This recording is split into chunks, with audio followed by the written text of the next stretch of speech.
respect this ancient. So everybody, please find a child.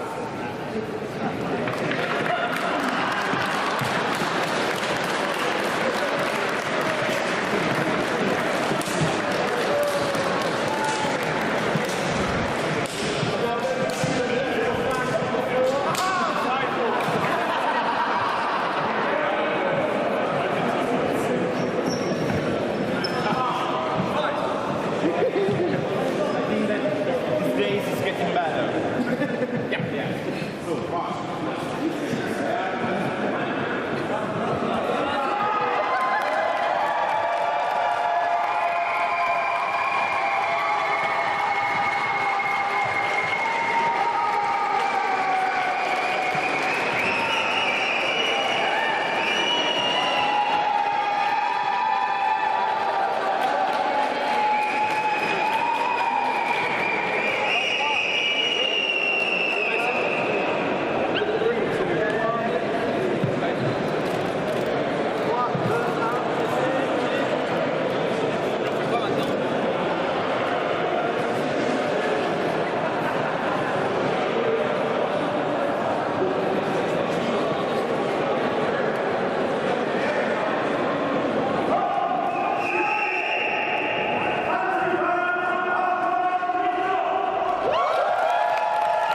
Perfect, guys. Thank you.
เ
don't think that the athletes know the rules of our sport, but more just to clarify exactly what it is that the official's going to be looking for. So some of the interesting rules that we have inside the sport are particularly about if you are going to leave the arena.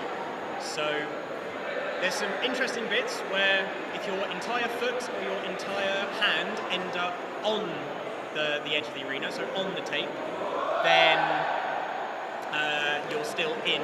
If it's entirely outside the tape, then you are out and you concede a point. If you end up sitting on your bum outside the arena, but your hands and feet are still inside and haven't touched the ground, you're still in, so you can shuffle back in. I mean, granted, if that happens, you're probably going to die anyway. Oh, but you at least haven't gone out. They're also doing safety checks as well, making sure that our athletes are all wearing the correct gloves, haven't got things in like piercings, rings, etc. being rings and moved. jewellery, and that all those who have external genitalia are wearing the required protection that they need. So right now, if you're actually looking at B at the moment, you can see Eleanor is checking that people are not wearing rings underneath their gloves. Yep. A similar type thing will be happening as well on the other arenas as well. Because we're very fortunate to have Eleanor here today. She is the highest ranked official outside Italy. She's the only 03 outside of Italy. Wow. So I believe there's some promotions coming fairly soon. There's assessments going on today, so we're joined by Paola from LudoSport Italy. So she's going to be doing assessments through the day for some of our officials. Hopefully some of them will do such a good job that by the end of it they'll be announced as well. They'll be told that they've been promoted up to 03. There's 2 that might be being watched as a part of this assessment. It's going to be Cavi from the UK and Henry from Sweden. But I don't know if they're at the end of their card yet, so it might be that this is just part and parcel of the whole thing. I believe Henrik is actually at the end of his card. Yes. So now this is it's just eligible. We have some very experienced officials as well who have been doing national tournaments, international tournaments for a long time. So I would recommend that everyone move around so they can see Pool A for about to have the beginning of our first fight. Yeah, and it looks like Pool B is getting ready to go as well. Do we have access to the score spreadsheet? I won't on here.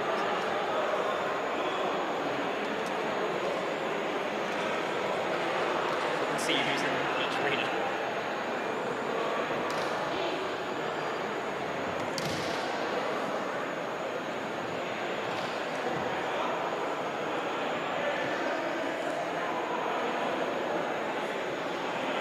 So we can see there in A1, Andrea Pini just confirming with the athlete Whether a contact was felt and whether contact needed to be made.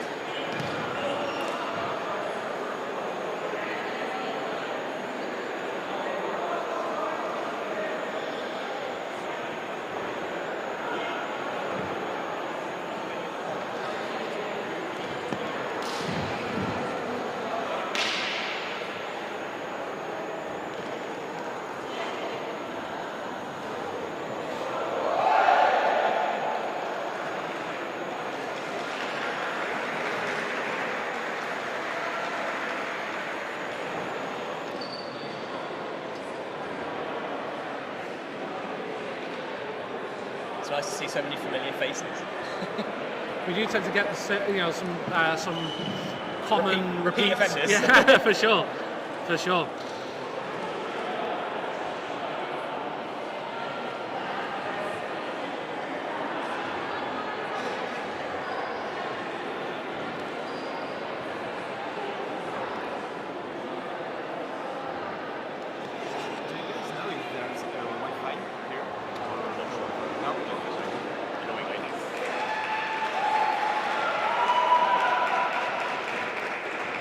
Interestingly, I have Wi-Fi because this is near a school, so it's on Eduro.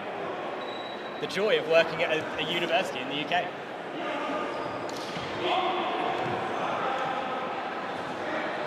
So as you can see, points are very, very quick. I expect nothing less from these athletes. We have Lucci from the Netherlands. And I believe, if I can remember his name, it's not Uke, it is...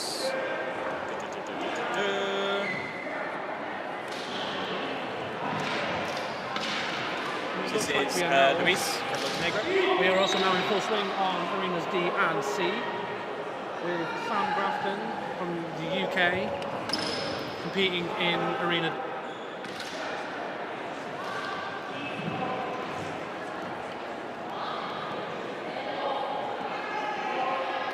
Just bringing up the spreadsheet as well, just so we can see who is fighting as well on the different arenas.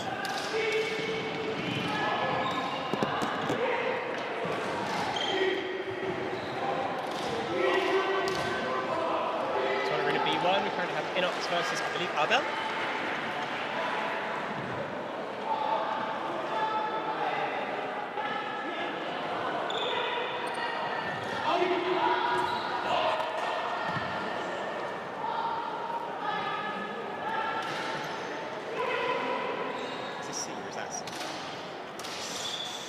That's D. That's this one. Opponent, to be an interesting fight. Lorenzo Tadaro from Italy, number 1 against Laura from LudoSport Atlas in Spain. And I've just seen her signature double ascendente, which is always gorgeous to watch.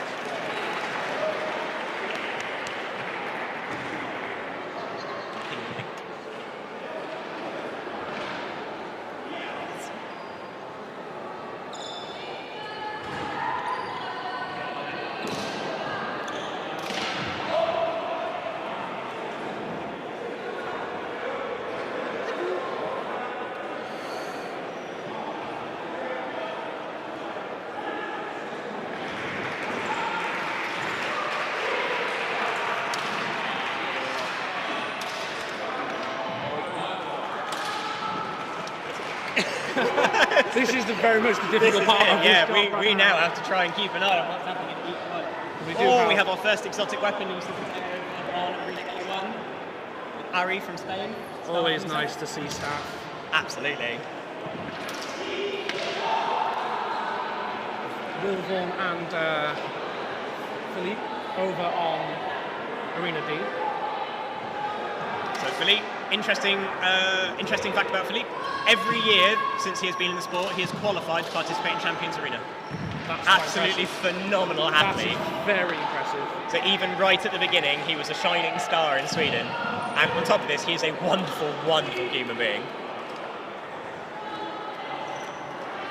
Things heating up over on B1. So we have Seb Ferris versus Abel Audla from LudoSport Atlas.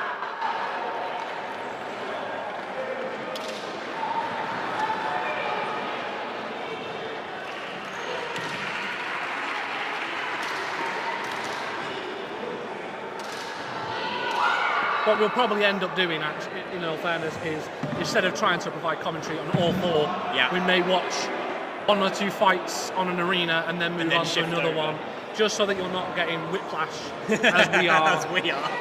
We have to keep turning around to see the other 2 arenas.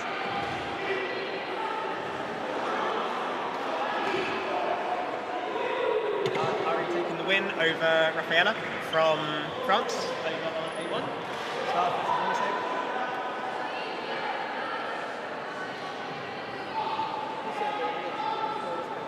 I can send it.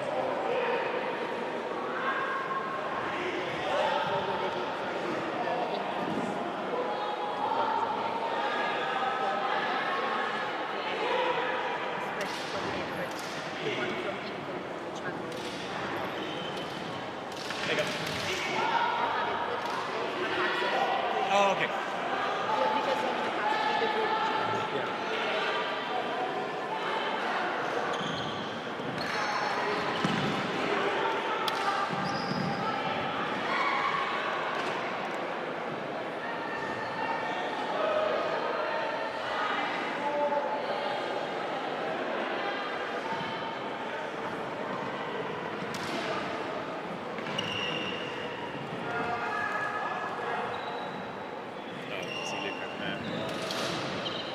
Checking on. Over on C1, Lorenzo Tadaro from Italy versus Sam Grafton from the UK. These 2 have fought one another before. Absolutely.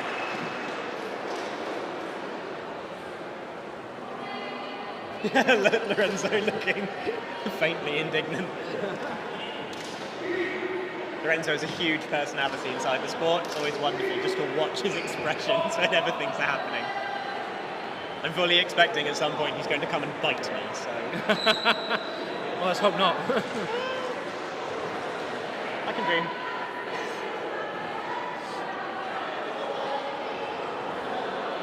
See, Eleanor and Eleanor are vibing over on B1.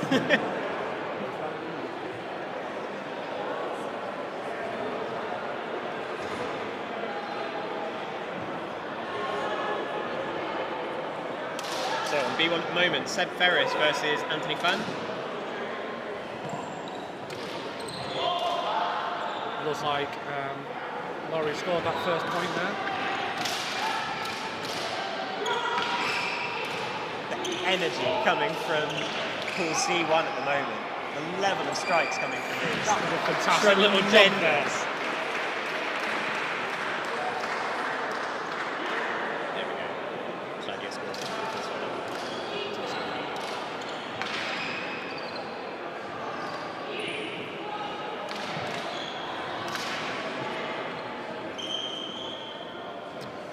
So, I've just seen the first card of the day, I think. So, a white card being issued to Anthony Fan. White cards are essentially warnings inside our sport. They don't carry a direct penalty, but they are essentially a reminder to athletes about various elements that they need to be keeping in mind. Yeah, of course. So things like the declarations needing to be faster or louder. I didn't hear the exact reason for the white card to be issued, but I'm sure in a minute we'll see a note about this. If I can find the right pool. I believe it was about how quickly declarations need to be coming. So they should be pretty much immediate. And now we seem to have started a trend, because I've just seen a white card issued on Pool D as well. Yeah, we tend to see a lot more white cards at this point in the tournament. Again, just as a bit of a gentle reminder to athletes who will have a little bit of adrenaline going. So, you know, certain things... Mistakes happen. May not be happening as quickly as they should be. Of course, you know, we've both competed at Champions Arena before ourselves. So we both know where some of these athletes are feeling, especially the ones who are less experienced on the international stage.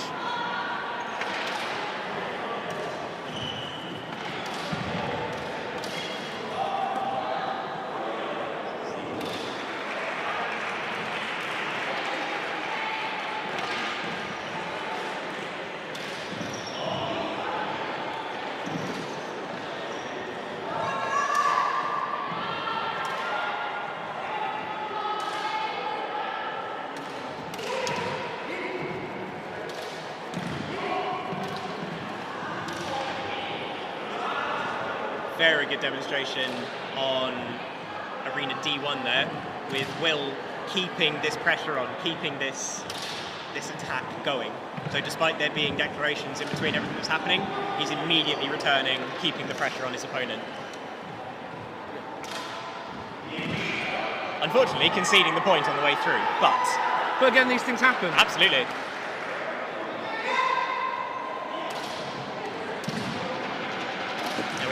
We haven't seen any of the big fights yet in Arena B1, but I believe we've got one on the way up, which is going to be Carlos Mayano, current Arena champion, versus Daniele Maggi, who again, very familiar name and face inside the sport, also basically the inventor and designer of the equipment that all of our athletes are using today. Yeah. Or if they're not at least using the actual hilt, that part of the saber, the majority of people do have the claw. So here we go. Under. Carlos and Daniele Maggi. Carlos is in the green tunic. Daniele Maggi in black. Yep. This is the fight that lots of people want to see. Unfortunately, this is going to be our focus, despite there being some phenomenal athletes in other areas. One very strike from Carlos there. You see the speed that these two are able to work at. Both very experienced athletes. Oh, disarm. Oh. But nice recovery there from Daniele. Very nice. You see the level of control, the precision of where their blade is ending as well. So we have there our first doppio of this fight. We may see if he more. We may. So a doppio in pools consumes the point. All of our pool fights are going to be the best of 3 assaulti, so the best of 3 points. Doppio consumes that point, which means that now it's essentially best of 2. Yeah. And Daniele conceded the point. It was very, very close, however. But already one of the big fights of the day that we're likely to see. For sure. And the next big fight on that arena is going to be Simone Enox. It is going to be Enox versus Carlos. Style versus arena.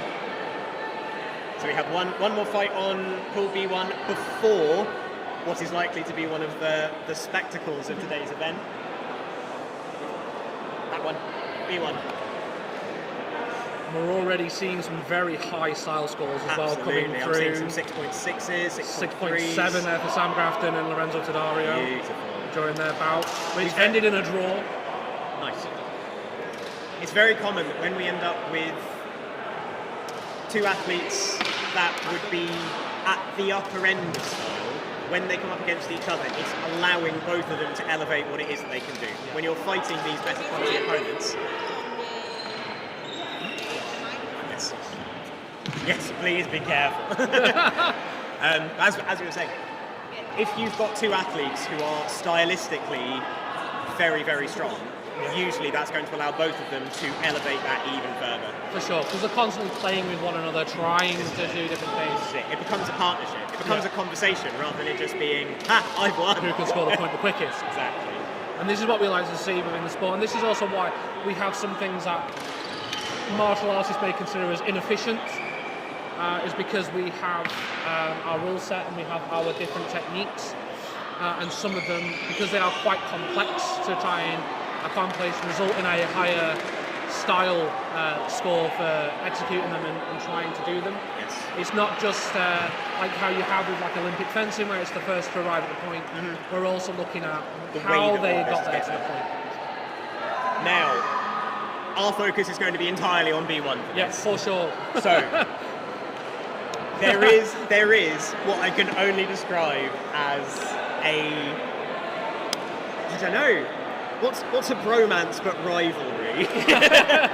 Possibly one of the most pure rivalries and friendliest rivalries that we see inside the sport. There's also a very, there's a lot of respect, between these 2 athletes.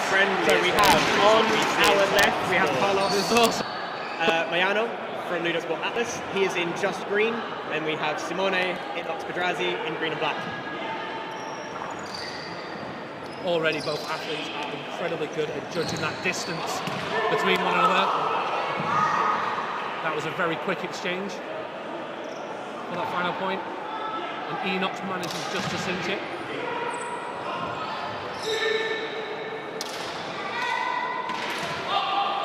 The bend on that blade. The use of distance with these 2 athletes is just absolutely brilliant. Both of them just coming in range and then moving out just when they need to. Uno pari, so one point apiece. Next coming down to this third point, or draws. Correct. Both of them now just looking for these entrances. Oh, the smile from Carlos. The smile from both of them.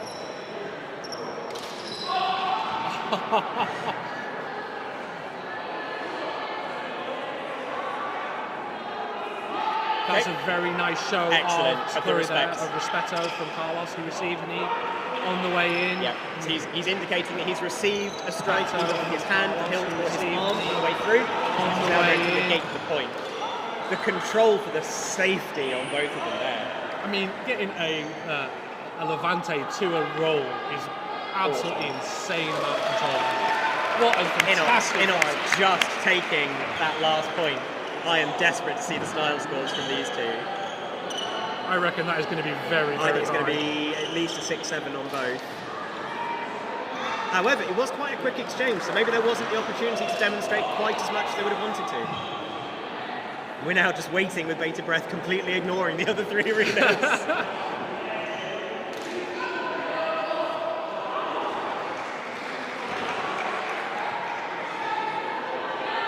So we do have Davide Cortellessa on that arena as style judge, a very experienced style judge as well. So if anyone's going to be able to style judge that fight, it will be him. Yes, either him or who else do we have style judging today? We have Sarah, we have Sylvia, and we have Laia as well. we do. From Spain. Later we have Ander. 6'6" for Enox. Okay, interesting. A little bit lower than I thought that might be. 6'6" for Carlos. Oh, interesting. It was probably, as you say, because it was quite a short exchange. It may Not not the have been the opportunity. So both of them are actually receiving exactly the same score, not just in the final number, but also in the breakdown for it. So 1.5 in base, 2 in movement, half in dynamic, 1.5 in GCC. Interesting. Okay. Oh, on Arena D1, we now have Randy Sparrow versus Joey Pisha from the USA. Again, quite a familiar face within the international circuit as well.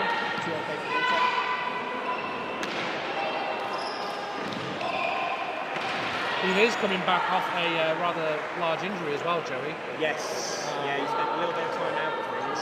I think it was the same last year when he was competing. It's good to see him back though, that's for sure. Definitely.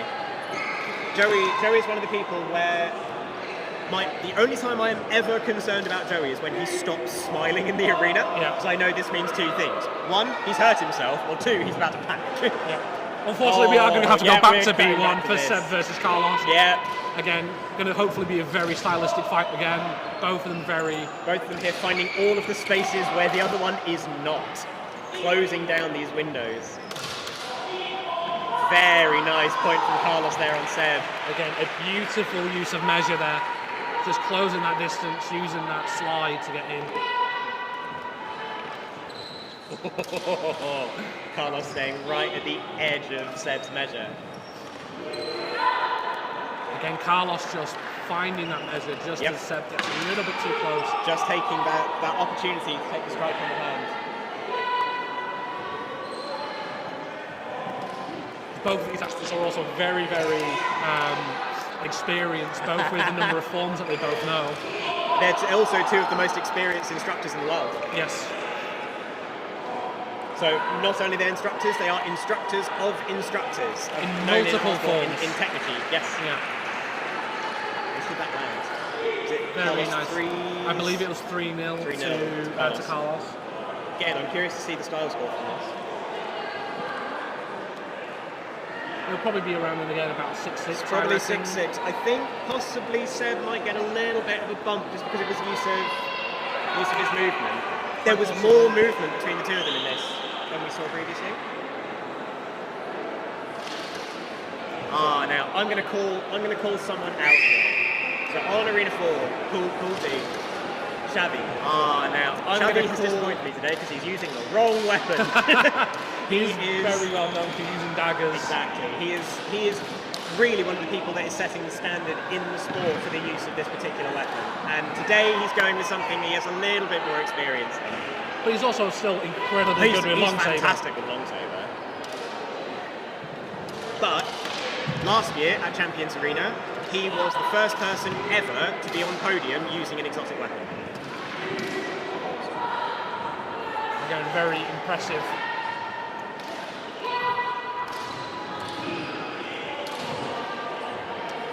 So we were right, 6-6 for Seb Ferris and 6-7 for Carlos on that last exchange.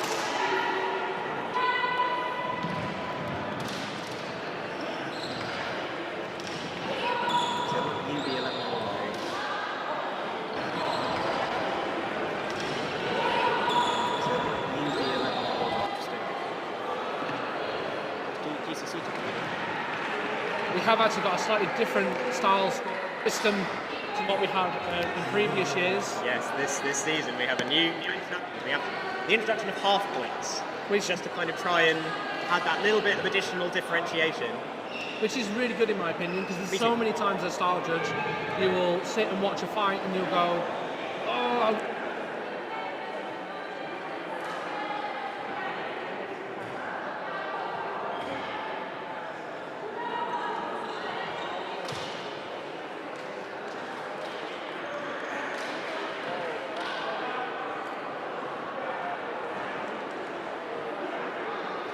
bouncy.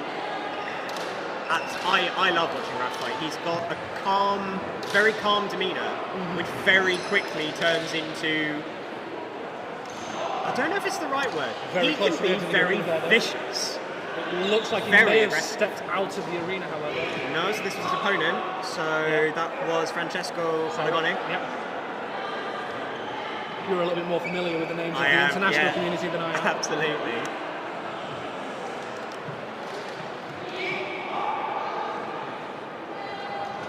And Raph taking the win here. Oh, back to Arena B1. Daniele versus Inox. Both of these having fun. Inox has been training so hard for this event. Beautiful movement. He's definitely been one who's wanting to podium again this year. Definitely. So this is actually, for the foreseeable future, going to be Inox's last rated tournament. Yeah. Which, in some ways, is disappointing for those that enjoy watching him. But equally, we understand the reasons. He has a family. He's got other things he needs to be doing. He's still going to be training. He's still going to be teaching. He's just stepping away from the competitive circuit for the foreseeable future. And also, he's a fantastic instructor and technical as well. Phenomenal. To the point where quite a few of his students and other members of his academy are also here competing today.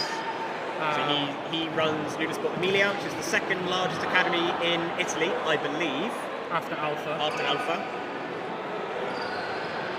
Which is actually the academy that Daniele is from. Yes. Now, both of these are Cavaliere. I believe Inox Cavaliere in 2 different weapons, which means he's closed forms 3, 4 and 5 with a given weapon. Yep. Daniele Cavaliere in long saber only, Inox Cavaliere in long saber and daggers. Again, an absolute fantastic exchange of, again, both just playing with that measure, both just trying to stay just outside to give themselves that opportunity there. These two as well are very familiar with fighting one another, as they have been both essentially fixtures in the sport for a long time. Yes. Oh, Lottie taking a beautiful point against Xavi over Arena 4. Did Xavi attempt to do a Mana Fantasma there, and Laurie just go, I'm not having this. It's not Phantom, because I can hit it. Again, some absolutely fantastic combat today. Truly the highest standard. Absolutely. The thing which I'm enjoying the most is I am yet to see anyone not walk into the arena smiling. Yeah. I mean, at the end of the day, we're fighting with... Beautiful exchange over in Arena B. We told you it was going to be the arena to watch. Yeah, absolutely. Especially in these first set of pools. Absolute joy to watch. With Carlos and Jacobo, yeah. So another podium. So although he's not been first place on the podium, he is last year's 3rd place in arena and 3rd place in style. So again, 2 very high level athletes.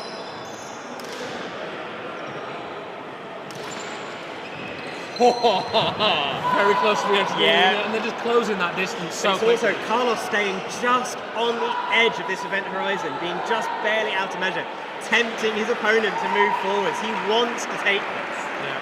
Absolutely phenomenal.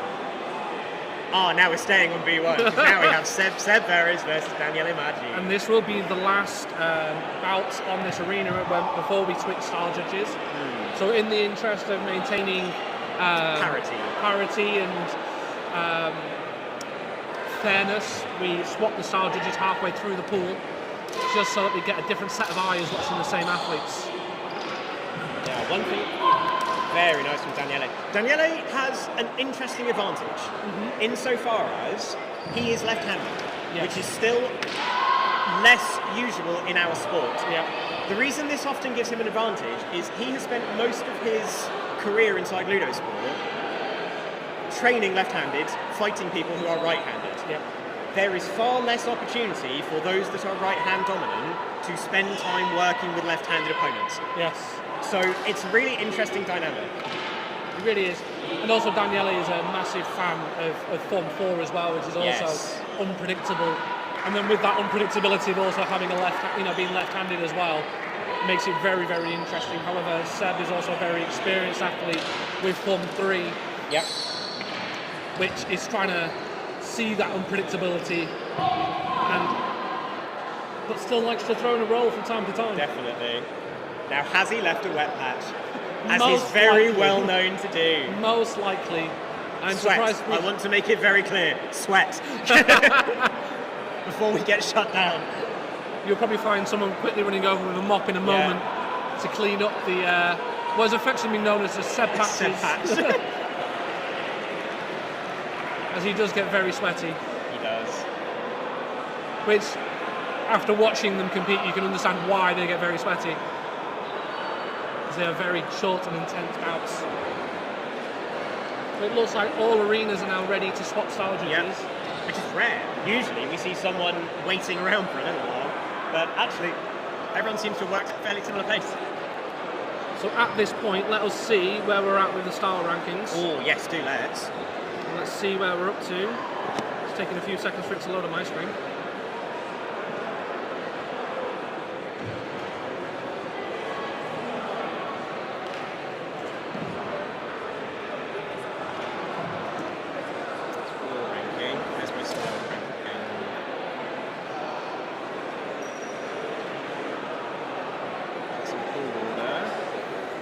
So, probably as a surprise to virtually no one, we are at the moment seeing Carlos Jimenez, who I incorrectly call Carlos Moyano. Which is his middle name, I believe. Which is his middle name, but because of cultural differences, it's difficult to keep track. He is currently sitting at the top of the style ranking, quite closely followed by Pietro Scarica, who we haven't directly pointed out yet. We'll have to definitely watch one of his fights as well, for sure. And then we have a tie for third place in style. And I'm going to try and work out who it is. But the score is 6.666. So I can work that out by looking at this part of the spreadsheet. So 6.666. All the Jacopo. 6s is, and Enox.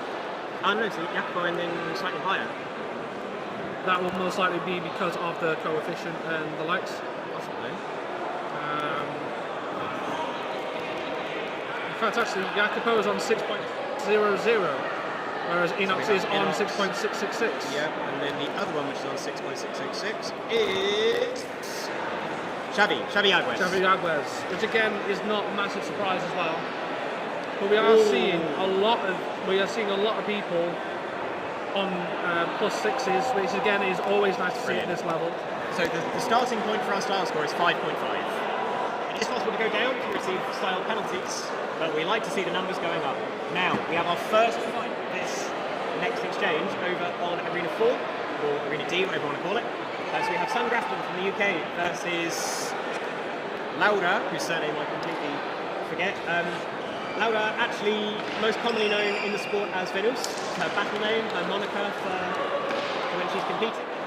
Two very experienced athletes, two very, very different styles, and once again we're seeing this beautiful double ascendente from Venus. It is her trademark manoeuvre. I love to see it, it's just gorgeous. It is very, very nice.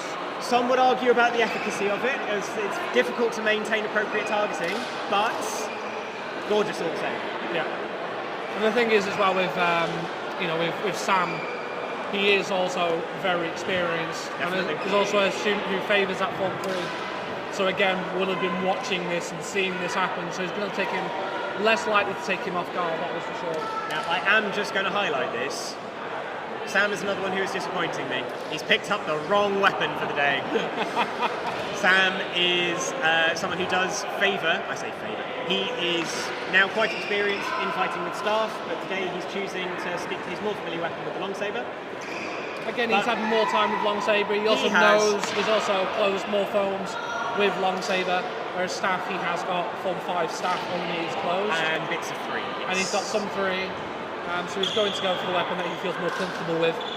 He'll most likely use staff tomorrow in the team tournament. Yep, I've had that conversation. He and I are both using staff tomorrow. Oh, okay. That'll be fun. That'll be my first tournament fighting with staff. It'll be fun. Because of course you are a Form 3 staff instructor. Yep. as of this summer. Something I will be looking to also be joining you in. It's a lot of fun. In a very short time. It is a lot of fun. The thing that I most enjoyed about learning Form 3 staff is the weapon punishes you when you do things wrong. Yeah.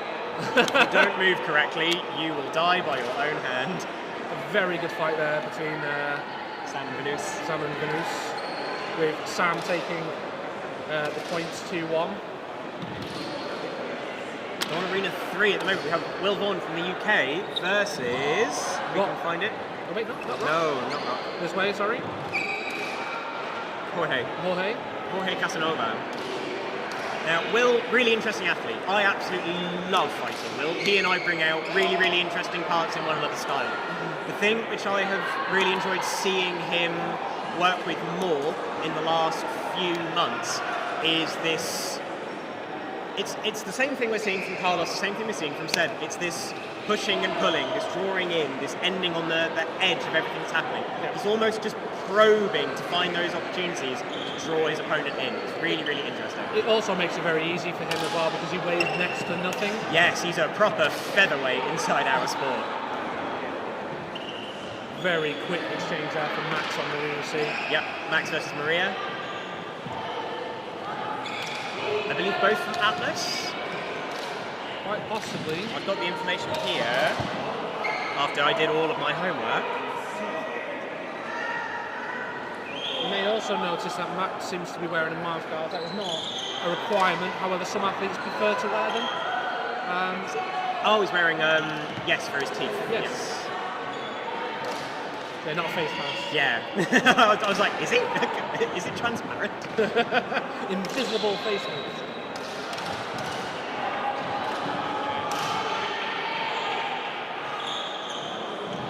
Some really fun fights going on. Yeah, we're struggling to keep up. We need to be owls. We need to be able to just turn our heads around. Every single time I turn around and see another fight that I'm interested in watching. We have Aaron Sperring from Ireland versus Xavi Aguas, Spain, on Arena D.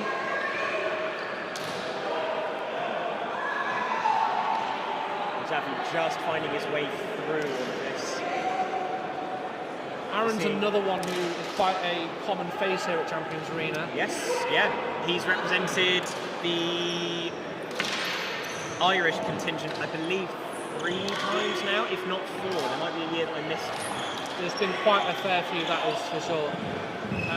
Interestingly, from Ireland, later on we're going to see Abigail, I believe it's Abigail Coburn, I think is her surname. Now she is the youngest competitor that we've got competing today. This year, yes.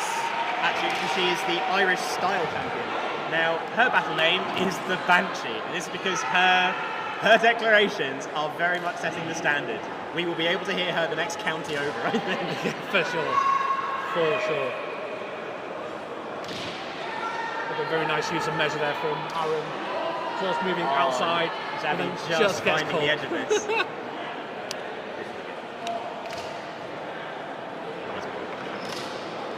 So, on Arena 3 or Arena C, whatever you want to call it, we currently have Philippe Sava from Sweden versus Francesco Paragone from, I imagine this is Italy. Yeah. With a name like this. I have a feeling it is. Yep. From LudoSport Roma. So again, Roma is another place that just seems to produce very high level athletes as well.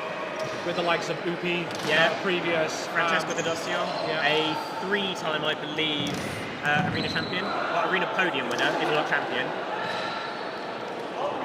Now, interestingly, these two, while being very experienced athletes, are actually a little bit of an oddity in what we see today because they are instructors in very few things. Yeah. And actually, we only have a handful of people competing through the day who are not also instructors. And when I say a handful, I think it is fewer than 6. Everyone else is an instructor. I think we will start seeing more and more of this, though. I hope so. I do hope so. As the network grows and as people, continue to, to learn, you're going to have more people who are dedicating themselves to being an athlete only rather than passing their knowledge on. So I slightly underestimated. There are 10 athletes who, according to my extensive research in preparation for this, I cannot stress this enough, everything else has suffered because of this homework. We have 10 competitors here today who are not instructors. The other 54 competitors because of this homework. And we have 10 competitors mad. It's crazy. But again, we've got some countries here who are relatively small. You know, we have the likes of, I mean, there's some people who have just got so many qualifications that we can't even fit it on the screen. Yeah.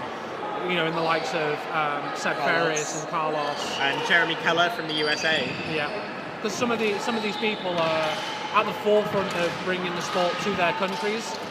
So you tend to find that they pick up quite a lot of different forms. But as countries get larger and get more experienced instructors and start having these bases, you'll start finding more and more people specialising in the forms that they enjoy, rather than being jack of all trades. Yes. Oh, Daniele just conceded point and 40. Point B. Now, I think he was dead before his foot hit the ground, but it's just doubly sure, isn't it? B1. I think now is Inox versus Seb. Now, this is going to be a fantastic fight. Yes. Inox taught Seb Form 3 at SIS. So this is very much a master and student kind of situation here. It's also worth noting though, Seb was the first person in the world to be an instructor of Form 3 in all 3 weapons. To say that he is a Form 3 specialist is an understatement. He's soon to be a Technico in all 3 as well. Yep, he's just got daggers to close out. Absolute beautiful piece of distance there. Very, very nice. Now, I am expecting high style scores in this exchange, purely because they are going to be bringing the best out in one another. Enoch's very much controlling this, though. Oh, I don't know. I think Seb's in more control than it would appear. I feel Enoch is putting a lot of pressure on Seb here. He's not allowing Seb to move the way he wants. Oh, however, that was a beautiful use.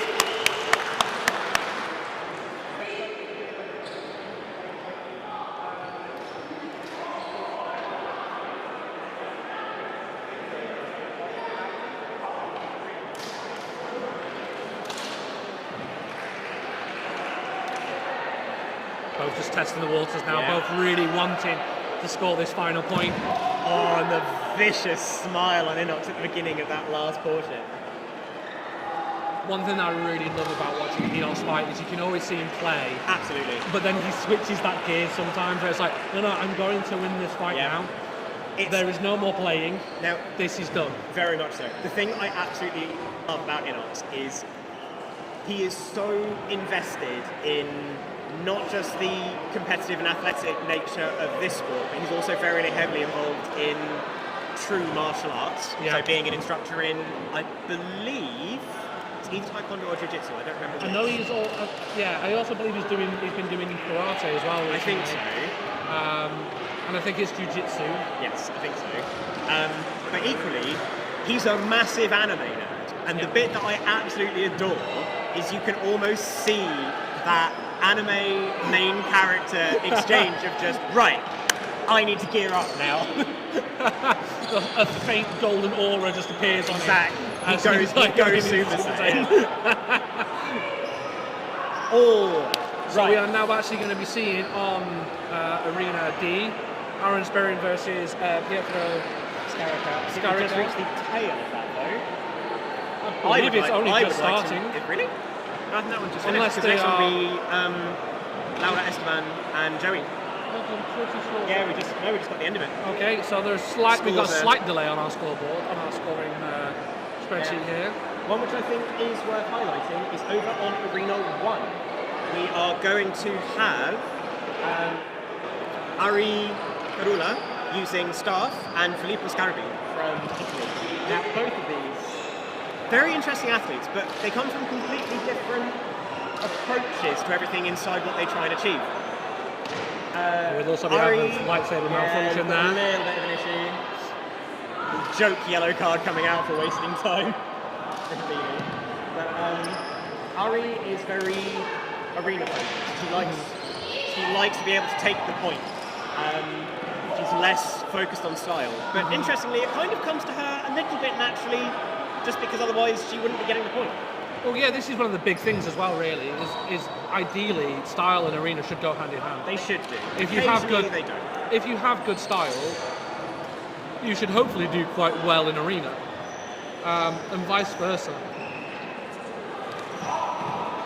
So Filippo Scarabini, I thought I had some information about him, but that seems to have gone.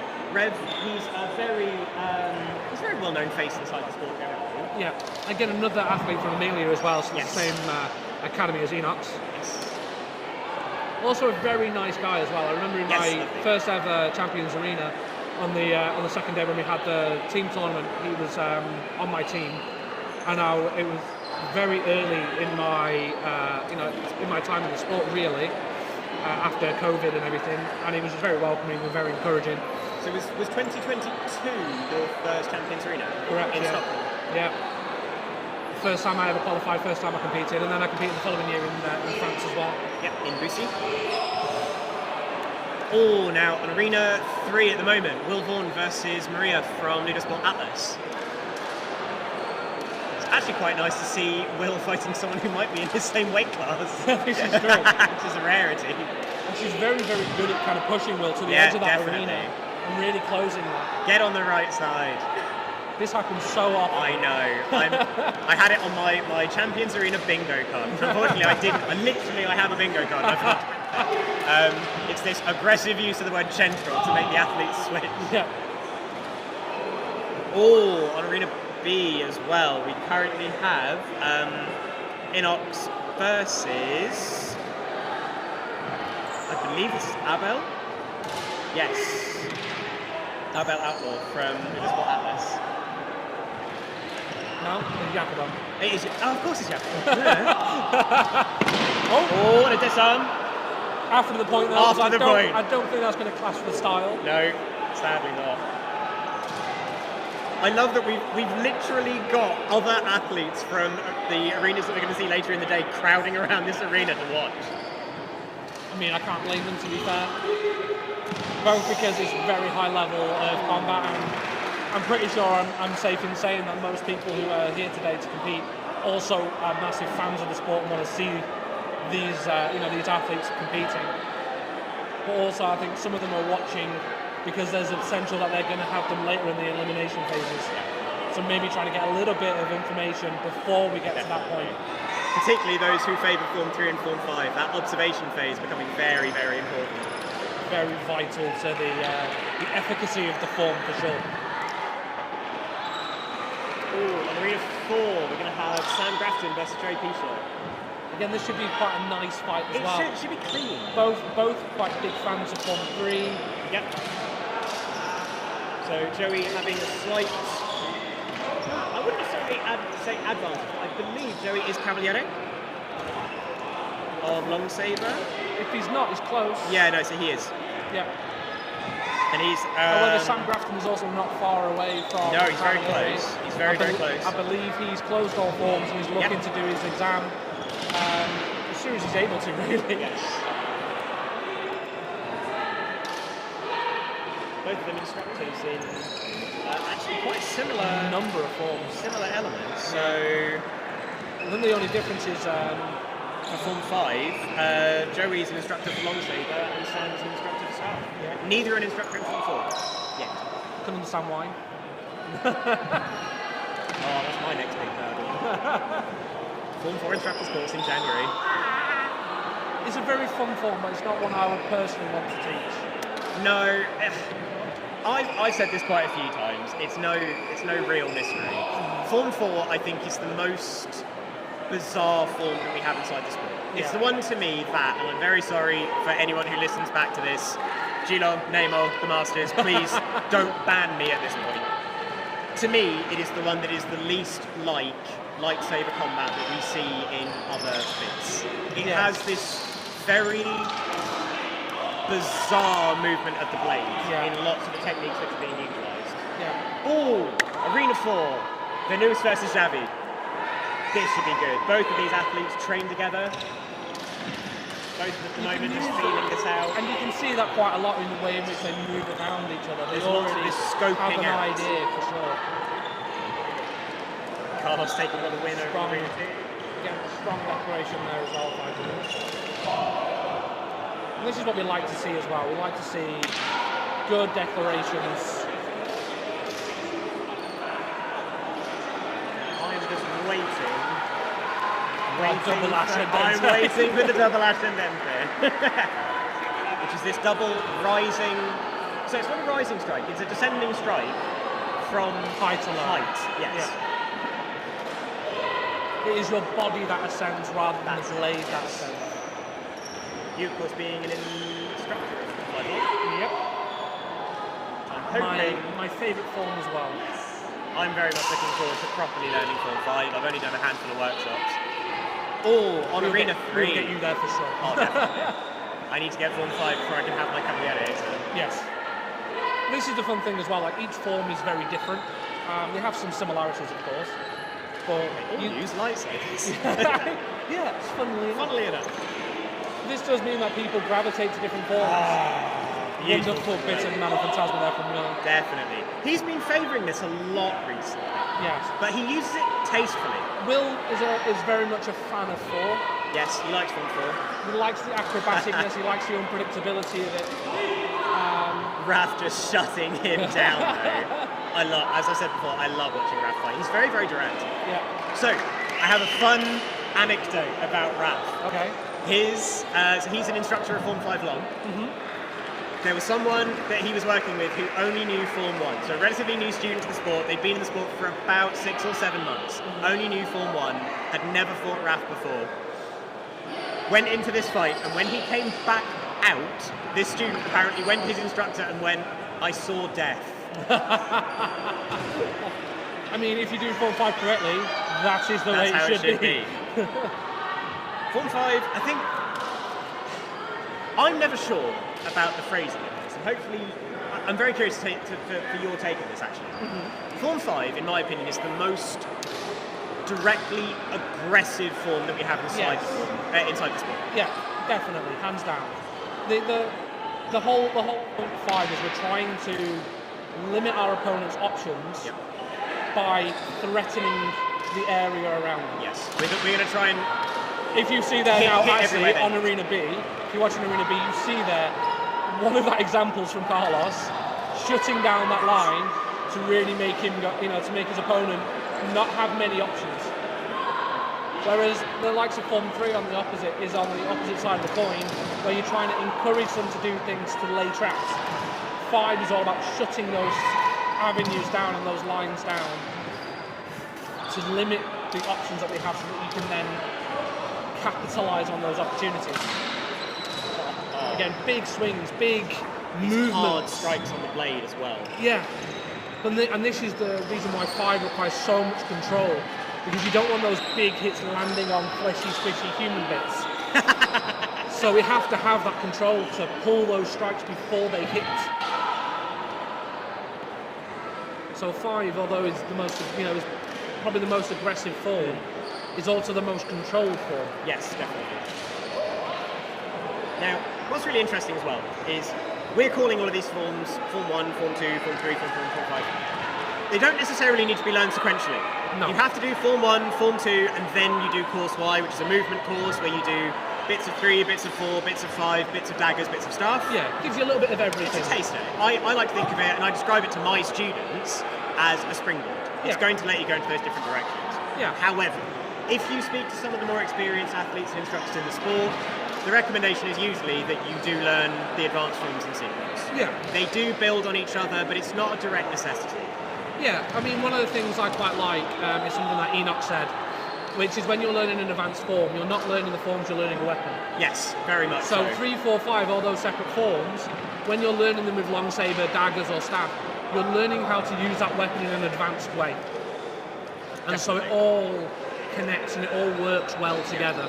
And this is again why we see the rank of Cavaliere is awarded when you have closed all 3 forms in a given weapon and can then do a combat exam where you need to demonstrate these forms in isolation and mixed. Yes.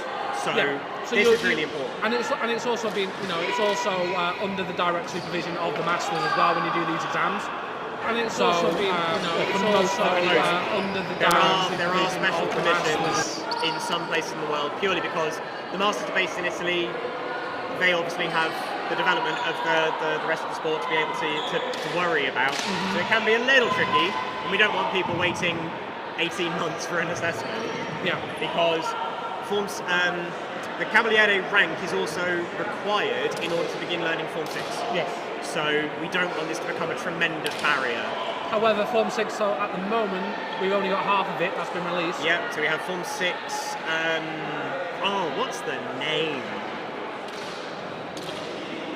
Part 2 is Magistrale. What's Part 1? What's Part 1? We should have wrote this down, but we haven't. Yeah. I mean, I could get an email. Form 6 Part 1. Form 6 Part 1. Parte 1. So that, of course, was done at CIS. First time this year. And Part 2, I believe, will be done at CIS next year. It will. I'm very interested to know how this is going to work. Philippe landing outside the arena. On Arena If he D. had shorter legs, maybe that would. On Arena C, sorry, not D. Yes. Yeah. And again, this is the danger. I mean, interestingly, actually, this year is the last year. Last year of the we're going to have an 8-meter arena, yeah. So from next year, arenas will be only 7 meters in diameter, which will force people to be a lot closer. Which I think will work better for some, for some forms. Form 4 athletes may struggle a bit. Form 4 are going to struggle. Staff athletes going to struggle, in my opinion. But we're seeing a reduction of 1 meter, which I think I've got the maths right on this. It's a 24-point-something% reduction in area, which is quite a lot. It's huge. It's a quarter. But it has been tested quite thoroughly before these kind of decisions get made. Alpha being the guinea pigs here. Now, we've seen this fight between Daniele Maggi and I believe this is Anthony. Is it Abba? It is Abba. Of course it's Abba. This has been going on for a long time. Now, the pool fights are limited to a maximum fighting time, so not including stops for decision making and various other bits from the officials. It's 90 seconds. Yeah. And I think we can both say from experience, it feels a lot longer. Oh, it's very, very long. It feels long. Combat is usually done well within that 90 seconds. Yeah, but I think there, if we checked it, I think we were probably down to the last 10 seconds or so to be able to close this. I mean, you've probably been in the same position where you've I've done run the combat, clock down, and it's a case of like you've been in a fight that's been 90 seconds because it's so difficult to get through to your opponent, and so you've not been able to close it. But then also at the same time, you probably had fights as well where they've been done in mere seconds. Yeah, like, absolutely. I'm pretty sure the shortest fight I've ever had was 5 seconds long. And that was a very quick exchange on all 3 points in the pools. Yep, I think for me, fastest fight would have been Champions Arena 2019, me versus Mauro. Oh, we've lost a tip on Arena B. And of course it's Seb. He's had 0 luck with his saber. Yep, I'm going to go with it. So he has had 0 luck with his saber. As he was unable to charge it the other night because of the internal shifting in the saber and then not being able to unscrew it. So he's had to change sabers and now he's having to change blades. So we got Sam Grafton and Xavi over in Arena D. Again, we're getting very close now to the end of the first lot of pools. A very exasperated look there from Sam as he concedes that point. And there's a 3-0 win for Xavi. I think Sam will be very happy with his overall performance though. As will most, I believe, looking at these style scores. That is Pool D1 complete. Pool C1 also complete. With Pool A and B slightly behind by a few fights there.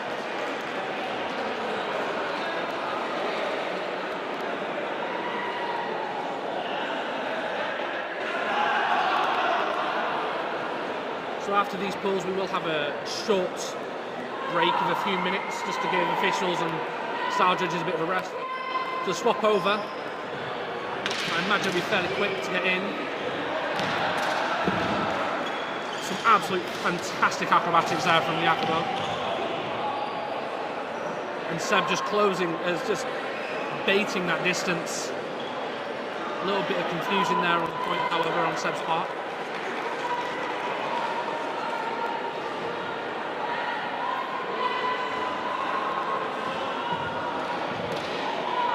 Fantastic use again, really just bringing him in and then closing that distance.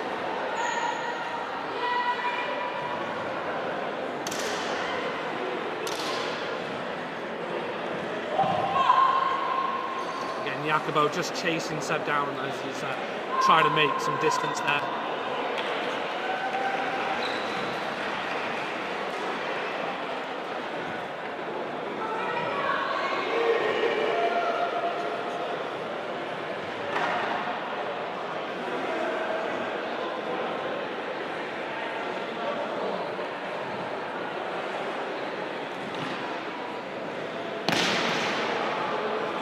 Looks like we have a disarm.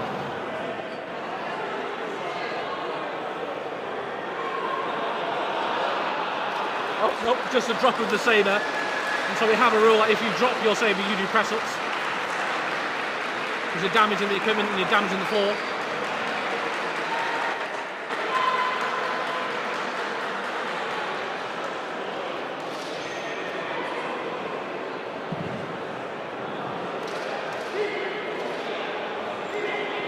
Wonderful change of range there. It didn't quite work out the way that Enox was wanting.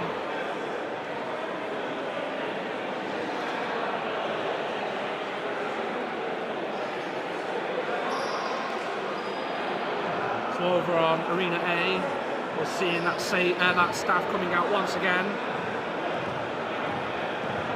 With Adriana. The difficulty with the staff is that longer hill, which is a target. So you have to keep moving it, otherwise you have that chance of conceding in either. Now I'm done playing pit crew. That blade is done. Oh, is it not just a case of the tip came out? Done. So very rarely we have, a saber blade malfunction. Yeah. Usually the worst that happens is a tip will come out. Yeah, but with rarely. This one, we have actually seen that there's now about a 2.5 inch long crack in the end of the blade. Wow. Now, there's multiple reasons that could happen. That could be down to a manufacturing fault. These are just extruded polycarbonate tubes. Mm-hmm. The tolerances of them are very good, as someone who has directly measured that as a part of his master's thesis. The tolerances are good, so it is a very consistent 2mm wall thickness. Mm-hmm. It could have just been a little bit of a weak point. More likely, it's just Seb being Seb. There's also an element of the age of the blade as well. It was a 2025. Okay, so it's less the age of the blade It's then. a very new blade. Oh, I think we might be done on Arena C and D. D and C are done. We're just waiting for the last few fights of A and B at the moment. I saw out the corner of my eye the spectacular disarm of Uchi over on Arena A. I'm not sure if it was a disarm or whether it was just a case of he dropped it, because he did do press-ups. That's true, yes. I'm just going to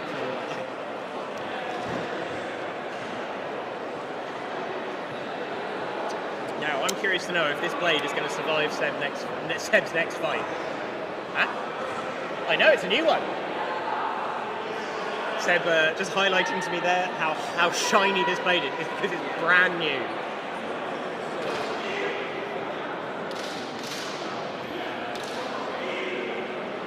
So Seb versus Cody from the UK. It's our second to last fight on Arena B1. We are flying through these pools today. This is running very, very smoothly. I probably shouldn't have said that because now I've definitely jinxed it. See some of my compatriots from my academy in LudoSport Amateur sitting up in the stands.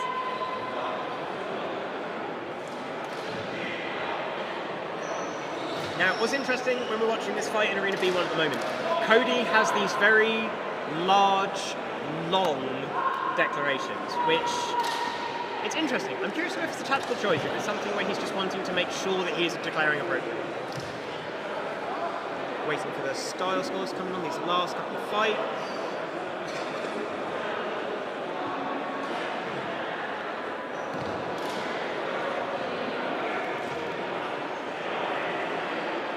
And looking at the scoreboard now, we had a fight not long ago between Seb and Jacopo.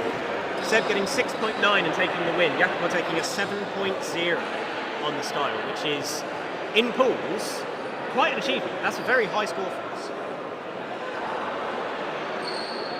As we're just reaching the last couple of fights inside this first round of pools, we're going to have a little bit of a look at the style scores.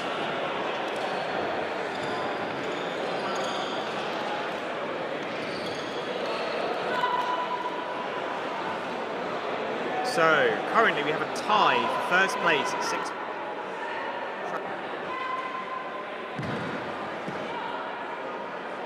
Carlos Jimenez on 6.7. Welcome back, Dan. And Jacopo Viola.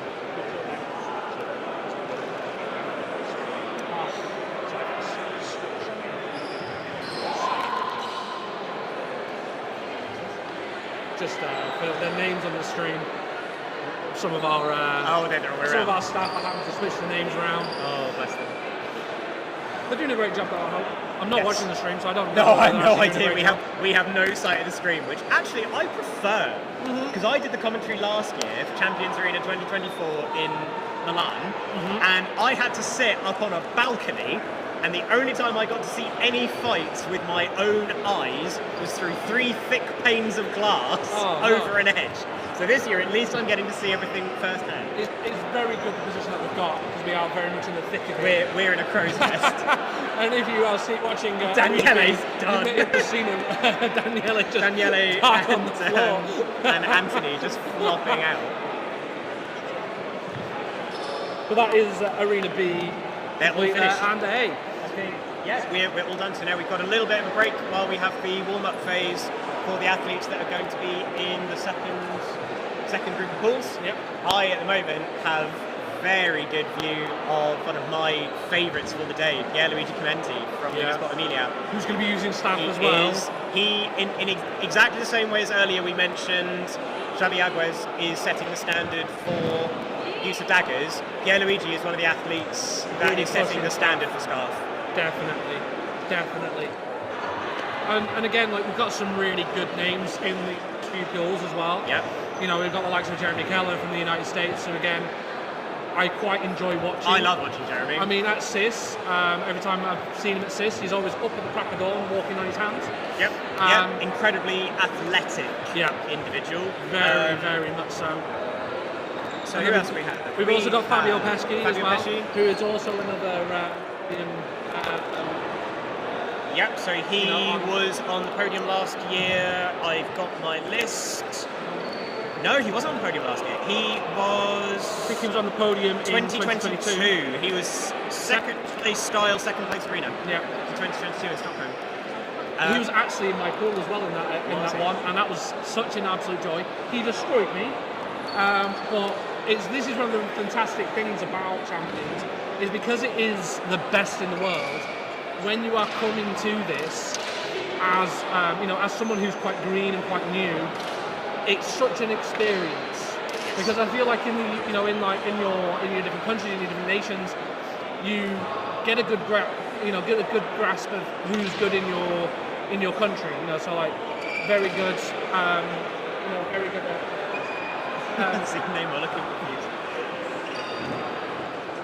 Very good grasp of who is good in your nation, and then seeing these people outside, at Champions, and then getting the pleasure of dueling them, just makes things a lot more absolutely incredible. So looking at some of the other names we are going to get to see the first ever competitor at Champions Arena from LudoSport Japan, Haruki Yoshitake, who will be in Pool A. Yep. So that is on stream number 1. Now, I think I'm right in saying... Oh no, so he is an Iniziato. Okay. I believe he's an instructor in Form 1. Don't he not an instructor? So let me have a look. I've got all of my information. I just can't remember how to spell. No, you're right. So he is an instructor of Form 1. Yes. Yeah. So recently we had the whole Japan Awakens event, where we had the founder masters and a select few of very high level athletes from across the from the network. We had from Italy, Spain, France, and the USA. Yeah. Bart and Manuel both went. Now so we get Bart in this next round. Bart is one of my favourite people in the whole world. Again, he's an absolutely lovely person, and his style is very interesting as well. He's very direct. He's very precise. He doesn't do a lot of wasted movement. No. And it is very interesting to watch. And again, he's a Cavaliere in 2 weapons. Yeah, so he's staff and long saber. Yeah. And again, absolutely fantastic to watch him, do combat. And in his pool as well, we have Ian Smith from the UK, who you may see currently warming up in front of us. So moving between 2 screens. Again, he did very well in the UK in the UK national tournament. Who else have we got? We've got Pierluigi and Xavi Cruella as well in Pool C. Yep. Again, 2 very strong athletes. We've been given chocolate to keep our sugars up. So Xavi Cruella is, in the same way that Seb is a Form 3 specialist, Xavi is a Form 5 specialist. Yeah. He is an instructor in Form 5 with all 3 weapons. Yeah. He eats, sleeps and breathes Form 5. I think we're going to see some really interesting stuff. And I'm fairly sure when it comes to that point when Form 5 technicals are needed, he'll be one of the first to sign up. He will be one of the first on that list, I believe. We also have Abigail Coburn in that pool as well, the youngest athlete we've got here today, and style champion from Ireland, which again is a fantastic accomplishment, to achieve at such a young age as well. And she's still a relatively newcomer to the sport. I mean, she's only been in the sport just over a year, I think. I think maybe going on for 2 years, but not that long at all. And again, you're going to be able to hear her declare. Yes, definitely. Because she is, again, very, very good with her declarations. That is for sure. Ciao, Lottie. We're being invaded by Laurie now. Being invaded by Laurie. There's no camera, so don't wave. No camera today. Hi everyone. So normally Laurie gets this job of event managing the entire tournament. However, this year, so if you're watching stream A, B, stream 2, I don't even know anymore. No, you'll see us on there now. Oh, we're getting all the streams pointed at us. Hello. Oh God, we're getting all of them. Aha. I've not even done my hair. But Laurie normally is the one who gets tasked with event managing this tournament. This year he's been able to be freed of that, so he can compete and have some fun with it. Yep. And I did pretty well, I think. Yeah, you did some good. You had some good fights. Not bad at all. I saw you die sometimes. Yeah. Definitely some good stuff there. You want more or style? I don't know. Let's go in the pool. Let's go. Pool rankings. Mission. Pool No, tables. rankings. Results. No, Yep, here we go. Pool tables. Pool tech. Come on.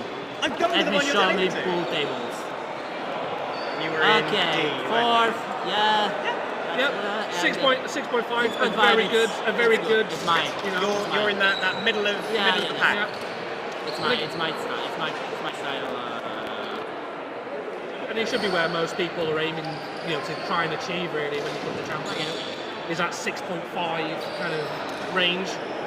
Of course, different people are at different points in their, in their competition life really. So the wonderful Panda from LudoSport Hawaii has given me the information that we wanted earlier. Form 6, Part 1 is Gymnasio. Of course it's Gymnasio. I remember now. Thank you, Panda. Thank you, Panda. I love Panda as well. I love Panda. He's such a nice guy. Panda is one of he's definitely in my top 5 amazing people in the sport. And it's also very difficult to choose just 5 people to be at the top because there's so many wonderful people in this sport. There is. I think a lot of people when they join LudoSport, it's a lot of people join for the lightsaber, stay for the community. Absolutely. We are really blessed in this sport to have such a phenomenal community in support of everything. And you meet so many new people. Yeah. At these kind of events as well, like from all across the world, and you have that kind of common interest, in the sport. So let's see, who else have we got? So let's say Pool C's got some good names in there. Yeah. Isak from Sweden as well. Very strong. Yep. From LudoSport Atlas. Yeah. Stephen Clancy, aka Skippy. Who will be using daggers today as well. Two-tip Skip. So again, I don't think we've actually had anyone with daggers at the moment. I think he might be the only person competing with daggers today. Yeah. In fact, I don't remember checking any other daggers on the sections table, so I think he might be the only one. He was very one of these people who, when he first came across daggers, went, "This is the weapon I'm going to use, and this is the weapon I love." We've got David from LudoSport Madrid, who's been working very hard this year. Marco Brondolo, very well-known name inside the sport. Yeah. Been around for a long time, and indeed part of the family who's quite heavily invested in the sport as well. Definitely. Fabio Bonamelli, another big name, very well known inside the sport for being a very active traveller inside the sport. Because he works all over the world. Yes, he tends to visit a lot of academies, a lot of schools on a regular basis. I think we have him in Manchester at least once or twice a year. We haven't had him down south yet, but we're working on it. It'll only be a matter of time. We've got Johan Claesson, Little John from Sweden. Yeah. Again, I believe it's his first time competing in Champions Arena, but it's the third time he's qualified. So that's interesting then. Because sometimes we do get it where people qualify but then are unable to compete for numerous different reasons. One thing that I always find quite interesting, in fact, if you have a quick look on Arena C, we can see Daniele and Grandmaster Nemo having a little bit of a spar. We don't really get treated to this that often. Not often. I think in my whole 10 years in the sport, I have seen the Masters actively fighting less than 10 times. Yeah. So this is a very rare treat. Nemo is, of course, very conservative in his movement, very precise. Yeah, demonstrating what he's been helping develop for Form 6. Yeah. And they are actually getting quite a crowd now of people watching. Yeah. Because again, it's a very rare thing for people, especially outside of Italy, to witness and see.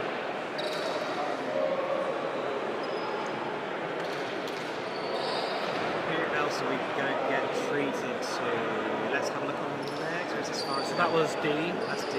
So if we go back to A, we've got, as I say, we've got Tim Vreeberg there, who is the rector of the Netherlands. Yep. So again, it's kind of very much at the forefront of introducing the Netherlands to the sport and growing it there. With the rest of his academy and his classes. He's going to be on my Form 4 instructors course in January. Of course he is, because he wants to do everything. He does. Which I don't blame him. Nope. Anthony Gatti again, someone who's competed at Champions a number of times for France. Yep. So he's academical. He's the rector of Marne and Champagne, I think. Okay. Yes, I'm getting the nod from Flo. Thank you, Flo. It's nice to have that confirmation sometimes. Absolutely. Because although other people do refer to me as LudoSport UK's encyclopedia. Yeah. But there's still stuff that even you don't know. Even I don't know. Don't remember. This is it. There's so much that's happened in the time in the sport. Yeah. I mean, we're joined by Mackie today. She's floating around a little bit. I don't know where she's gone now. She's kind of LudoSport Italy's equivalent. There she is. I can see her because of her hoodie. Who else do we have? We have Bart Caron, who we've already spoken about. Daniele Panizza. Daki is a very well-known competitor in the sport. He's a very well-known athlete. He's actually filled a space because someone else from his academy or from LudoSport Italy was not able to compete at quite late in the game. They found out they weren't going to be available. Yeah. So he's taken the spot of Marcello Lobo, Chuck. Again, another really big household name in the sport. But I'm really excited to see Daki. He maybe hasn't had the opportunity to prepare as much as he would have wanted to. With him being especially very last minute entry. But again, I feel like he's probably one of those athletes who's already quite prepared anyway because he's quite experienced. Yep. This is not his first time at Champions. He's been here multiple times. At least 4. Yeah. At least 4. And again, it's going to be a case of he's going to be here to have fun. Yep. Which I'd hope to say is the same for most, yeah, I think if not everyone. We have, in the same pool as this, we have Marco Palena. So he was on the podium last year. He was second place in style. Very, very well known in the sport for never taking off his overtuning. Never. See, I can always never compete. duel. I can't do it. I can't duel with it on, it just gets too warm. Too warm, the sleeves get in the way. Yeah. But again, some people just really like to fight in them. Yep. You may see on stream B at the moment, you can see Little John at the moment in the orange warming up in bare feet. Which I always think is a big thing for the Swedes. Yeah. Now, partially, it's because a number of the spaces that they train in, they're not allowed to wear shoes. Yeah. So they get used to it. But personally, like even now thinking about fighting in bare feet, I am literally curling my toes over. I hate this idea. See, I can't fight in bare feet, but I do wear barefoot shoes. So Yeah, I get I that get minimal that. contact. I do get that. But I also really don't like I'm one of those ones, I don't like the sensory of my feet touching dirty clothes. It's not the dirt for me, I'm just worried I'm going to kick my toenail off. I mean, hopefully that doesn't happen. Hopefully, but no, it would. Yeah. I'm going to hit my own feet, this is the thing. I'm going to bruise my own feet. Who else do we have? We have Benjamin Thompson from the USA, Andrea Bonet from LudoSport Atlas, Remy Echenard from LudoSport Occitanie in France, in Pool C. I love Remy. I love watching Remy fight. He's the current style champion, I think, for France. Oh. Maybe not champion, but he was on the podium. On the podium, He was on the podium. I think actually Raph is the French style champion this year. I think there's going to be some, some really good fights to watch. I don't think there's a single pool actually, like pool B1. Yes. I don't think there's any pools here that you're going to go, I'm going to be glued to this pool. Yeah. I It's think a bit more all even. of them, it's a lot more evenly distributed with the talent that we have here today.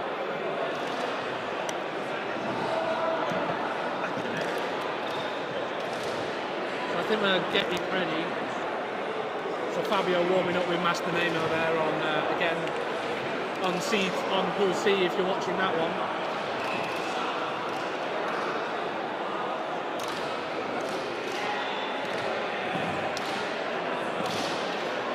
I'm actually quite surprised that there's not a long line trying to get a couple of minutes with Master Nemo.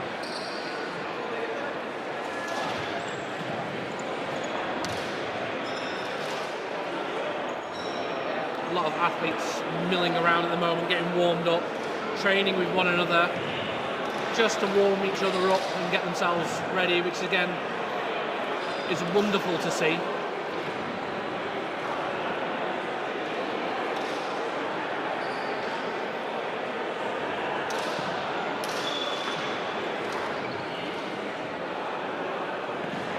This is very much one of the things that I personally love about the sport, is how we all come together and how everybody helps each other out and again has that wonderful community. Thank you very much for the more chocolate.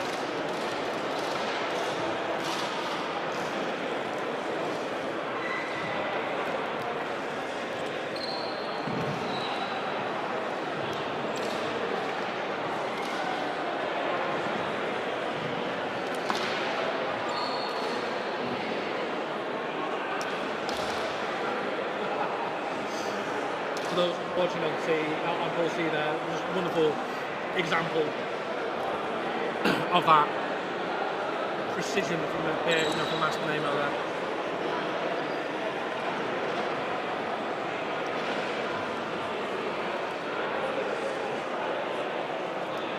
I think we are at a point where we're ready to go. Hopefully we should be starting in just a few minutes. Have Peony there walking past on Pool B there. Very well known name in the sport.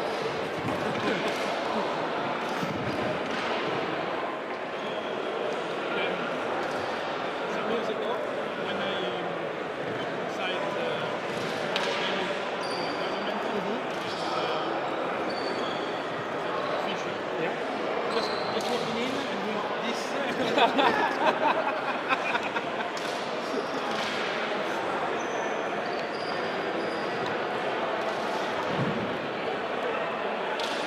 we do have quite a few people here who are, as I say, fixtures within the sport, both as officials and athletes, and just helping out in general, which is wonderful to see.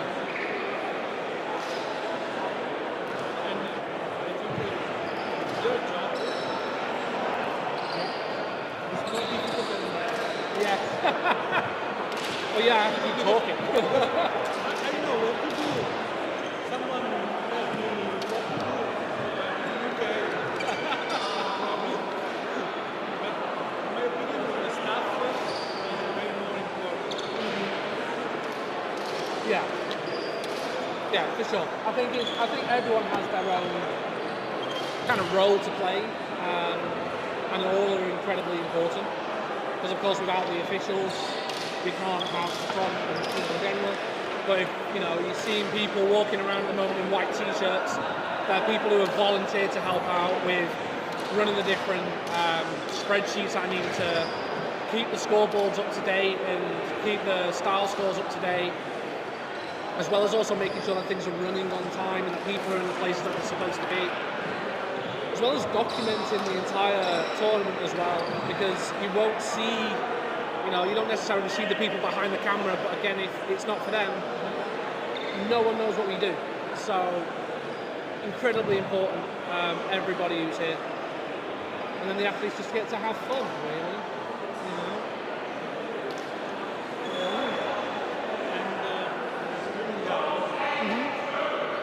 I've seen some of these videos. Yeah. Yeah, so...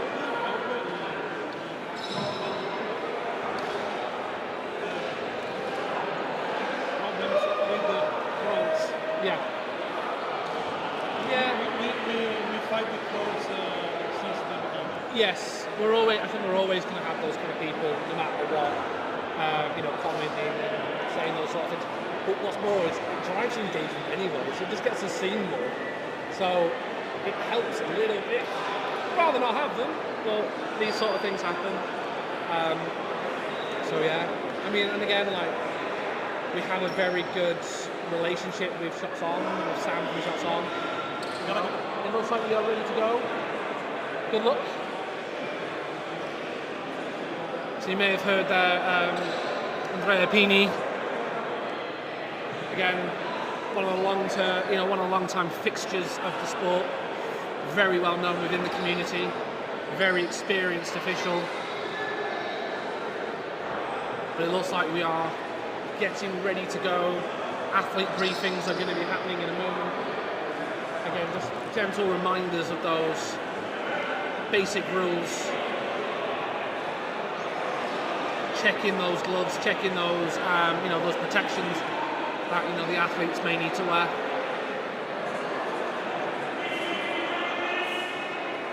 Here we go. Athletes are now being called over.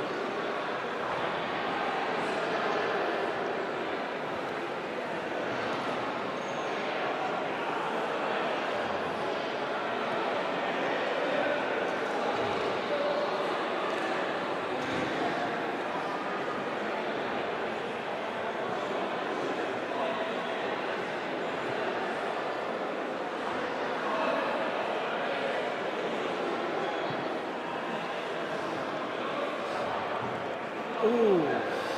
So, Bruce has just come back with a very important treat. There are a few things that are sacred within the sport. One of them is Bilar from Sweden. Potentially, if it would still be open. I mean, the thing we're going to have to bear in mind is this is going to be wrapping up quite late, and we need to go and get ready for the port side and then head to the port side. So it's a very firm maybe. Sorry. And then the other sacred snack is called pocket coffee. Yes. The Italians will be very familiar.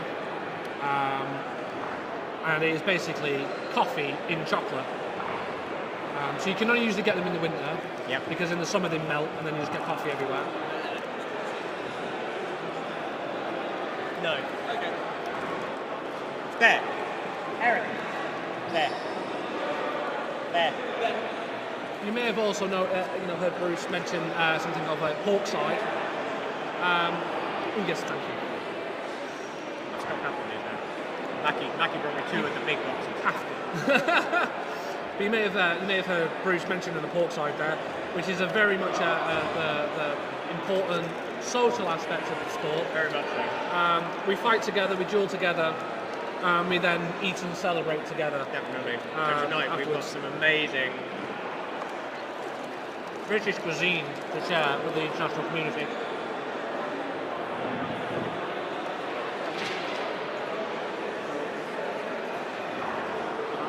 In the form of a Sunday roast.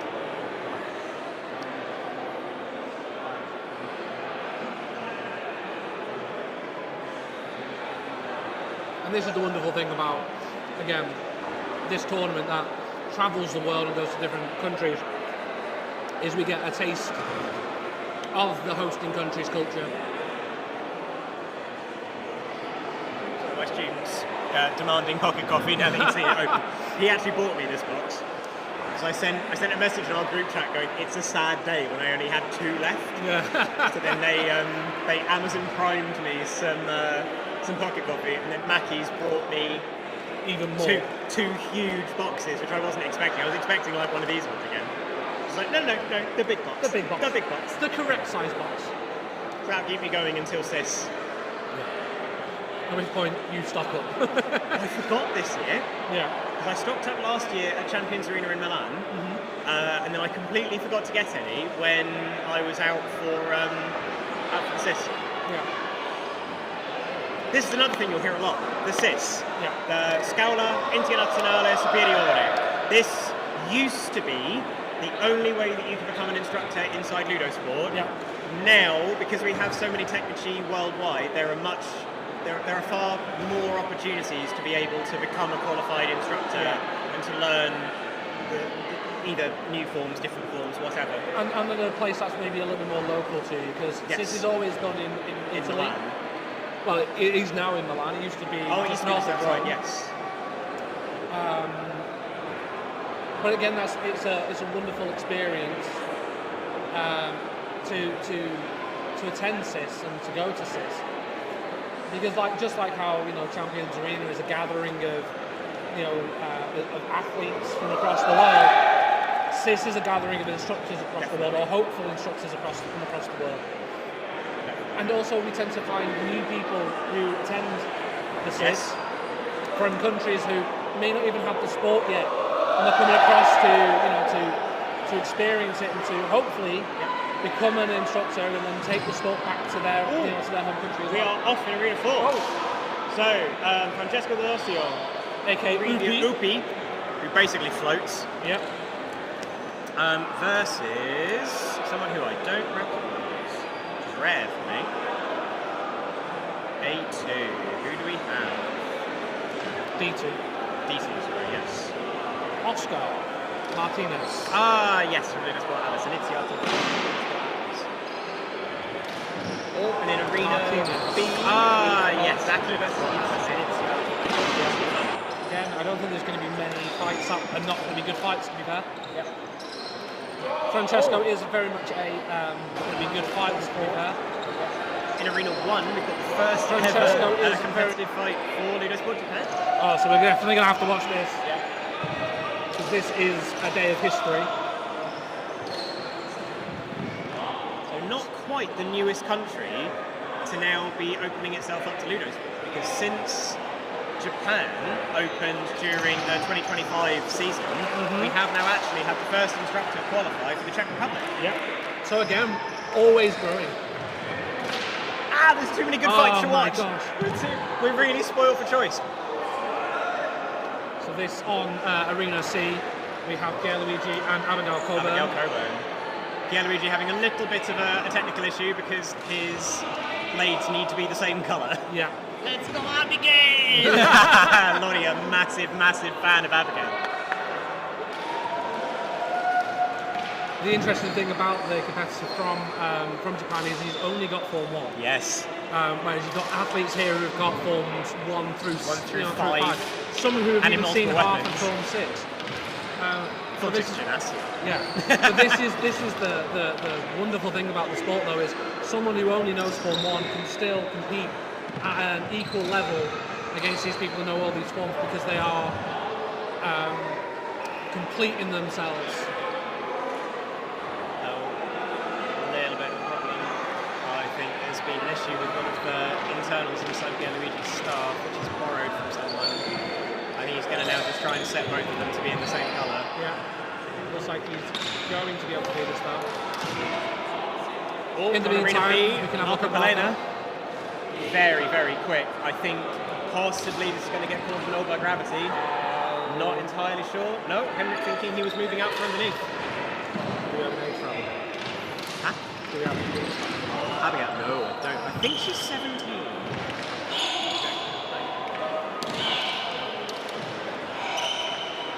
I do worry about her voice. Again, you can hear those loud declarations coming from her. On arena 4, Little John versus Fabio Bonomelli. Again, we're just pulled from pillar to post. Yeah, this is it. We're really spoilt right now. I think I'm going to sit and watch Luigi a little bit more for sure. I just love watching Luigi with staff. Awesome. It's awesome. He's so precise in his movements that he knows exactly where the hilt of the weapon is. Yeah. Which is a huge, huge problem. This is so long. With staff. It's so long, so it's such a larger target than it is with long sabers or even daggers. Absolutely fantastic fight there. And again, this being Abigail's first time competing at Champions. And again, this being Abigail's first. Now, I'm watching the fight in Arena 4 at the moment. Fabio Bonomelli versus Little John.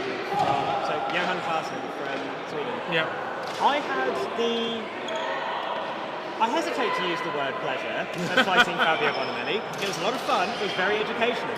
But I was very much put in my box. Yeah. He is very controlling and dominating of the arena. Yeah.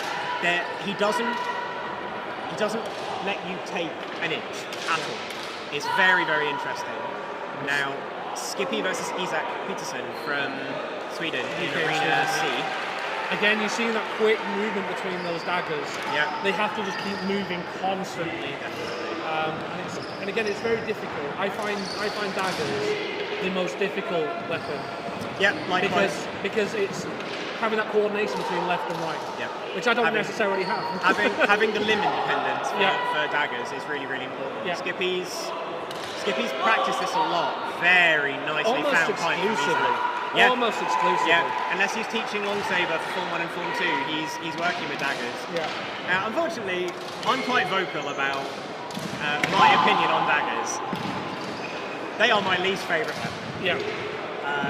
That's all I'm going to say. I enjoy watching daggers. I don't enjoy doing them. To me, there are very, very few people when it comes to daggers where I don't think it just becomes a bit messy. Yeah. But that being said, it's not always true. But again, I think this is when you start seeing the people with daggers come to Champions. That's usually when you're seeing the best version of daggers. Agreed. Where we're at. Oh, Marco just covering that dominating distance. this. Marco's very springy. Yeah. This is something I've noticed in the time I've watched him inside the sport. He's very, very springy. He's got a tremendous leap on him. I don't know how he's trained it, but I know he's trained it a lot. The thing is, Ian is also very good at height change as well. He tends to favour going more down rather than up though. But it's how quick as well he goes down without smashing those knees. Yeah. Definitely. Now, Henrik to the tempo. Yeah, Henrik, so the official closest to us at the moment in Arena B. Very, very experienced official. He's done almost every national tournament this year. I think so. There's very few. He definitely did the USA, he did the UK, he did France. I think he was involved in Ireland. I think one of the only ones he didn't do was Spain. Possibly didn't do Italy. No, I think he was involved in Italy. Okay. Oh, I'm missing Remy. Remy on Arena C at the moment. Very much enjoying this fight. Both Remy just being holding that drawn saber. in. But he was being pulled. Yeah. I think it's quite easy as well sometimes to really kind of try and hold that saber out and hope that you make contact. Yeah. And it doesn't necessarily always work because it's that static place. Because of course the hilt is still a target. Absolutely. It's nice to see that Remy's got gloves. He sent me a message last night at about 11 PM saying that he forgot them at home. Oh no. Well, the good thing is we do have a shop here, so you know if We you do, are, if he's you bought are them. here, you can buy some. Reminds me, I need new gloves. Well, they're available at the tiny shop. I am all too aware. It's my job tomorrow, isn't it?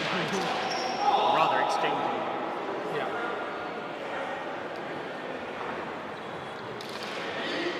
So you can see here on Arena C, there's a bit of a conversation between the officials and the style judge. Yes, so just wanting to have a look. I believe, So from the white little card bit there. I took of this, it's about the way that the blade's entering the centre of combat. It's becoming a little bit Pointy. which we do try and avoid, but I think in this case, I understand why the warning's being given. Yeah. In my opinion, it was a little bit of a joint effort between two athletes. Yeah. Remy here just making sure he understands the way that this is working. Yeah. Because of course, like again, with our, with the sport, we try to avoid. One of the things that we do get asked questions quite a fair bit is like, why do we attack the way that we attack, and why can't we just thrust like we would do in like something like Olympic fencing? Yep. And the reason that we attack, you notice we're not wearing gloves in way we would take gloves and, as I say, groin guards for those, for those with external genitalia, is literally the only required protection that we have to have. Those who are underage athletes have to wear, eye protection, but it's very much an optional rather than a requirement.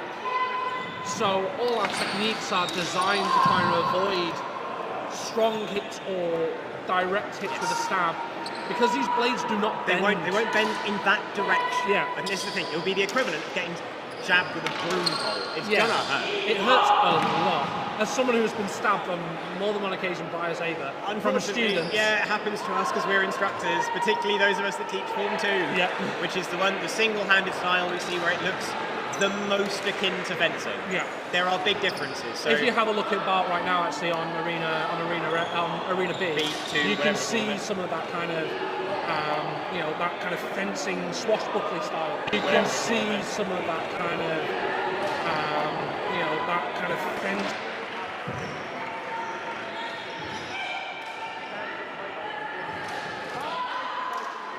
He doesn't expend things. And he holds his ground a lot. It's very much a case of he doesn't move an awful lot around the arena. No, you see people who rotate, and you see people who jump, and they're moving all the way, but Bart very much conserves his energy and controls and dominates that arena by trying to stay within the centre. It is interesting. Yeah. The other thing that I love about watching Bart's fight is he always declares the same way. Mm-hmm. He always declares with his index finger coming up. He's always like pointing, eat. I love it.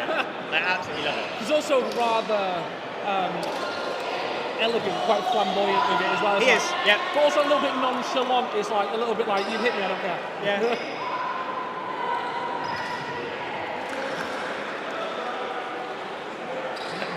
Yes, you've hit me, you've hit me. Yes. I think with this one it was actually a check about where the contact had been made. I think Triad was just trying to understand that it wasn't too up towards Bart's face. Yeah. So we have, again, this kind of shows, again, like the speed in which the athletes are fighting, and also the efficiency of the officials and star judges. And we've got another staff in A with Jeremy Keller. I'm really torn now. I want to watch Jeremy, but I also want to fight Skippy and Remy. But it's also Jeremy versus Fabio as well. Yeah. So again, this is going to be a very high level fight. So I may watch the staff a little bit.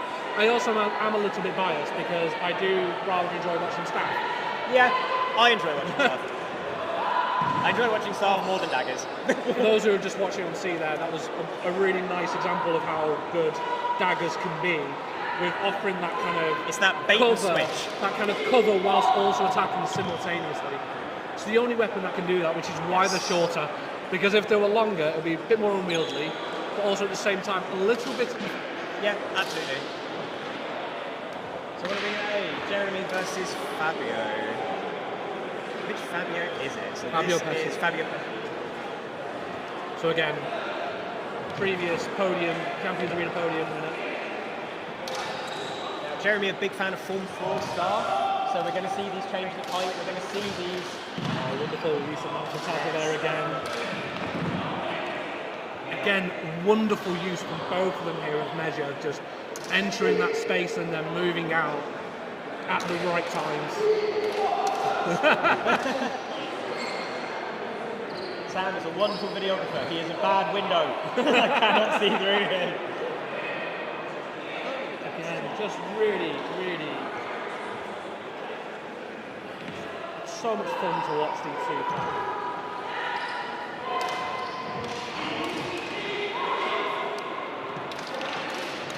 I just really love how everything with Saf is just like in that half time.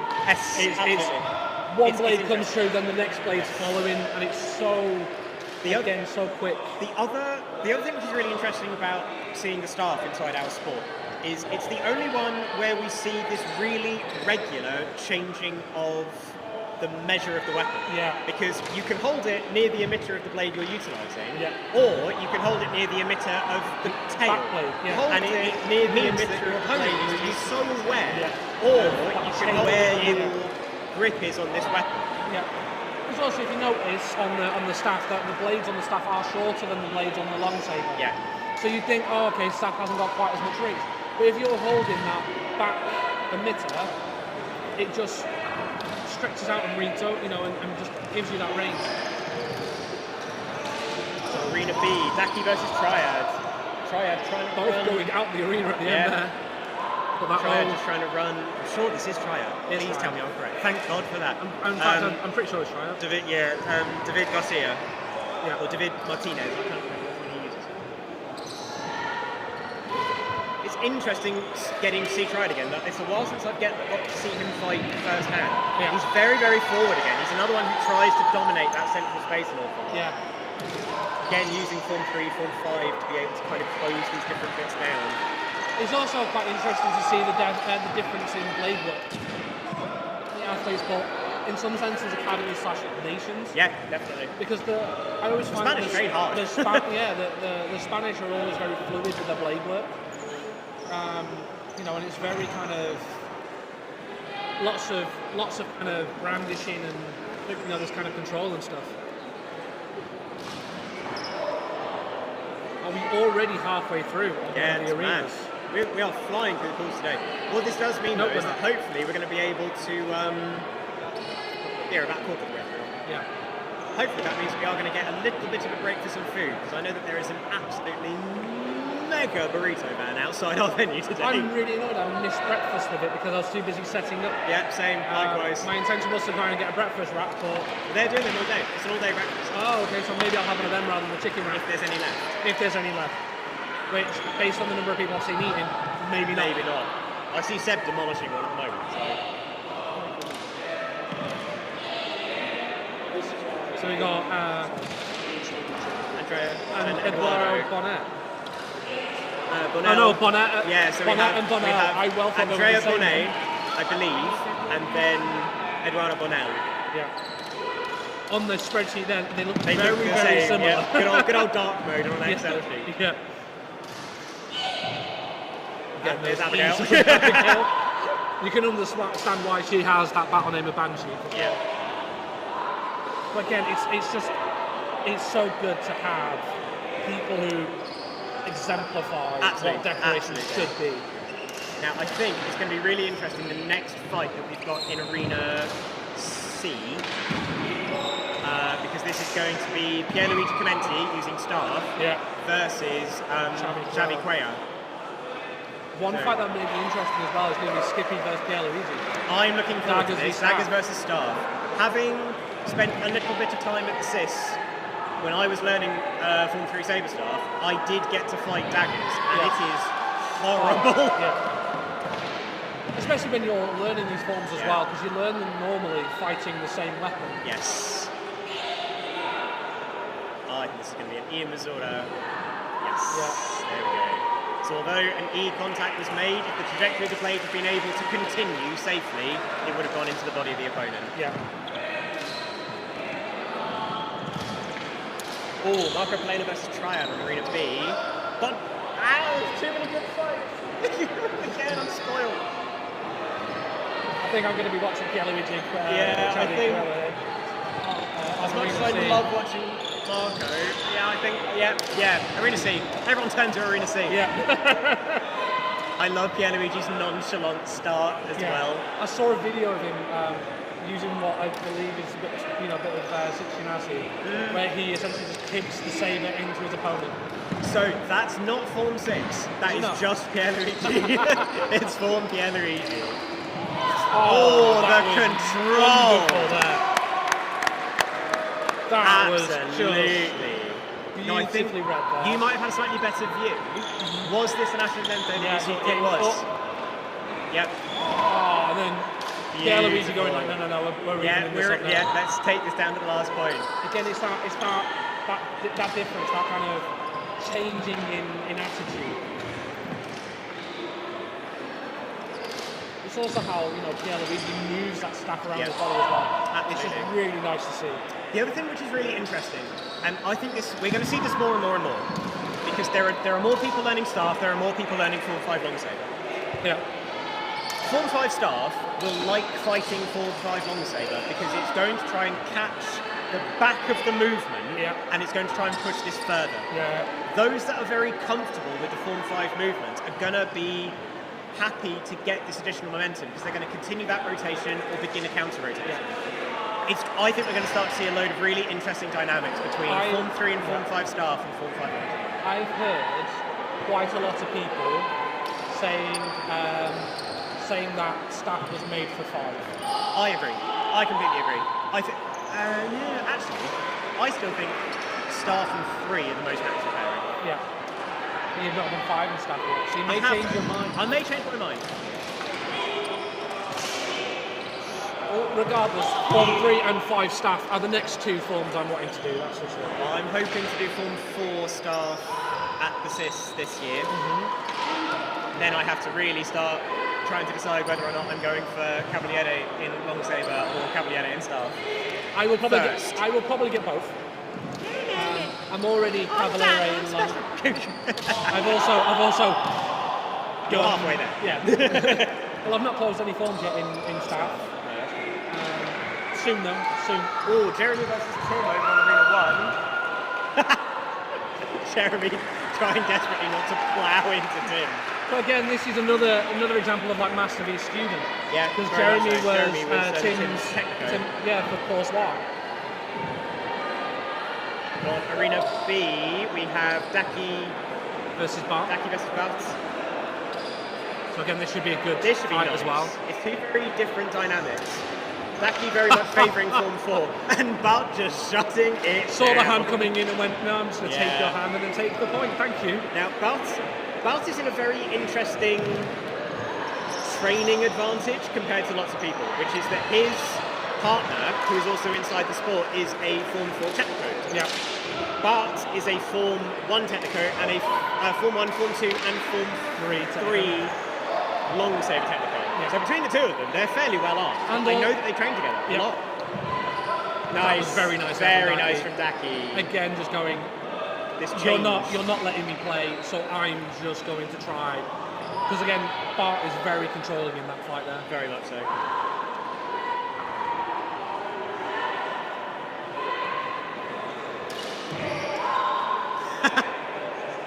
Sorry, just watching Isaac absolutely shut down Jeffy.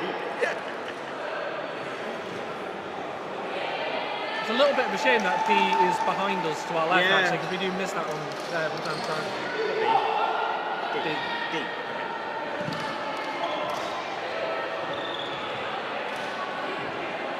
But we are getting close to halfway point in Arena D. Arena B, still quite a few to go on A and C. I think A had a couple of long fights. Yes. And actually, I'm not really surprised by that because of who we have. There's a few people here who are always going to try and not necessarily run the clock out. They want to Maximise their time. Well, it's not even a case of maximising it. They just want to be in control. Yeah, definitely. Triad actually with the gold saber at the moment, being one of those. He wants to be in control of that situation. Oh, an arena C at the moment. Abigail versus Yuke. Yuke, an incredibly dynamic and athletic individual. Loves his changes of height. Very, very precise with his blade work. Yeah. Abigail again showing form 1 though. Absolutely. Being in a very effective form, despite the fact that you have people who know more forms. Yep. Now, we're really fortunate. Well, I say fortunate. A very good thing about our sport is that the forms are directly designed to be balanced. Yeah. There should not be a strongest form. Correct. But what we do start to see, however, is that obviously as you progress through the forms, not only are you getting more toys, more tools in your toolbox, you are still then getting to continue practicing those lower numbered forms. Yeah, and it's when you do any of the other forms, the stuff you learn in those other forms goes back and kind of improves the forms that you've done previously. And you essentially start to build your own style based on everything that you know. So you very rarely find athletes who stick only to one individual form. You'll have some athletes who maybe favour one form. You can Abigail ending with Pareggio. You see the crowd absolutely loving this. Again, we've got a decent sized Irish contingent as well. We do. I think it's the most that them. have ever been able to travel to a Champions Arena to support you. And According to their Instagram post. I mean, also on top of that as well, like the number of spectators we have here today. It's great. It's absolutely great. We've got over 100 people here, spectating live, which again, plus 64 competitors and maybe about 50 members of staff. So we're about 250 people in the room, which it's great to see. Yeah. Truly the biggest tournament of the year. Definitely. Every year, definitely. And it grows every year as well, with the spectators. It's always 64 athletes, but we always get more spectators. For now it's 64. I think in the next couple of years it's going to need to expand. I don't think so. You don't think so? I think all that's going to happen is you're going to get fewer people from because if you look at the likes of like the likes of Italy and Spain have got so many, because they're such large countries in the sport. I think you're going to see less of them, and then some of those places going to some of those smaller countries. What a disarm! What a disarm! Go on, Pierluigi! But not only a disarm, but also a disarm sending the saber out of the arena, which means it cannot be retrieved. Yeah. What a way to end that duel. That is one that I'm going to need to go back and rewatch. Yeah. Yep, thank you, Sam. That'll be in the highlights reel. Absolutely phenomenal. I mean, this highlight reel is going to be a long reel. It's going to be long. It's going to be long. Yes.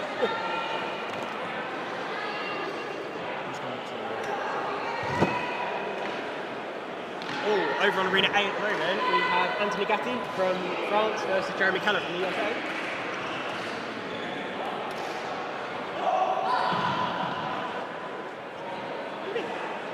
How's everything?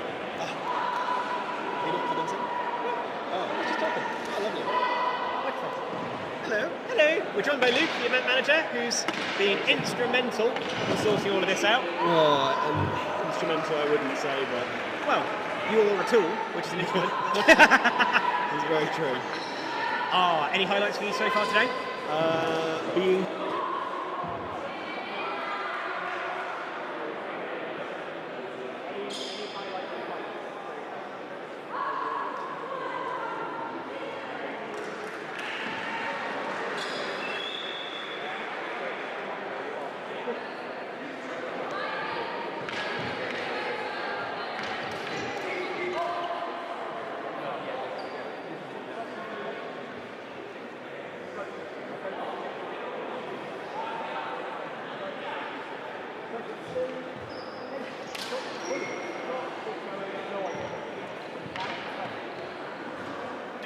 a less flamboyant control than we see from the likes of Triad that we're currently seeing in Arena B.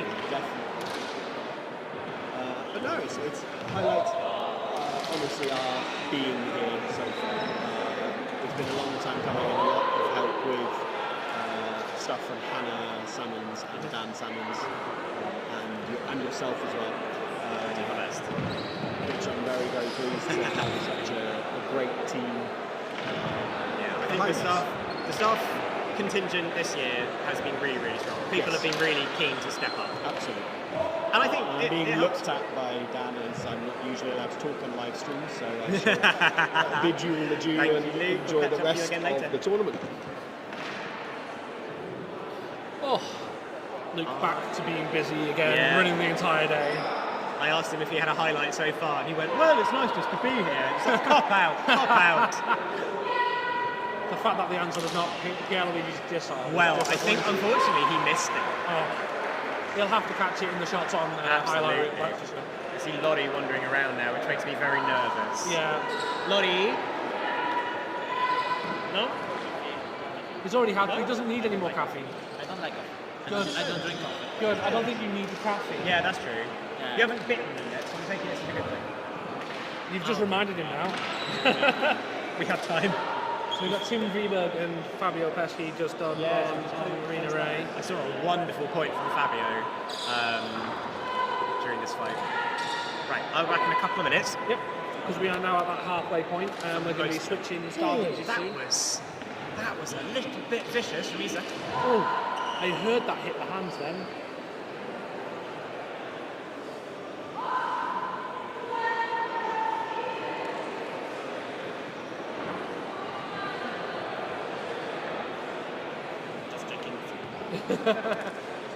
Scoping out the competition. So yeah, that ends the first half of the pools for the second set of pools. So we are going to be swapping those star judges, and then we will get back to it in just a moment.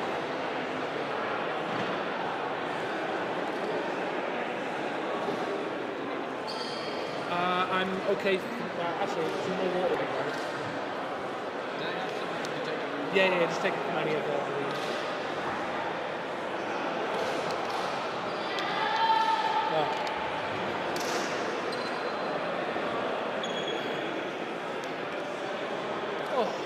So this is a fantastic day. Already seen some amazing combat, and we've still got lots to come. So after this next set of pools, this next half of pools, we will be taking a bit of a break. To allow the athletes to grab a bit of food, grab a bit of water, and then we will go into the elimination phases. Thank you very much for the water. So then we will be going into the elimination phases, where it will be a knockout round, and we will be slowly condensing the arenas. So we'll start off on 4 arenas, no doubt, and then we'll move to 2 arenas, and then we'll go down to 1 arena at the very end for the finals. At the moment, I have my favourites, but I don't know who it's going to be at this point. Any ideas, Hannah? I haven't actually seen the leaderboard. So, currently, let's have a look at the style rankings once again to see if there's been any changes at the moment. So, based on pool order, we're still seeing Carlos at 6'7" at the top. Pierluigi also at 6'7", so at the moment we have got a tie for number 1 in style, which is pretty impressive.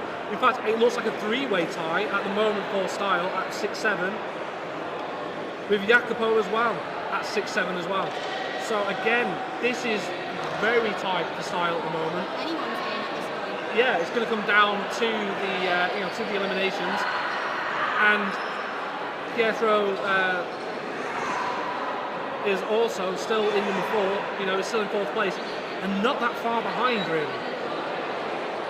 In fact, the top 10, the top 5 are all very, very close, to having that. So we will see where we're going, with Again, anything can happen, anything can change. We've still got a number of fights left in this pool, and we're going in now onto the other two arenas. Skippy versus Abigail on C1, on pool arena C.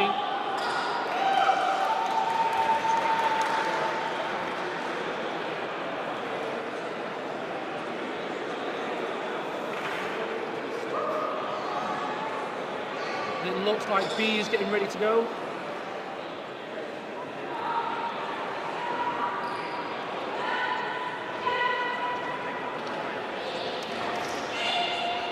Skipping, moving those sabers around, trying to find that opportunity to come through.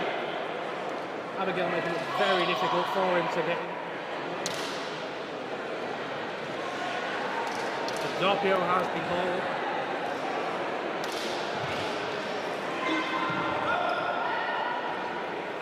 So over on Arena B, we've got Ian Smith versus Eduardo.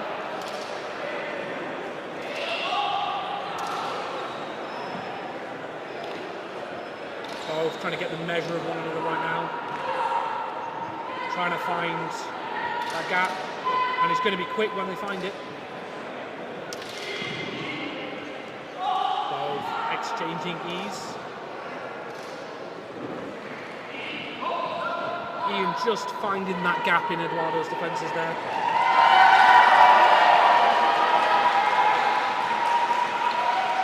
I do love how loud the crowd is every single time for Abigail.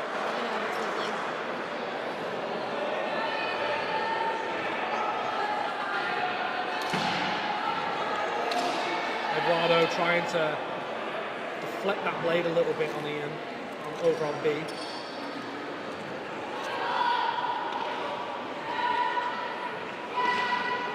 Ian trying to cut those lines, make it a little bit more difficult for Eduardo to achieve anything. Eduardo manages to make his way through. The fight over in B looks very energetic. Then changes of heights. An absolute onslaught of strikes there.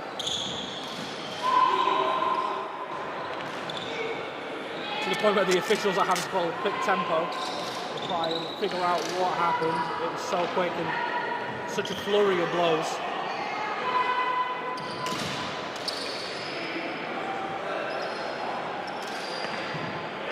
Which way is this going to go?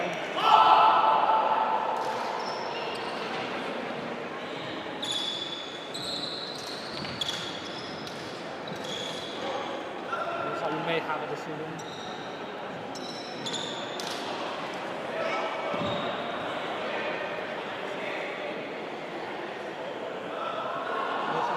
White car for the blade coming up from the looks of it.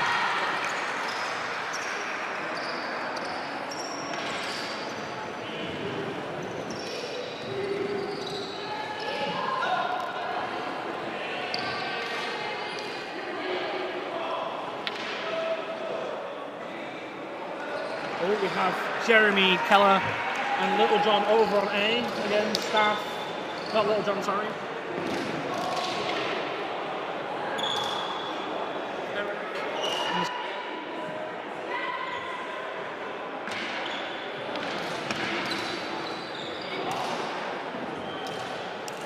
Again, a very good example there from Eric of declarations. Felt that strike come through.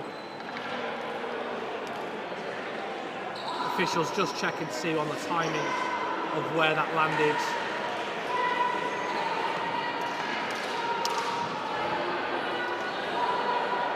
So East Solaris being called, so there was E on the way through.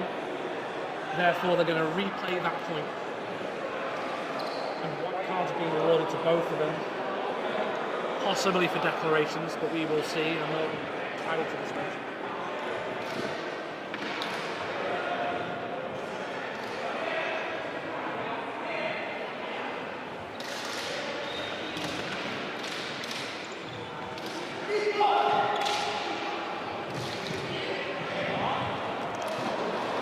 Really pushing Jeremy there to the edge of the arena.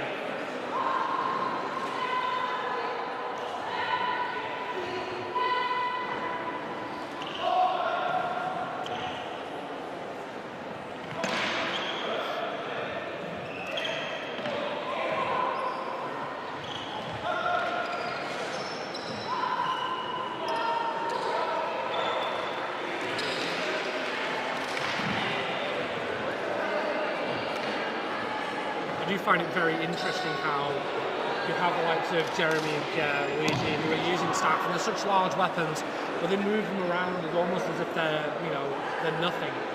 But they are quite large, and they do weigh a fair amount in comparison to lightsabers.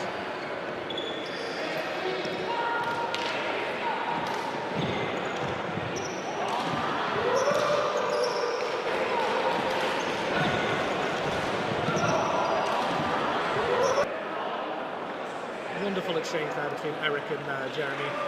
With Jeremy coming in 3 now.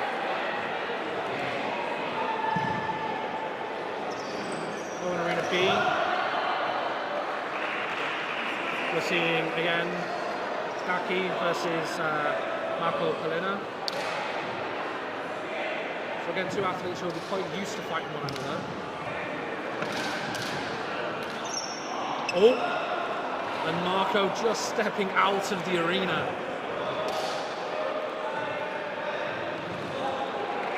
It ends with a draw.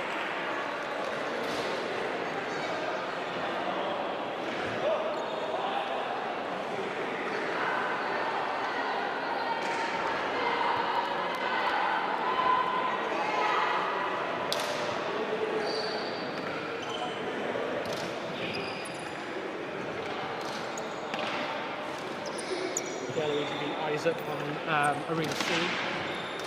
Again, two very strong athletes.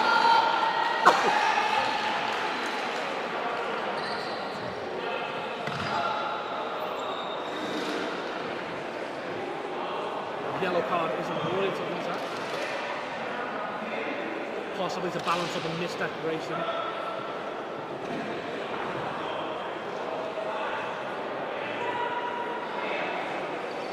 We do have a number of cards. We have spoken about how the white card is a warning.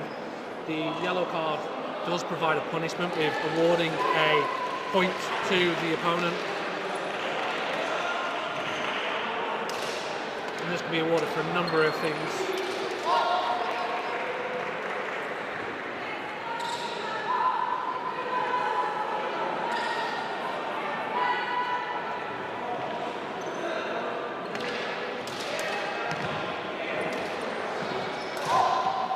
Isaac just really trying to push, trying to find those gaps. And he manages to find it for short with him.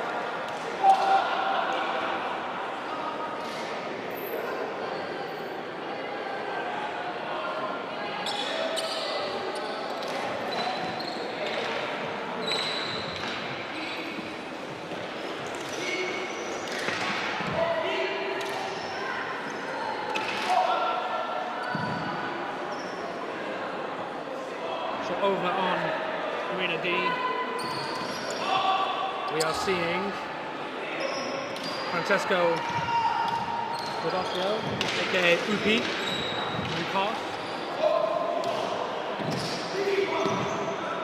who is wearing the full face mask. Again, it's not a requirement, but people can wear them if they so wish.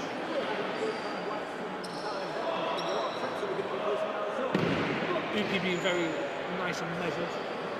Trying to find those gaps.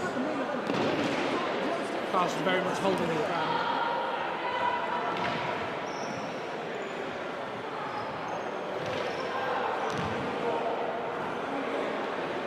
He was caught before the arc, so they will replay the point.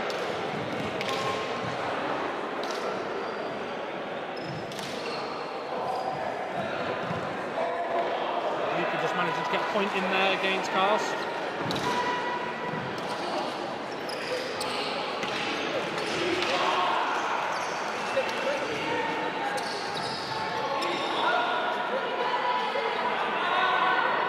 Very nice use of height change there. I'm sorry, I had to do it. I was afraid they would run out. So I've been here all on my own with them, and Bruce comes back with a very nice smelling burrito. I'm okay. I will have one in the designated one. A good one. I've not eaten today. It is fine. It's not. So you're going to have some times where Bruce is going to be going like, "I'm amazing, look at him go!" and then rice being sprayed everywhere. What have I missed? What have been the highlights since I've been gone? Oh, everything like, you know, like 3 people. No, I'm joking. Don't say this. No, we've had some really good fights. With Yellow and Isaac was a good fight. Oh, that's amazing. There was unfortunately yellow. Oh, really? Isaac for decorations. Oh, that's a shame. Yeah. Just missing it on that. Just missing it on the emitter, and it's so easy to do. It is. It is. At this level, we hope that decorations are not being missed.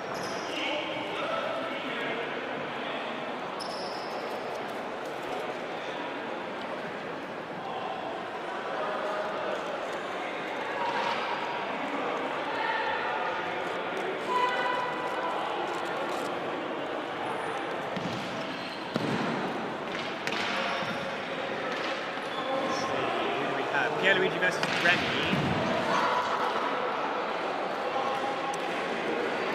Again, at the moment we've got a 3-way tie for style. Oh really? Who do we have? So we've got currently. So now it's only a 2-way tie. Because Pierre Luigi was on 6-7. He has slightly. Oh, okay. He may bring it back. He's still got a few fights to go. Nice one, Remy. But we've got Carlos and Jacobo, both at 6-7. 6-7.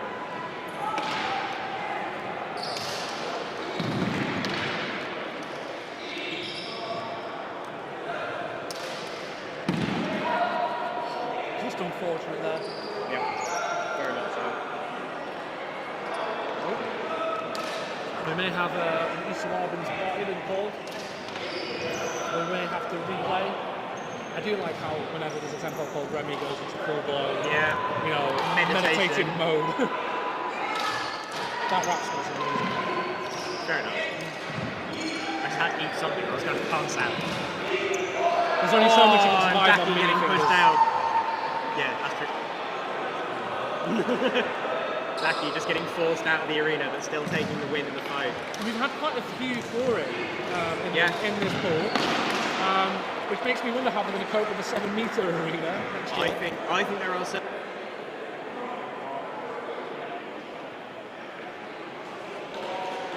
Start training now, that's for sure, for next year. This is going to be an interesting fight in Arena B. Triad versus Ian. Yeah. Two very, very different approaches. Ian really going for that first Absolutely. point. I think it's going to get called as an Ian Missoura. That was a very nice exchange there. It was nice. I am curious to know how it's going to land. Henrik is usually very, very good at these sorts of calls, so I would trust him. Because the blade did look like it was ascending upwards. Yes. When it caught the... It's got that rising trajectory. But let's see. Maybe another...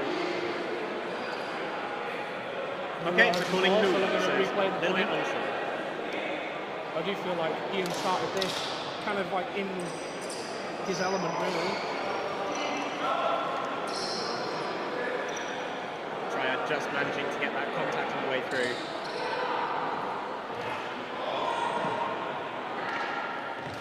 Oh, we've still got this fight between Arena C. I feel like there's been quite a lot of questions and stuff, and we're drawing at the moment. On Arena D, Fabio Bonamelli versus Francesco D'Alessio. This could be an interesting fight to watch. It's already 1-all draw. Fabio is taking his last point. Yeah. Fabio securing the point. Fabio's reach is crazy to get as well.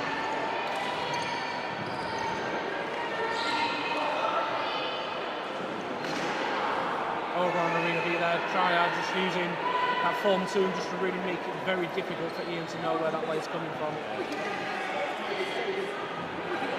Ooh, over on C we've got Skippy versus Charlie Corral. I know, speaking to Skippy before, he was quite looking forward to this fight. Yeah, definitely. Honestly, any opportunity to fight Xavi, I think, is absolutely phenomenal. And again, just like the majority of people in the sport, he's a very nice guy. He's a lovely guy. I absolutely love him. But He's always very happy as well. Yes, yeah. Like, you can see the pleasure he takes from the sport. And he loves teaching. Yes. I think I've done a few workshops with Xavi, and you can see how much he enjoys helping other people grow. And he's very infectious with, like, you know, or disarm. Disarm with the dagger. If you trying it on. And immediately that infectious smile from Xavi. Yeah. And Skippy. Again, it's just, both two very infectious personalities. Yeah, very much so. I think we've said it before. The community aspect of the sport is tremendous. Yeah. It's also, we keep the nice people. Yes. People that don't want to enjoy it. They don't last in the sport. No. So it's kind of self-leading. Yeah.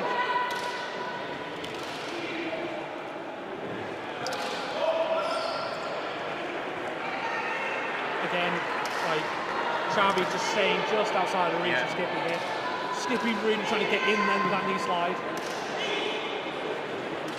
It's things like that that really baffles me sometimes as well. When you get like a knee slide and he's moving in. If I tried that, I would be dead.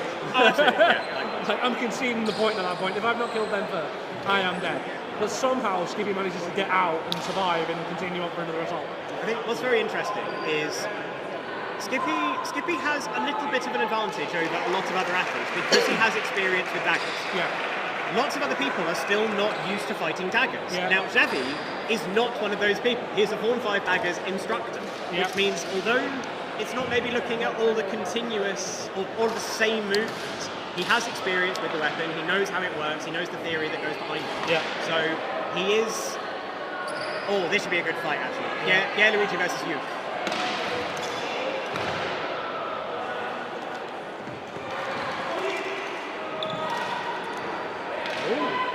Interesting stuff together.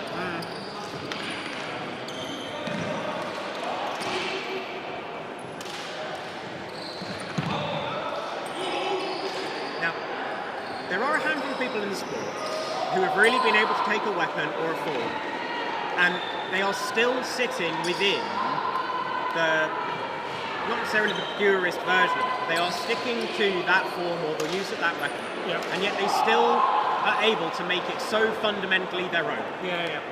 Luigi is someone that does this with stuff. To me, he is the epitome of someone who has studied the weapon and has found his way of making things work.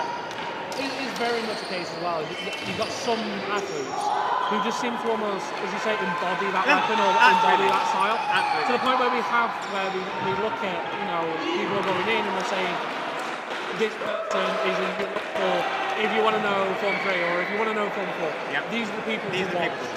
You know, and Pierre is one of those people who it's like, this is who you want to watch if you want to know how to stand it. But the most important thing, though, in my opinion, you can watch Pierre using staff.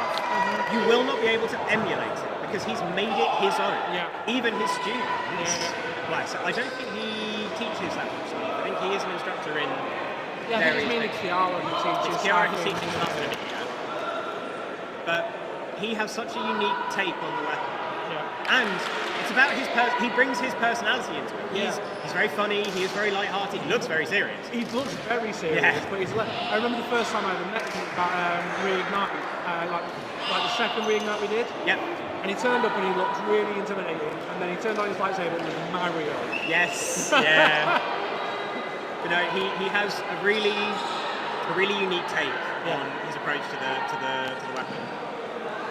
And there are a handful of other people who do this, and I think Carlos is one of them. We joke about it, that there is Form Carlos. And it is big movements, it's lots of that aggressive nature. With that acrobatic as well, like, you know, that and athleticism that he does have as well.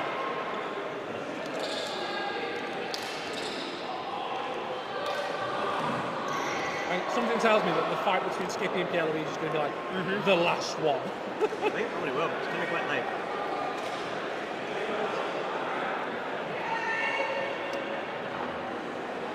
Third to last. Okay. So we have two fights left. Before that we have Isaac versus Remy. That's a fight I'm looking forward to. Which again will be a good fight. Again, I don't think there's been a single fight where I've gone, no. All fights have been ones that have been. This is why it's so difficult to commentate on them. There's so many good fights. Over on Arena A, we've just seen a change of height from Haruki sure it's his name. Yes, Haruki Yoshitake. Which is not inside Form 1. There should not really be that change of height. But what it has been is that now he's just been clonked on the head by Jeremy with his staff. I mean, and Jeremy looked immediately guilty, but in my opinion, he was completely in the right. This is also going to be a very interesting thing for Haruki because he has to have the exposure. You know, like during the the Japan Awakens event, there was some staff stuff being done there. They did an entire day of stuff. Yeah, but still, like, it's like, Daki's just stepped out on Arena B. Daki. The thing, now, we probably won't be able to see this. I think they're just outside of frame. So Daki is being watched by his wife, and he's not being watched by his infant child, because they are fast asleep. But I know that because he was quite a late arrival to the event overall, half of the logistics wasn't about, can I find a late flight, can I sort this out? It was, can we find childcare at 48 hours notice? No, don't poke my lunch.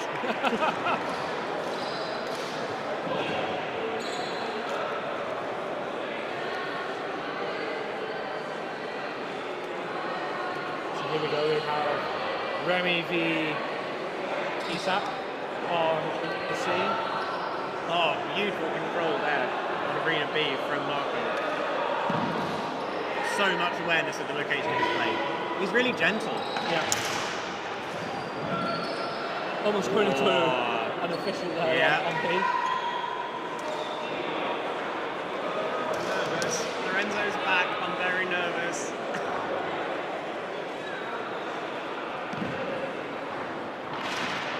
White card, I mean, possibly for declarations there.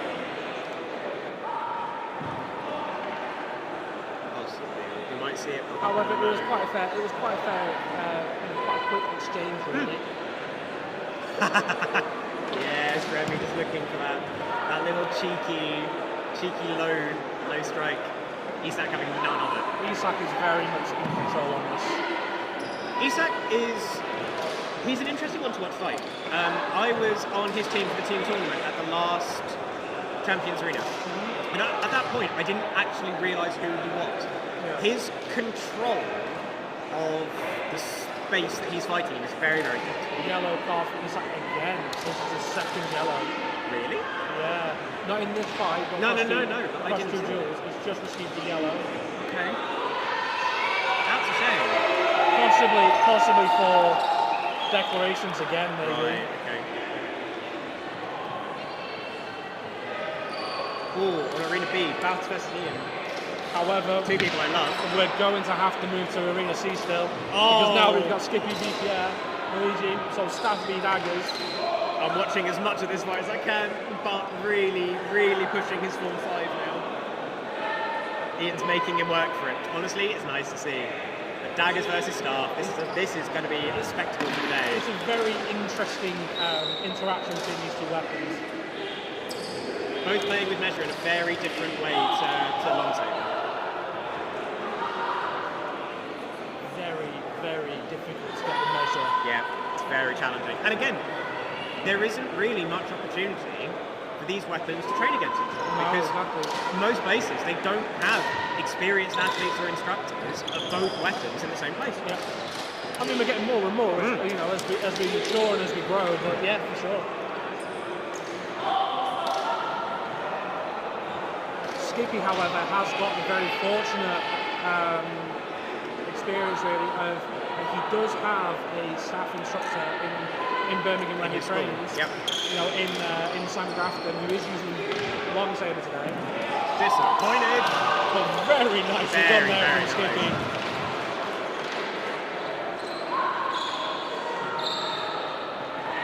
This is a very good exchange between these two athletes. I'm enjoying this. Oh! Contact on the hilt there.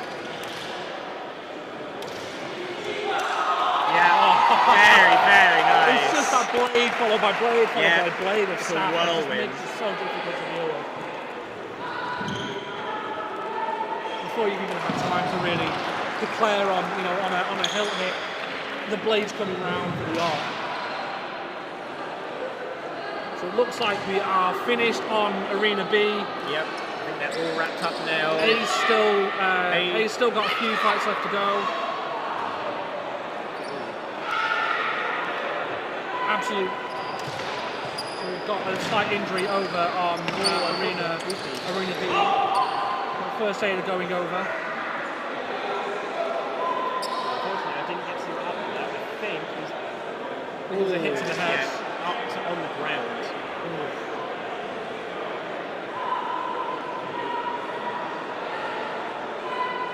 The camera's been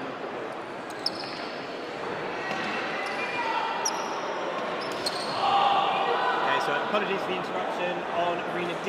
We're just dealing with a little bit of an injury. Unfortunately, we do everything we possibly can to avoid, actions like this, but they do sadly happen from time to time, which is why we have first aid on site. So, in the meantime, we will divert our attention to the other arenas, and we'll come back to B and things have been dealt with.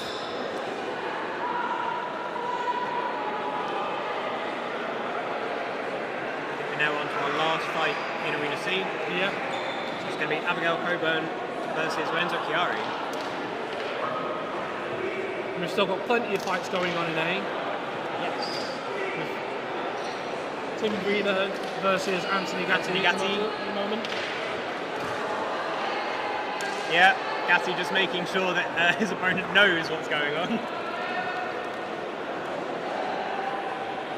A little bit of dancing from the officials and Abigail over on Arena C.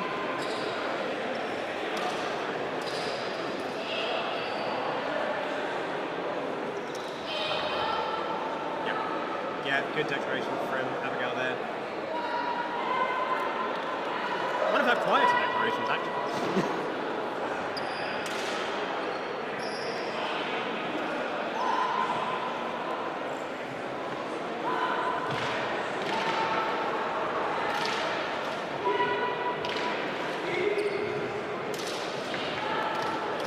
Again, this is another example with Abigail on a Form 1. How effective it can be even against higher forms like 1-3. Mid-rotation, expose himself. Stick it in. She took the opportunity.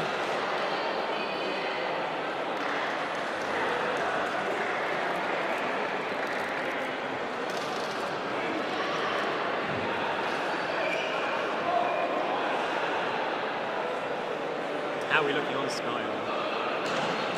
Not much has changed really.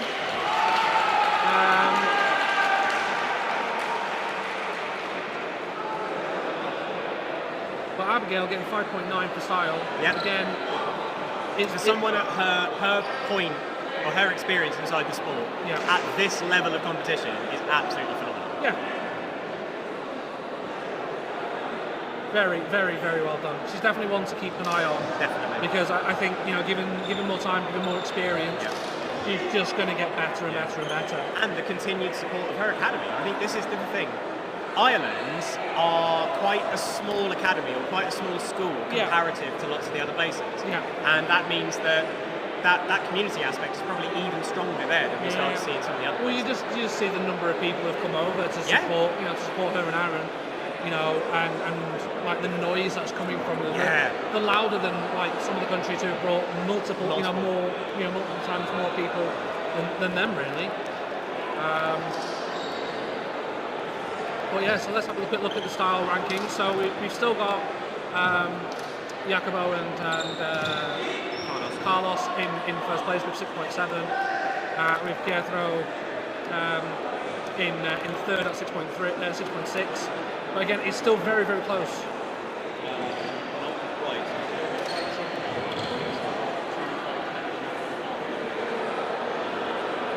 And again, like even in the mid of the top 10, it's still very, very close at 6.5s. I think this could all change in the elimination phases. There's definitely no one who's run away with it at the moment. So yeah, I wouldn't want to put money on anyone, that's for sure. There's a few people I'm keeping an eye I feel like a lot of people are going to be happy with where they're at. I think so. I think Seb Ferris is going to be very, very happy. Yeah, he's going to be happy with 6th. I think he probably would have liked to push his way into that top 5, but he's very, very close. But when you have a look at the likes of who is in that top 5, you can kind of... Oh, you can understand it. Again, he's standing with like on the shoulders of giants. Yeah. Let's have a quick look over in Arena B. It looks like they're getting ready to go on again.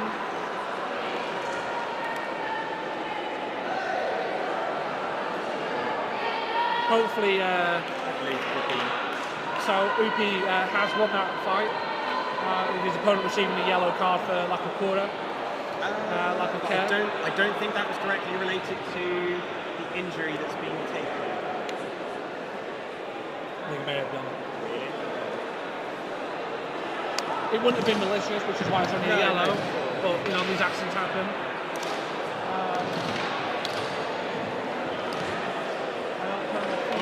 It's probably Saber turn off in Arena D. Got that nice back on his head, so hopefully he'll be okay. And he'll crack on with the rest of the tournament.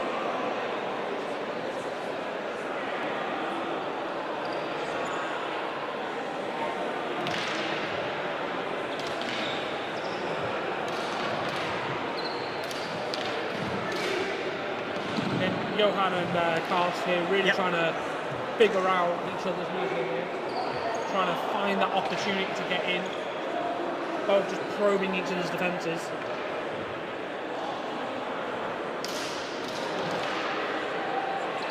Tim and Eric over on Arena A. Seeing a lot of Mano Phantasma today. It seems to be a very It's popular a big technique thing. today. Yeah, it might be this year's thing. Yeah. There we go. There's the after event merch opportunity. Just Mano Phantasma. Yeah. Oh, we've just seen Eric go 40 on Arena A. Not even necessarily from the pressure from Tim. He just seems to have wandered out. Yeah.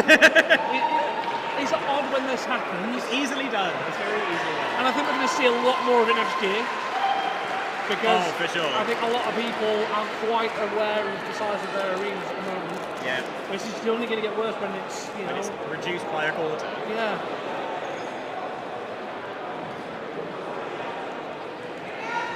So we have the final fight now in Arena D with Oscar Martinez versus Marco Brambolo. Marco there in orange. Not sure Oscar, there's some... Oscar getting killed with a big smile on his face.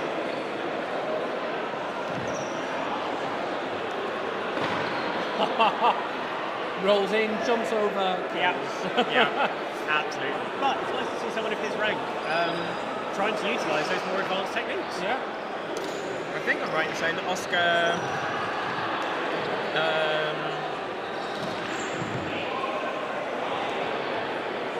Where is my information on Oscar? I was under the impression he only had Form 1, but maybe that's just not up to date. Because that looked like predict Force 1. Yeah. But he's still in Itziato as well. Yeah. So he's still quite... And fresh. again, though, this is one of the crazy things as well for me, is the fact that in Spain where there's such a high level and such a large number of athletes, that someone of his rank has managed to qualify for champions. Just goes to show again that he's going to be another one of these ones to watch. You know, definitely for on the future. that up and coming side. Yeah. Because I'm sorry, if you're qualifying for champions in countries like, you know, Italy and Spain, where there's such a huge competitive contingent. as an Itziato, it's good going. You know. And that ends us on Arena D. And Arena A is now finished as well. So I think now we're all wrapped up at the end of the pools. Yep. So now we are going to go into a bit of a lunch break, where the athletes can get themselves a tasty burrito. Absolutely. I thoroughly recommend. I'm going to grab myself one as well, that's for sure. And we should be back in A little while. due time. Yeah. We'll be posting a couple of updates. Stream staying live through lunch break, or is it going to shut and reopen? Technically going to be live. Okay. You guys are. So Alright, that's good. Okay. Cool. So stay with us. The streams are still going to be running, but there's not going to be anything going on for a little while. I don't know exactly how long the lunch break is going to be. I would imagine it's going to be at least... Usually around about an hour. Yeah, there or thereabouts. Yeah. So come back and join us later. Stay tuned.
surprised by Haruki. With it being his first ever, national, international tournament. He's got a style score of 6. Yeah.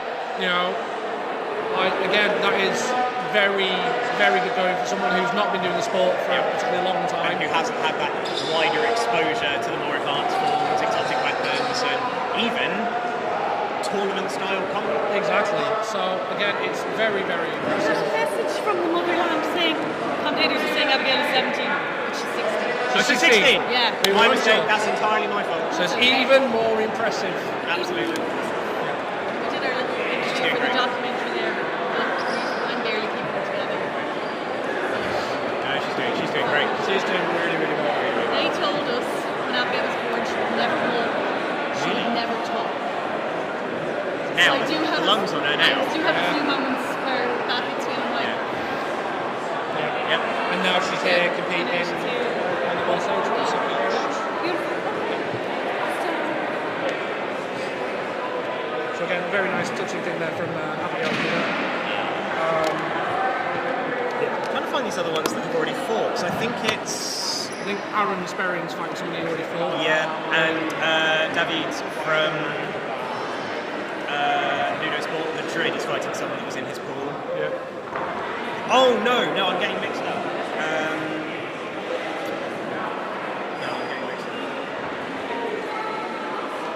There's some I'm quite excited to see. Can't find any examples right now, but there are some that I'm excited to see. Pierre Luigi and Ian Smith.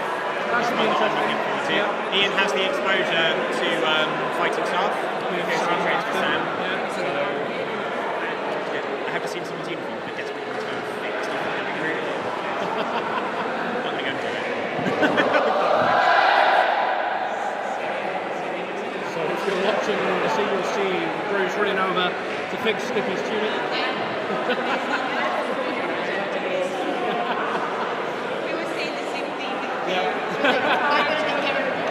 Sometimes you just have to run over and fix a person's uniform. Oh, and if you're also watching Arena C, you'll see a lot of people doing press ups because they've all dropped their skills. There's always a show off. But you have to get real close. I mean, like, I'm seeing like the very top of it. Streams now, you'll be seeing again. That's why I've got The athletes will be having their athlete briefings with the officials once again.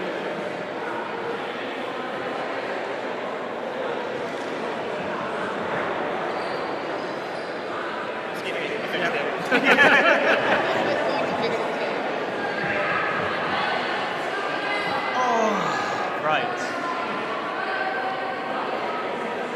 I see Carlos wearing his belt as well. He'll sell that out because let's face it, he won't be able to compete without wearing his full uniform. Oh, looks like we've got the first round of the eliminations ready to go. I know that match number 2 on Arena A is going to be worth watching for sure, because that's going to be Seb versus Yannick. That will be a good fight for sure. For sure. For sure. We were saying... Oh, the second fight on this arena as well is going to be Jacobo and Phil. So, ooh, that'd be fun. Yeah. 2 people with phenomenal reach and understanding of measure. Aaron is quite keen to do well in this. He's come across Xavi in multiple Champions arenas in time before.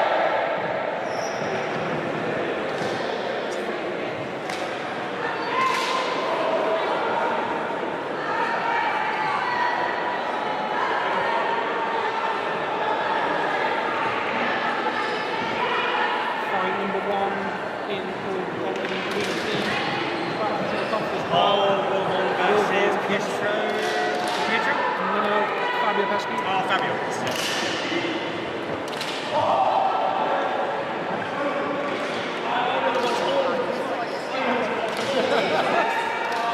I'm very sorry for everyone on the screen. I'm like a kid in a candy store right now. Aljo, Fabio Bonelli, we've got Venus. I can see this. Double Ascendente up close. Straight vibing in Arena B. Aaron is very close to the other. He is, but he is not allowing this entry. just see it on his face, how he's like the disappointment. Cluster of people behind us now, making it hard to see everyone. I think I can see when it's gearing up.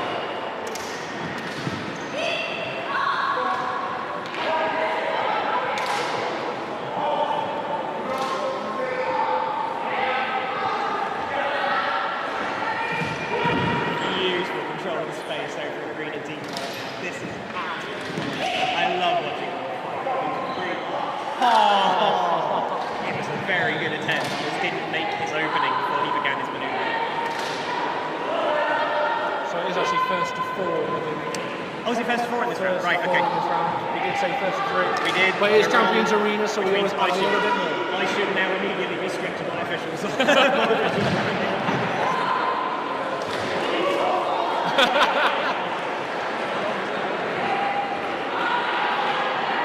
Aaron did very well there to try and bring it up to a 3-2, and then finally having it as a 4-2.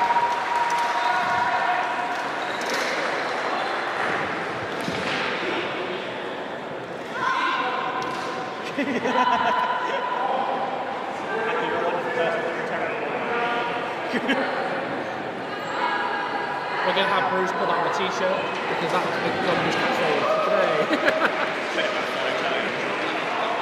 Yeah. Jacobo versus Philip Tower. Oh, this is going to be a good scene. Oh, do we know this landed with Will's fight? Fabio Costa won. 4-1.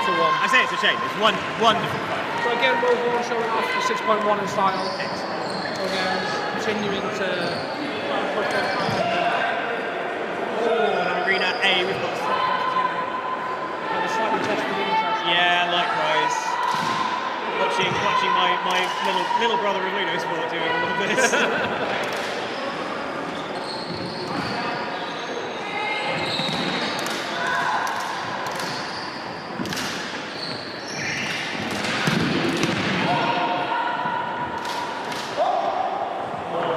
Seb just sneaking in with his rising strike. And this is going to be a very fun fight as well. Two really dynamic athletes. Yeah. Yeah, a little bit more moving around the ring, Seb trying to control that lead.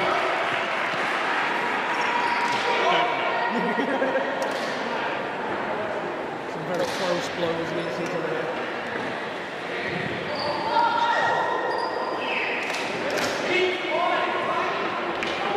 Seb just pushing. You could see him setting this up though. I kept seeing Seb just looking at where he's going. Yeah. In some ways it's a shame, in other ways it's an amazing tactic. I mean, this is one of Seb's strong points. He's always at the very tactical. So you see straight away he tries to take that centre of the arena to try and force Yannick to move outwards. Straight away he tries to take that centre wide of the arena to try and force Yannick. Yannick's very light on his feet though, which does sometimes it's good because it means he's able to move around really easily. But in other ways he is quite easy to push around. He says he who probably could not achieve it. From the outside, it looks easy. Yeah. I can see how other people are able to push it around a little bit. Yeah. From the outside, it looks easy. Pushing around. It's always fun when he's got an illegal uniform.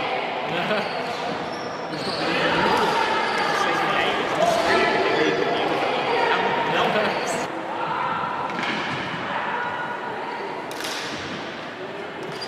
That's it.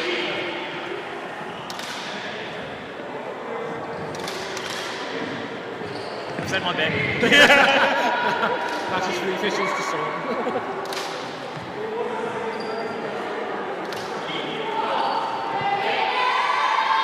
This is a very close game. Yeah. We're now at 3-3. And that's what ends it. I know which way I want it to go. Time. I think both athletes can be very proud of their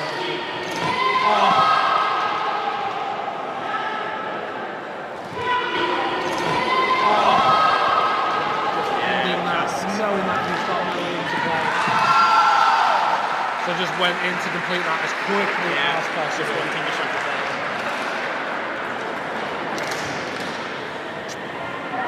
There's a rogue water.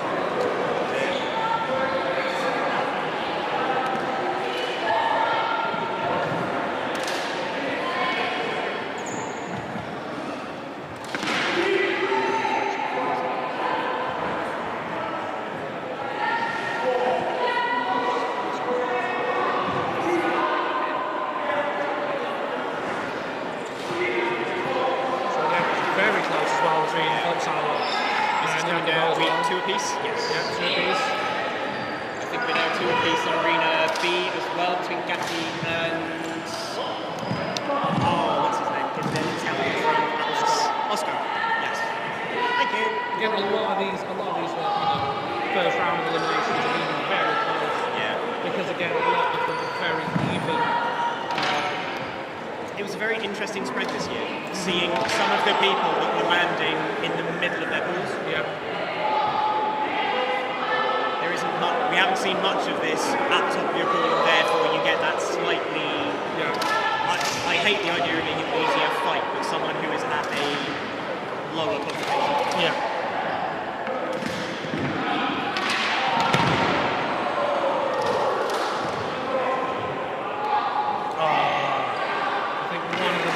One of the arenas may be having some issues.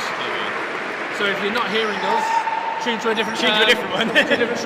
So Philippe just took the last point over here. We're going to see. It was a nice point. Yeah. It was a nice point. Again, he's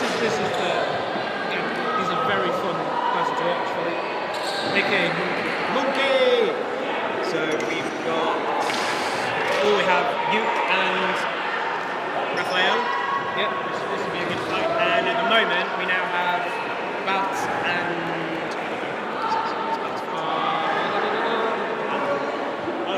Cast.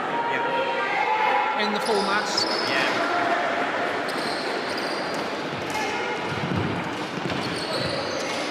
It was quite interesting talking to Pat before. He was saying that people are asking him to play more. During the pool stages, he wasn't quite happy with that.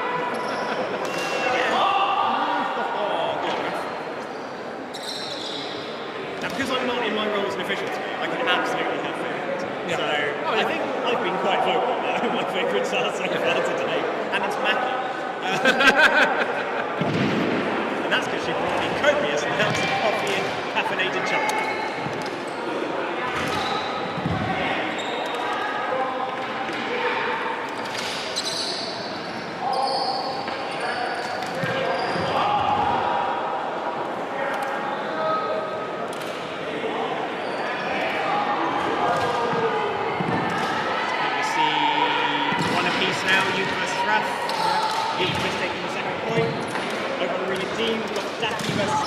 That will actually be quite an interesting fight. Yeah. I said, actually, it makes it sound like I'm surprised. I'm going to have to stand up because I need to turn around more. Right.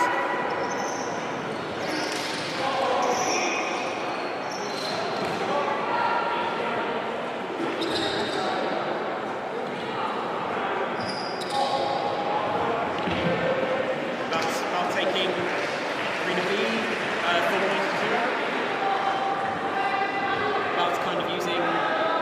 Demonstrating a lot more of his very stoic, I am not going to let you influence what I'm doing. Which is what he's very interesting. Which again, he's very strong though, which means that he's like as an arena athlete. So he's very strong. We have Abigail. So Abigail versus Mario. Yeah. And whoever wins this will be going on to fight Bart in the next round. Yellow card for Lisa as well. That is his third yellow card. His third yellow card.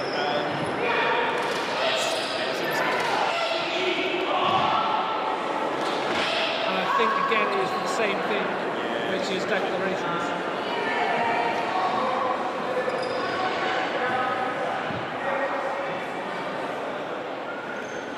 You now 3-2.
there. To get good blades. Essentially coming down to an athlete's lack of due care. Yeah. Which is really unfortunate to see. Yeah, because especially at this level, we only one essentially no-go zone, which is the facing it. You know, so having the blade come across that area is fundamental. We don't do. So having that come up a little high is unfortunate. Next in Arena C, we've got Skippy versus Pietro. Yep. Oh, beautiful move from that here. Maybe not way up. Good enough. See the heat come over.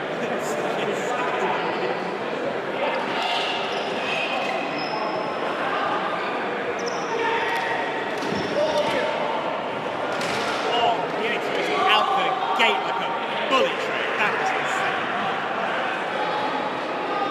Yeah, I think a lot of the athletes have been watching everybody else and know what they can't. Oh, we've just seen a lot of them going. Yeah, we've just seen someone else. He's very good it's like him and dancing his hand, he's moving around it. So it stops looking like what we usually see in traditional form movement and it starts to look a little bit more like this kind of what we usually see in traditional movement, kind of like moving and reacting around something. It's really, really cool. Glad I got to see it though.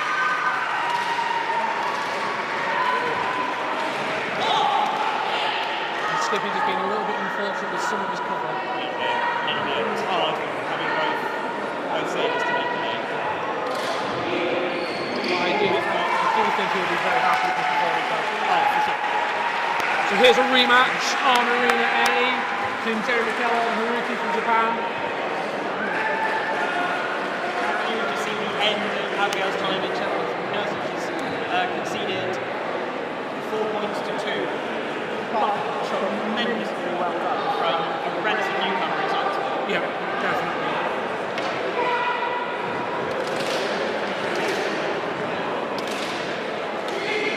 He's got to be careful, he's right on the edge of that arena. Oh, beautiful blade. And it's Jeremy. Jeremy has such a good command of the weapon. Like, he's so aware.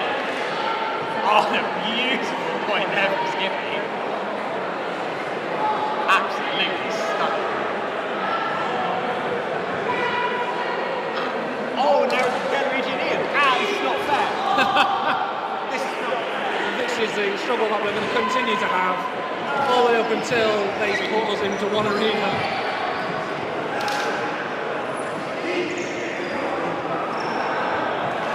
Ian doing very well to keep Luigi at a distance, but I think in a minute we're going to start to see a big change.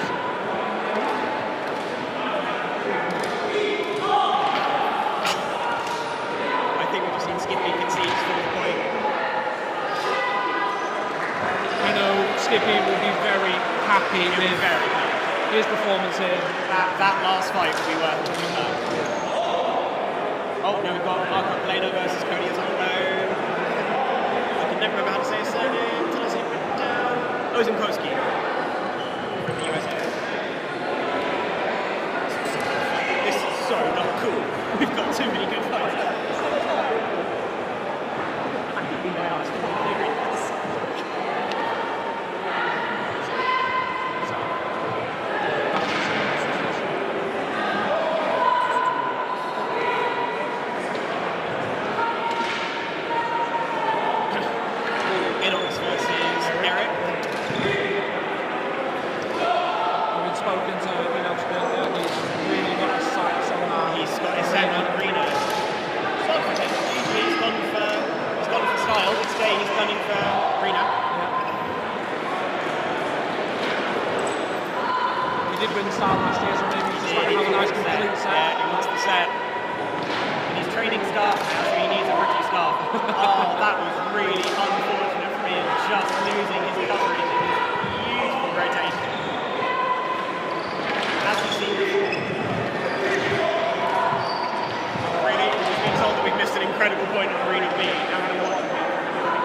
we measure him, I think he may have been able to maintain his coverage. I think so. We'll see what the officials say.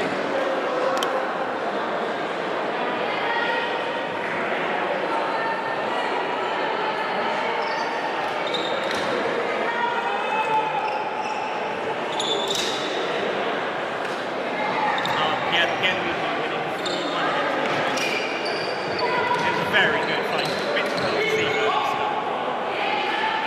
Oh, Jerry Pisha versus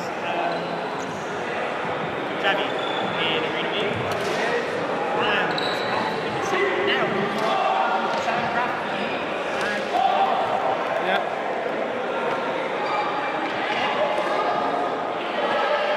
Stan Fun is his ascent.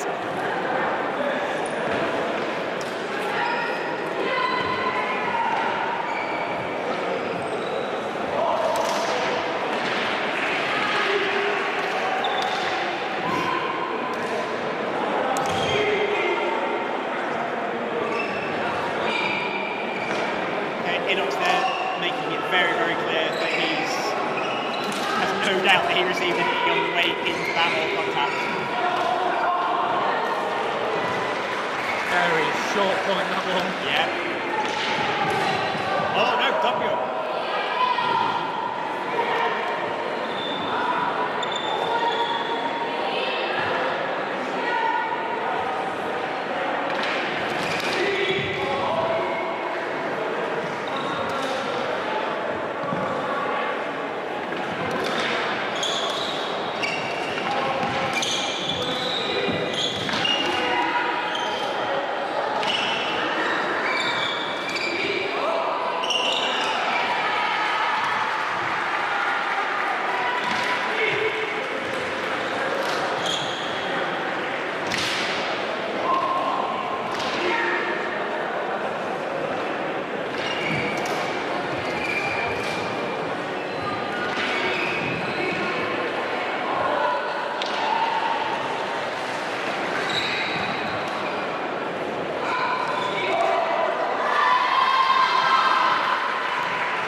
Through these first rounds.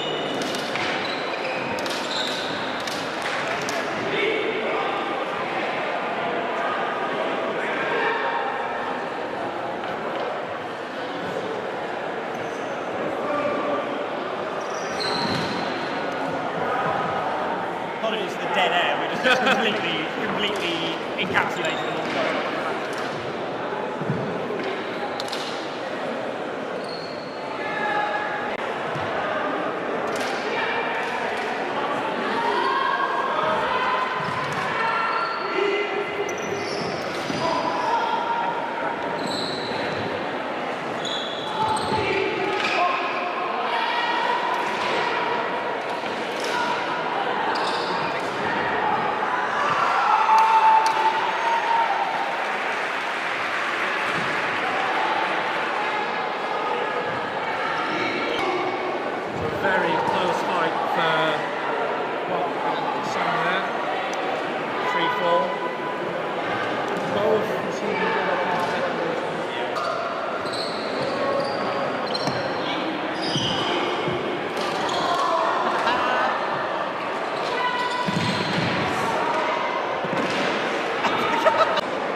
think there's a small part of that may have been deflected.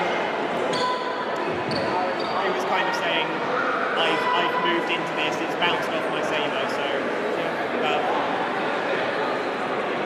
okay, yeah, she's down directly going, it's all me, this was just unfortunate. Officials are having a conversation, I think potentially, yeah. I think we're reading cards versus...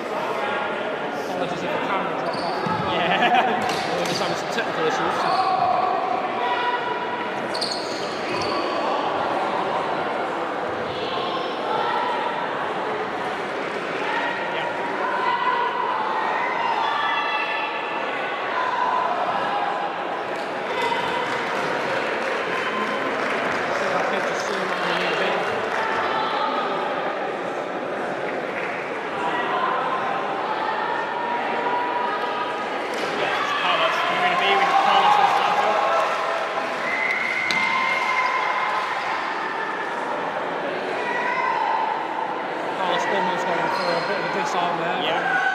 Quick wrist movement.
Does things that other people don't. People do not expect the type of movements that we see from Carlos.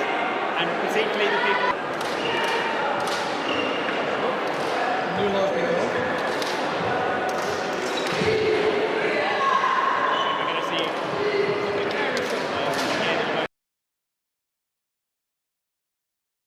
Maybe Carlos is going to make it look a little more obvious.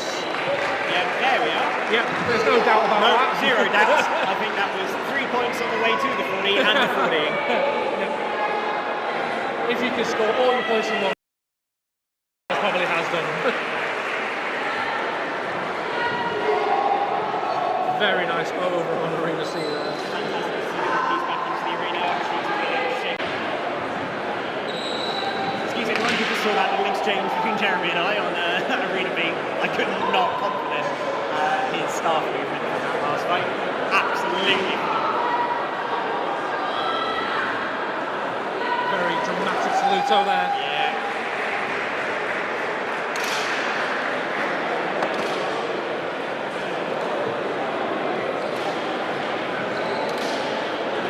Very, very good.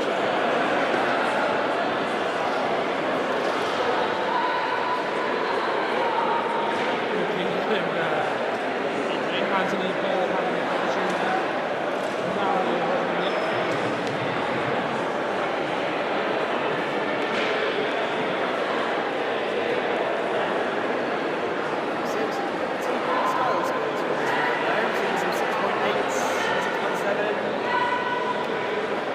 Interestingly, actually, some low ones as well. 7 for Reynolds, 5.9 for Merrick, 5.4. I've actually seen probably the first judges style battle here. So there were 2 in this round of eliminations. There was 1 to Lucci from the Netherlands, and there was 1 from Triad from Yes. Style decimate the style.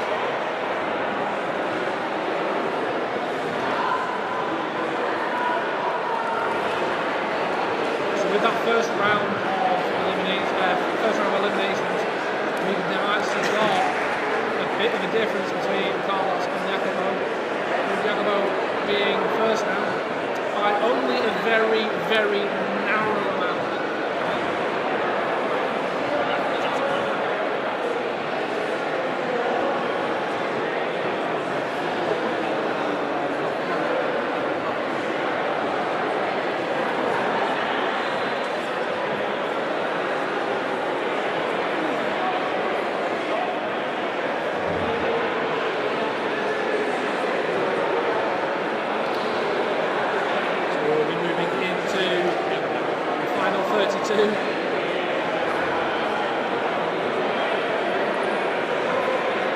Apologies for the technical difficulties we're having on Arena B there.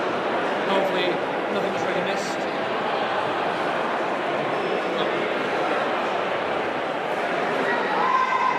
Magnetic. So going into final 32 of the 16 finals.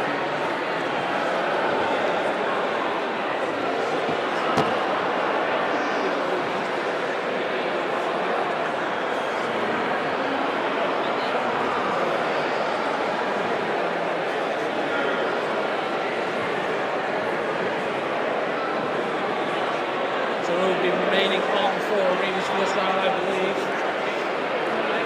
The next round, I imagine, we'll be moving into just 2 arenas. Hopefully.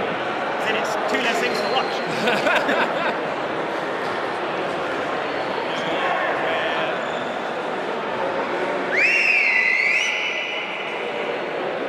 Another very impressive whistle there from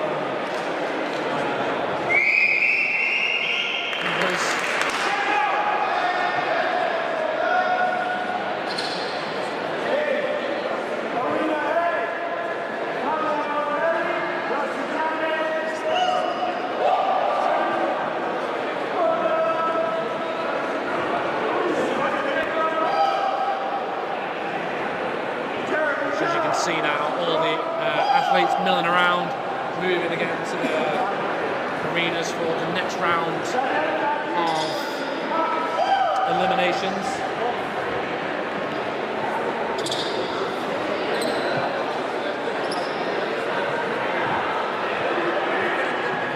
So these will be even shorter if we have half the number of competitors.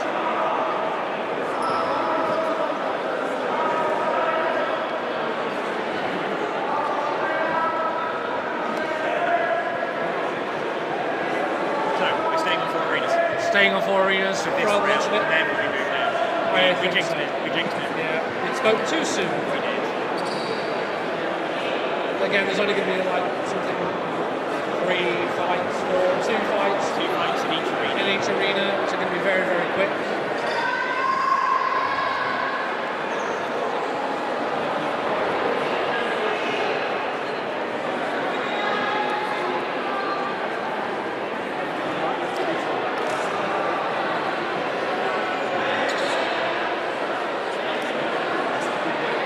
The longest part of the eliminations is announcing who's on which arena.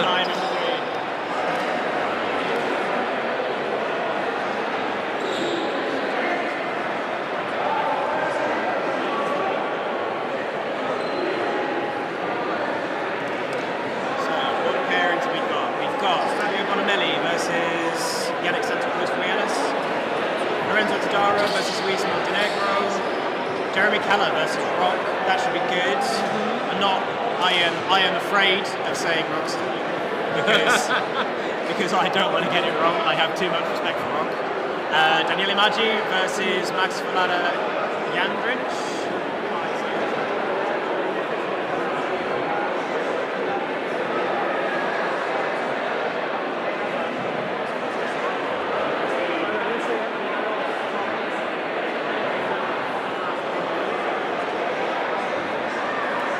Javi Agues versus Philippe Sabat, that should be good. That should be a good fight as well.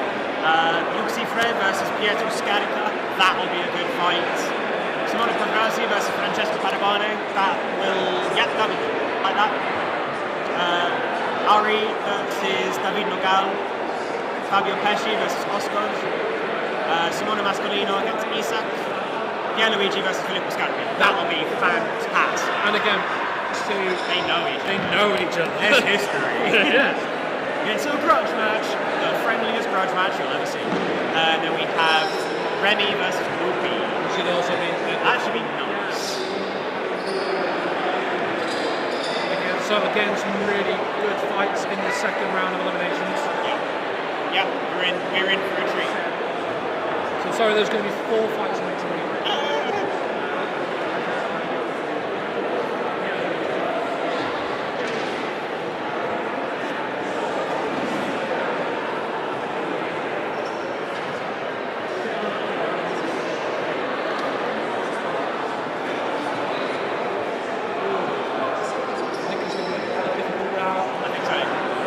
Which fights to watch. Lucky.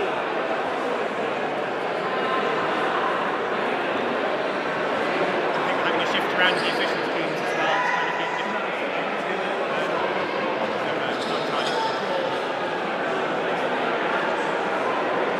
This is probably one of the important parts for an athlete to try to stay warm. Yeah, definitely. Moving. Definitely. You don't want to start moving down in between. It's probably one of the hardest parts about the eliminations is the stop-start. The pause, you kind of just start get going and you just continue to go. But then with the eliminations, there's so many pauses in between.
So we can show you this. We've actually just gone through and explained everything on the screen that we've got in the next video.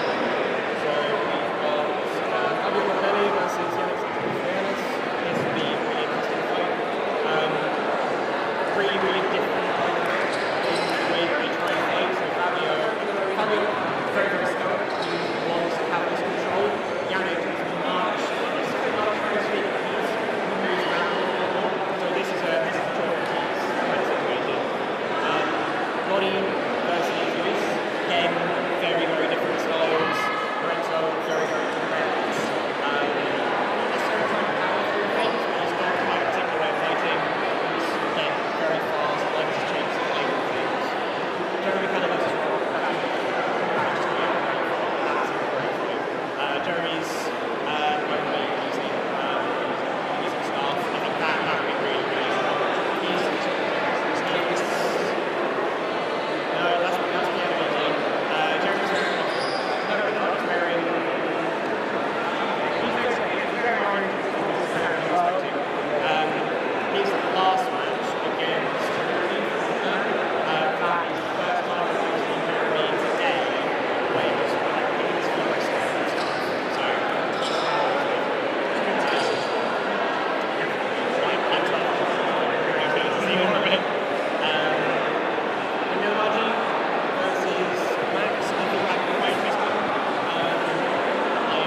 now begun on Arena A with Yannick and Fabio. Yep. As you probably just heard me explaining some of our videographers today, this is going to be an interesting fight because there's such a different approach. Yeah.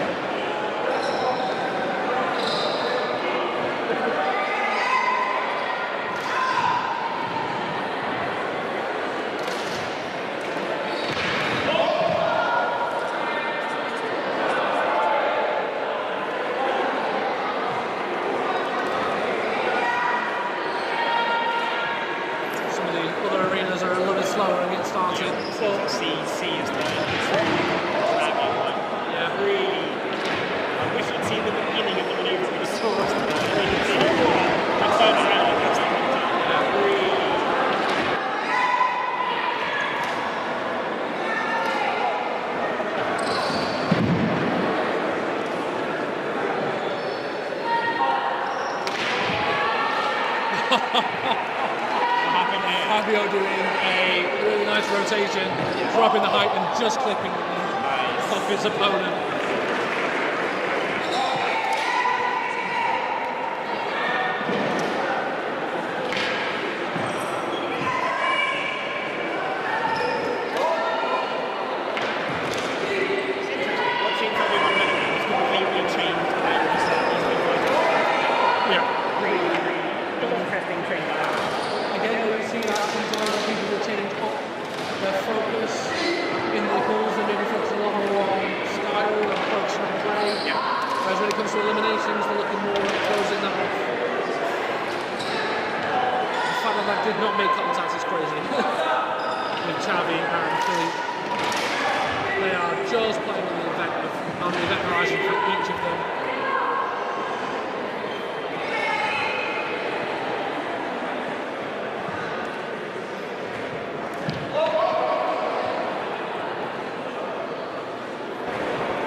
For a lot of athletes at this point, because there's more on the line. There's more on the line. They want to win. They want to continue.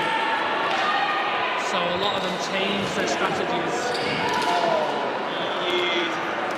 Very well done there. Just this idea that I'm placing my saber here. I'm going to keep moving forward. There's nothing you can do. Very, very good. Oh, now we have Plat and Mario.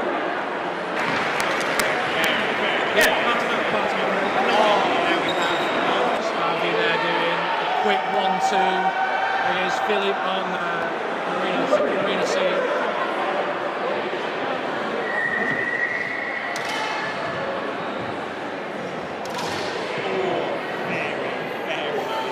Philippe's just slowly moving, losing that balance a little bit more, very quickly and very well recovered. I think Xavi just taking the final. Yeah, we're very close.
Yep. It's been a very, very tight.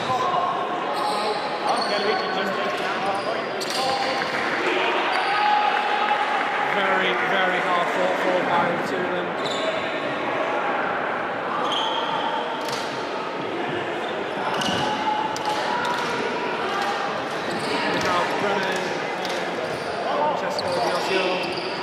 It's the last fight in that arena. Winner of which will be going to be Luigi's. It's the last fight in that arena.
Unfortunately, this is going to be the house in 4 rules. The good thing for you guys at home is you can watch all the streams at the same time. You can see every single arena.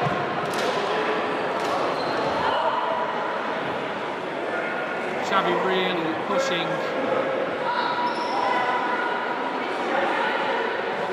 Marco there. Marco with an incredibly quick response. That's a good point.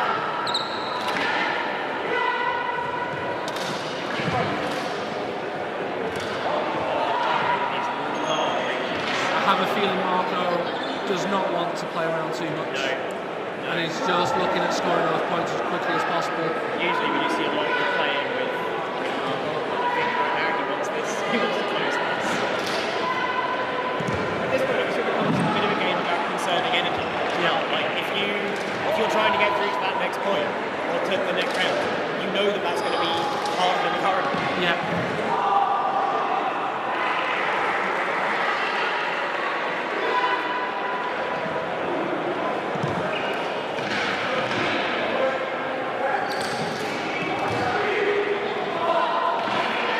Xavi now managing to get his foot back in the door.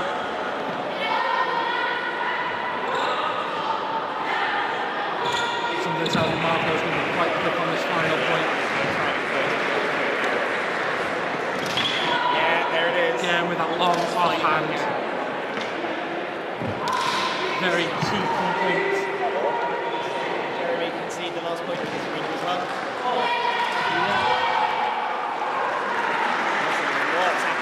See at the moment, I've lost track of it. But it looks like Enox is 2 points down. Yeah, it's unusual.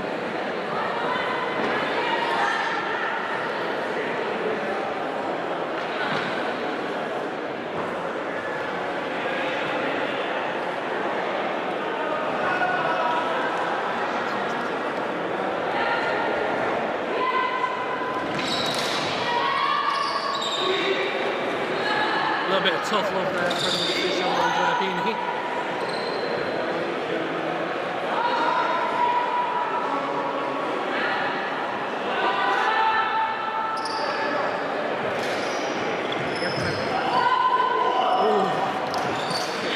Those of you watching Arena B and Nico catching a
disarm.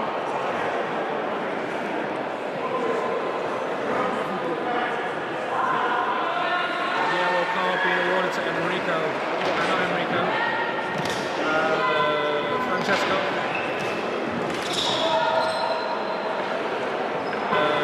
Francesco has already been given white card for declarations.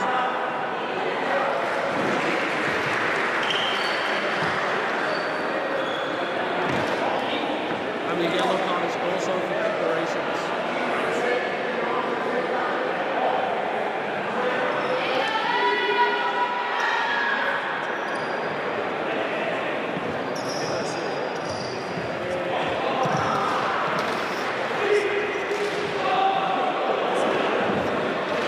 Bit of a collision. Well, actually, he's got a little bit.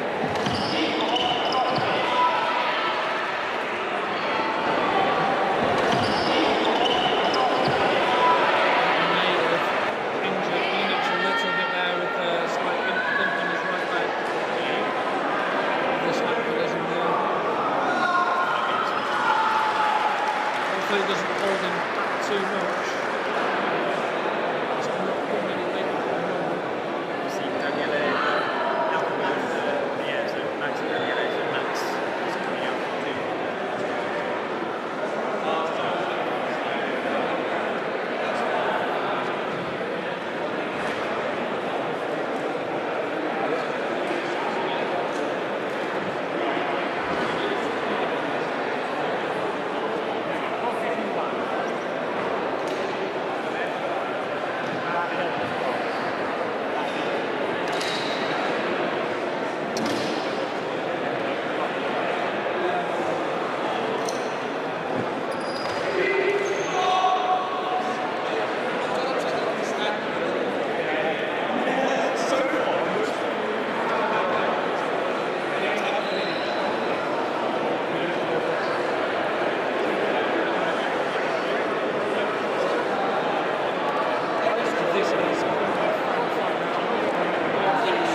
We've still got one more elimination after this fight. On this arena.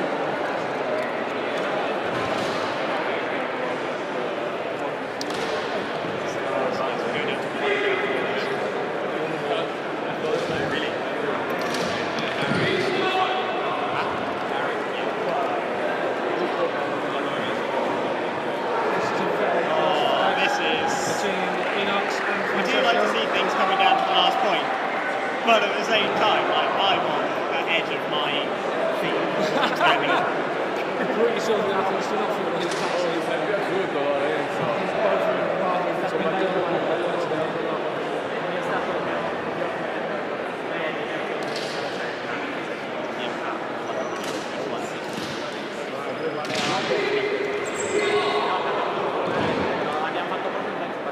Poi bisogna andare a trovare la roba. For those of you who may have heard that, on the next round of eliminations, we will be moving down to one arena, and that will be on stream. Which means, unfortunately, we're going to have to turn around. And for the spectators, it's going to put them pretty far away from them. Yeah.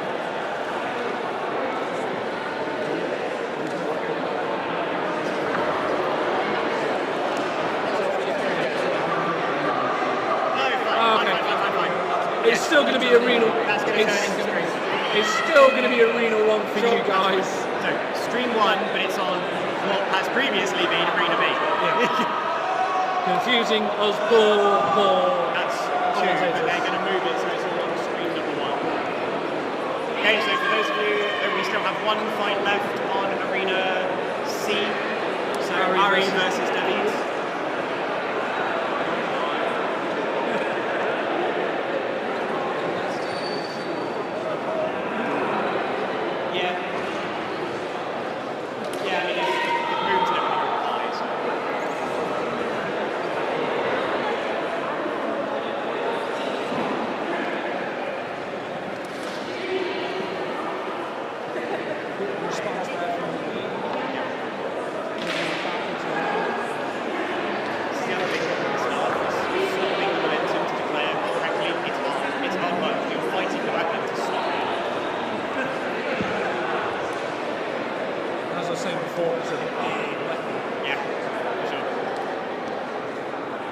even Ari was using something which is towards the bottom end of the weight, the length limit. Still talking about that.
She's going down to 2, so streams 1 and 2 will be up with the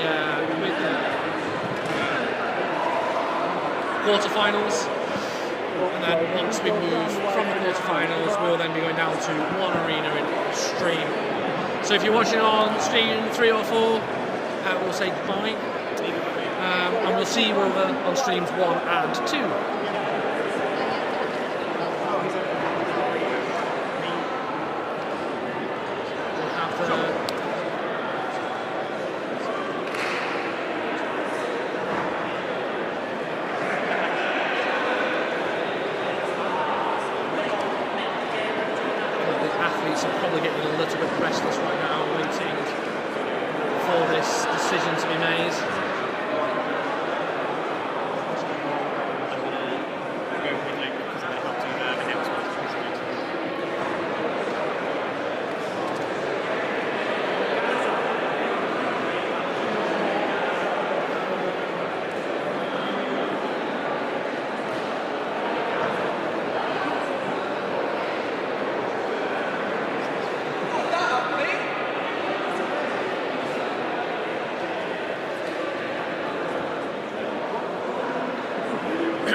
We have come to a decision, and Davide continues on to the quarterfinals.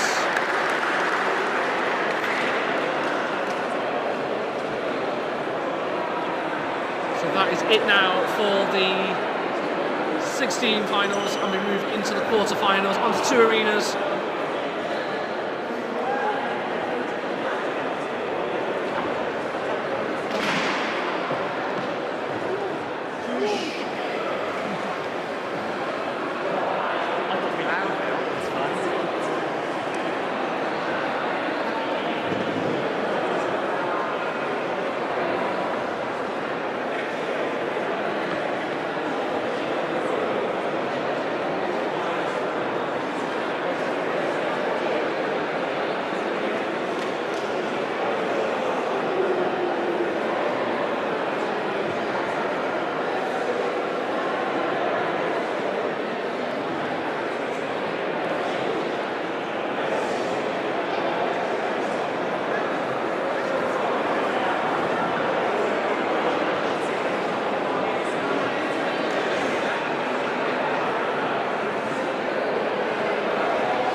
Watching the streams, you'll notice cameras being moved around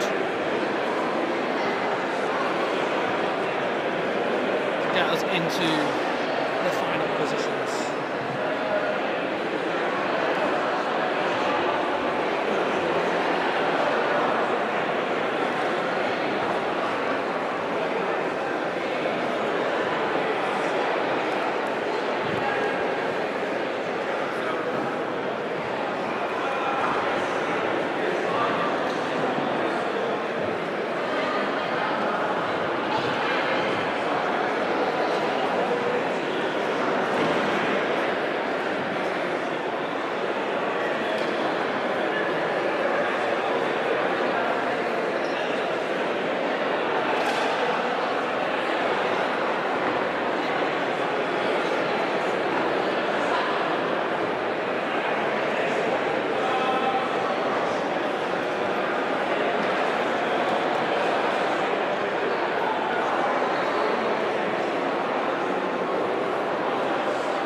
We're back on one.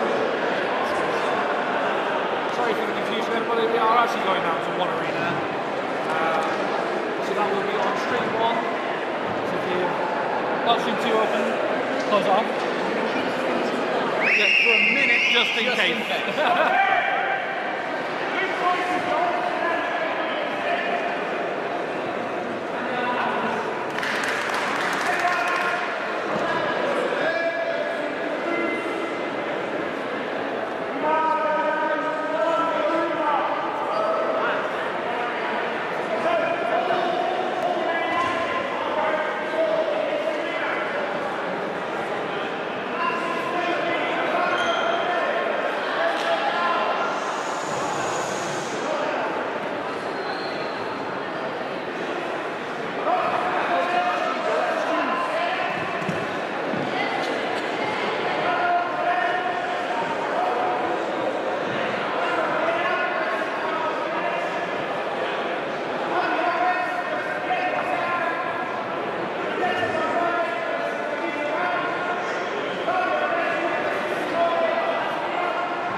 Now into the quarterfinals. We have Fabio Bonmelli versus Lorenzo Tadario. He's just told me off. We have Brock versus Max. Marno versus Marco versus Carlos. That's fun. I mean, I don't think there's been any fights on the carpet before. Oh no, it's not. That one to me is a standout. Xavi Aguas versus Pietros Scarica. Francesco versus David. Fabio Pesci versus Simone Pascolino, thank you. Pierluigi Clementi versus Francesco Alonso.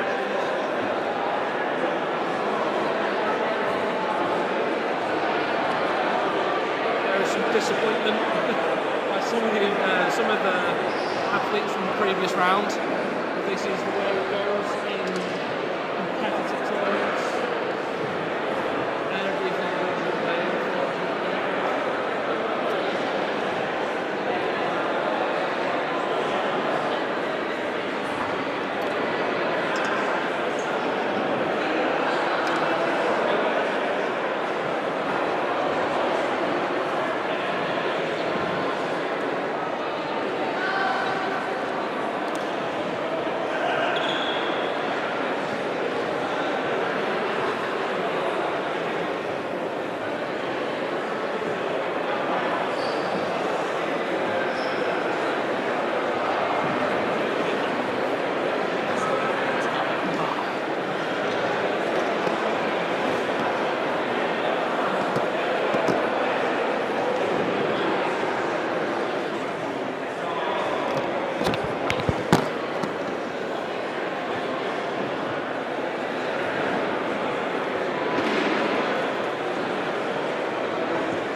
We are just testing the mics,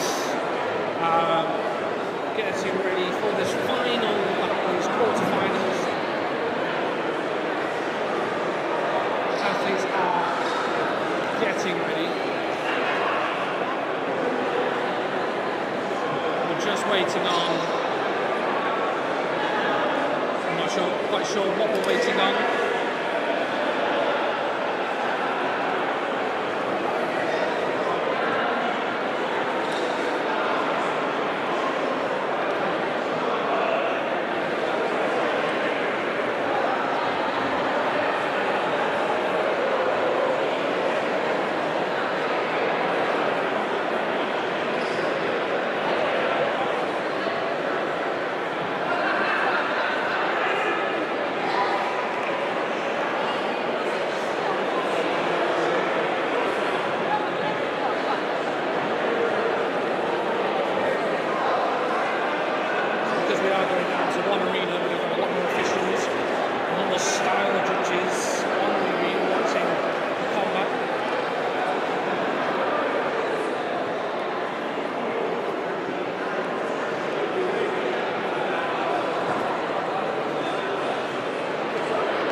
first quarter-final. First quarter-final, getting ready to go. Fabio Bonamelli versus Lorenzo Todaro. Lori.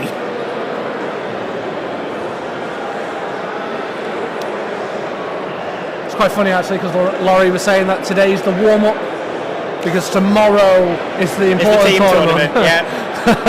Yeah, Lori loves the team tournament.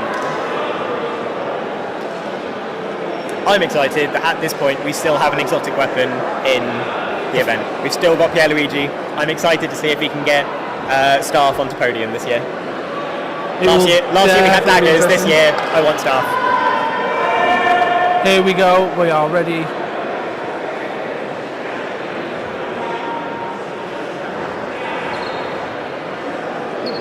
So we begin our quarterfinals.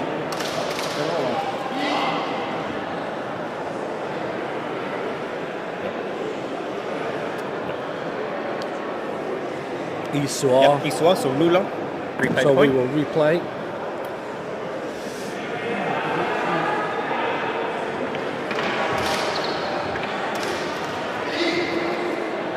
They're both just kind of testing, trying to find a way in.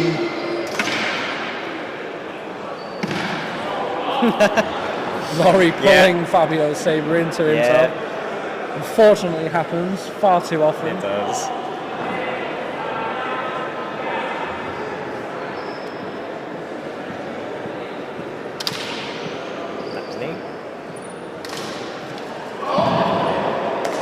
Very nice extension from Lori. Continues to put the pressure on. And we have a white card warning. Yep. So this was a missed declaration, which for those in the room may not come through on stream, but it was a very distinct sound when the tip of the blade hits the edge of the emitter. Can be quite difficult to feel it, but again, we are at the World Championship here. We can't expect a little bit more from our athletes. We are at the World Championship here. We can't expect.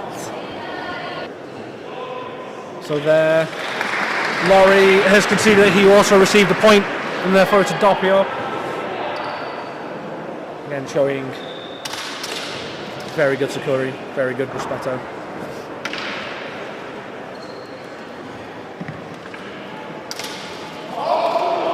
Another doppio there, another most likely. doppio there. Yep. Yeah.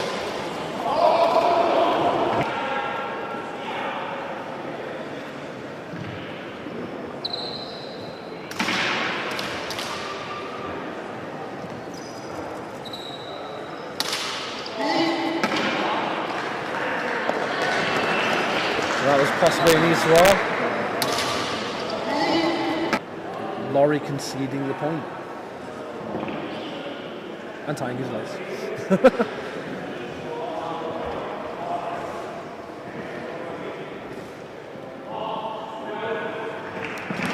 So this is again what we were talking about before, where it's athlete-led, and the officials respect the opinions of the athletes.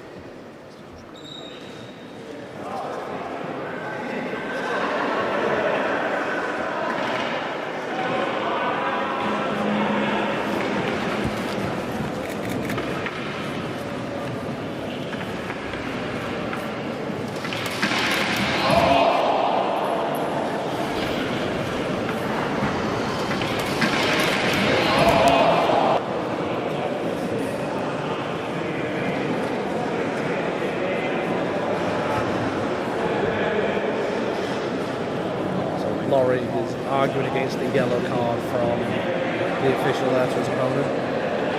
So, hope the decision stands. Yeah, athletes are only really able to comment at their detriment. So it's this case of if they are not going to gain advantage, then they can speak up. It's very bad form in LudoSport to go, I think I hit him first, for instance. But here, Lottie's trying to ensure some fairness. I don't know exactly how this whole thing's landed now. But however, it looks like the decision stood, and the yellow card has been upheld.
Oh, okay, which is I just lost track of the score. So I thought it was still 2-2. Okay.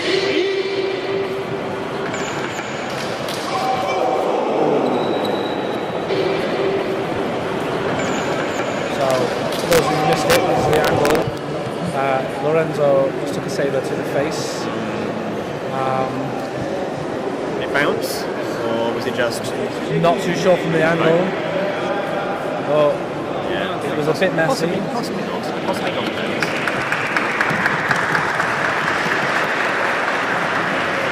So the officials now going to be gathering just to try and make a decision on what happened there and what's going to happen there.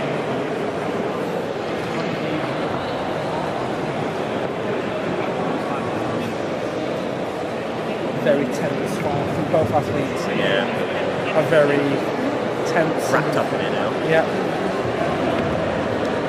Maybe having that tempo will help them relax a little bit, gain their breath. So the art is being awarded to Fabio, which means Fabio continues on into the semi-finals. So it's also worth noting that now we have 4 officials on the arena watching the combat. So this is four sets of eyes, and we also have 4 style judges. The voice of the 4 officials remains pretty much equal. With the style judges, the highest and lowest score on the arena from those 4 people are eliminated, and the average of the middle 2 is taken forwards.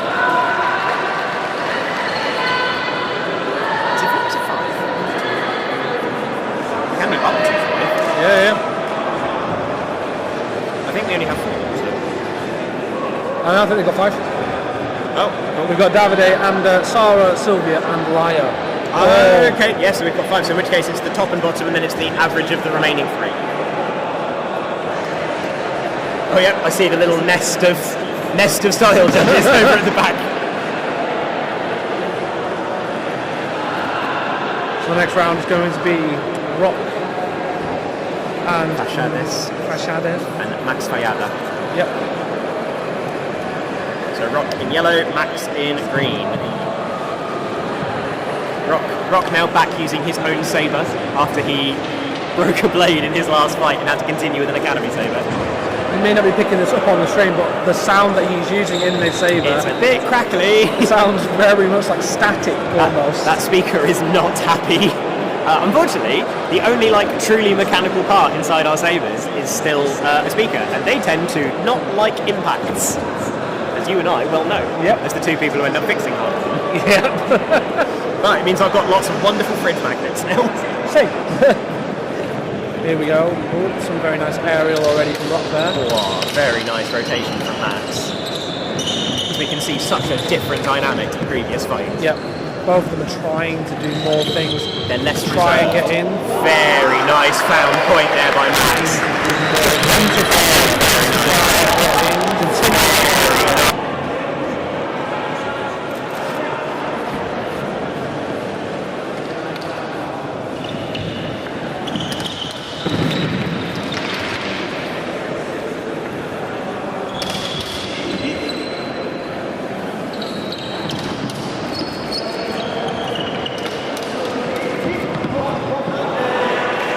Again, Max continuing. It's good to see it. Something that's quite often missing. Yeah.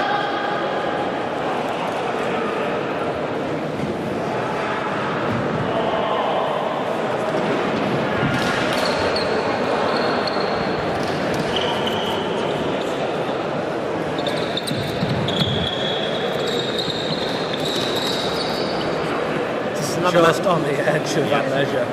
This is another matchup where we see someone who is right-handed. So we've got Max who is right-handed and who is left-handed. This is another matchup where we see someone who is... Wait, he's using his right hand. Usually he treats left-handed. Interesting. Maybe he's just trying to throw us off. Maybe. I was sure that he's left-handed. Interesting. Very quick point there for Rock. Tying it all up.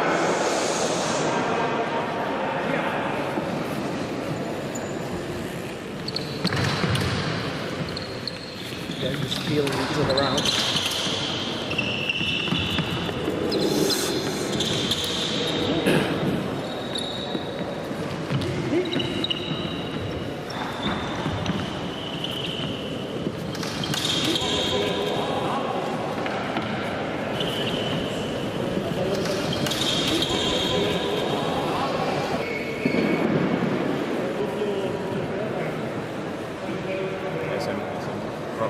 Rock here saying he didn't feel contact against his opponent and therefore doesn't necessarily want the point. But the officials are saying that contact was made, he was into that, and therefore the point was held.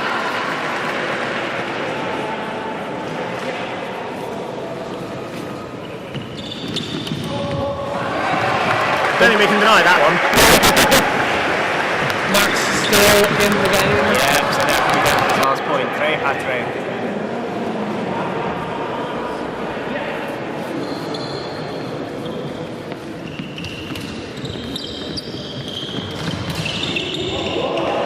Again, finding his way through to make that final point.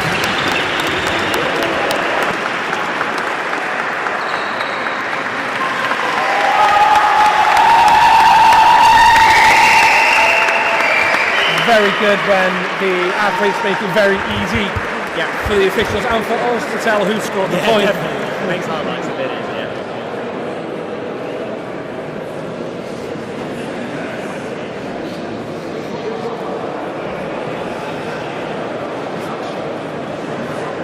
Next we're going to have Eduardo and Bart. Yep. I'm curious to know if Bart is going to switch things up a little bit now. Because I know that as he usually gets a little bit later in the tournament, he can kind of, if the end is in sight, he starts to use his energy quite differently. So maybe now he's going to be a little bit less reserved.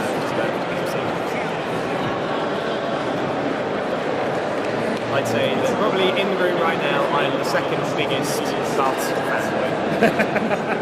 Second, with the first being his wonderful partner, Manuel.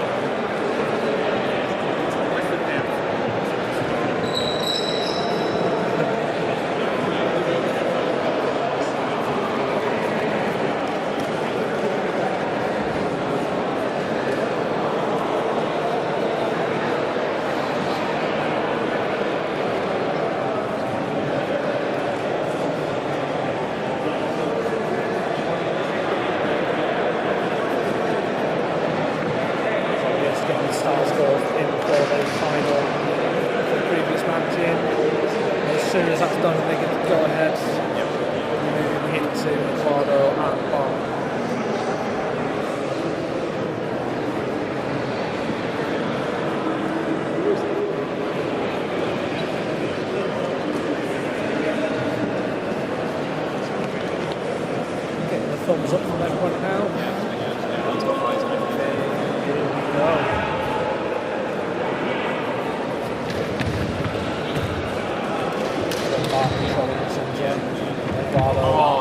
Beautiful reason like that. Honestly, Bart's precision is absolutely. And then we're seeing the same thing there for Eduardo. I feel like this is going to be very flexible. Battle, both of them trying to rely on clearing that route, clearing that line, playing that measure.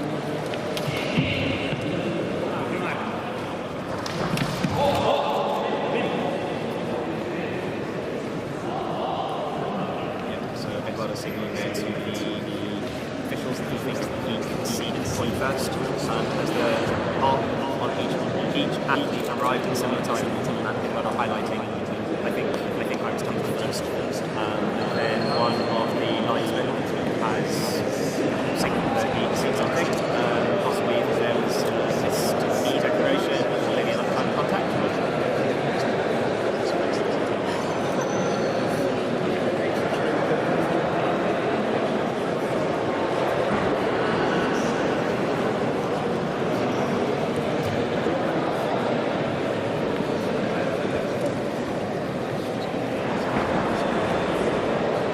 Yep, so the point standing, as was called by Eduardo.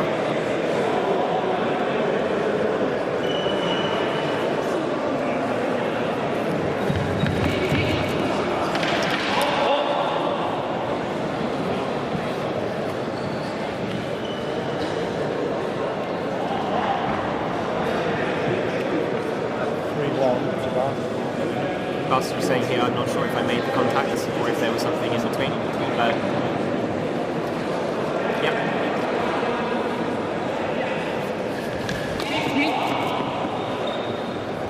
Very, very quick assaults. It's about needing one more point to close this match. This one is a little bit Doppio. Just unfortunate. Underneath the Fendente strike, the downward strike.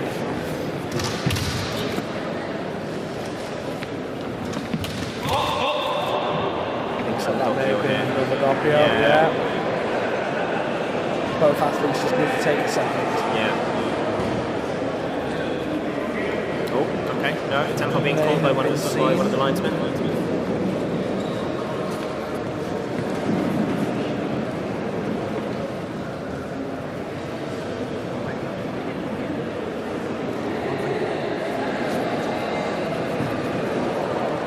Okay. Stands. Yeah.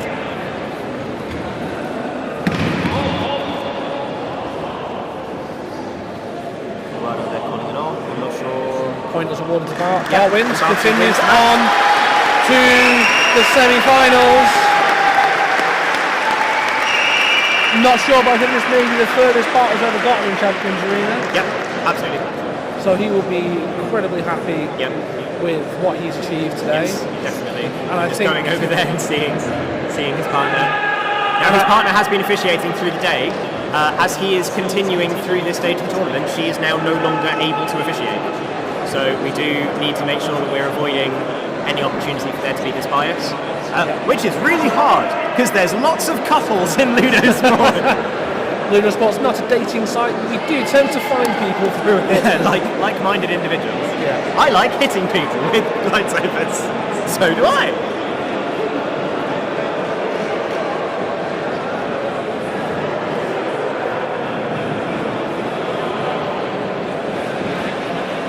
Where do we end up with Styles for this fight? Still being debated, still being put in. Still being input, yeah. So we will see.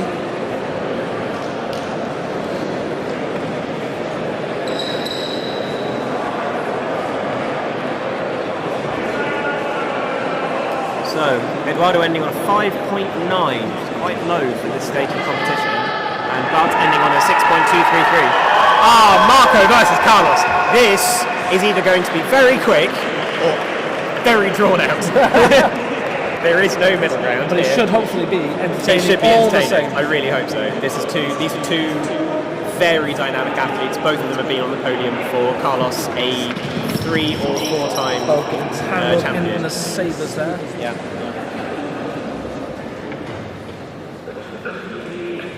Why can't we want them both just to be cautious of clearing the centre and not just running at each other, which I think is a good reminder at this stage.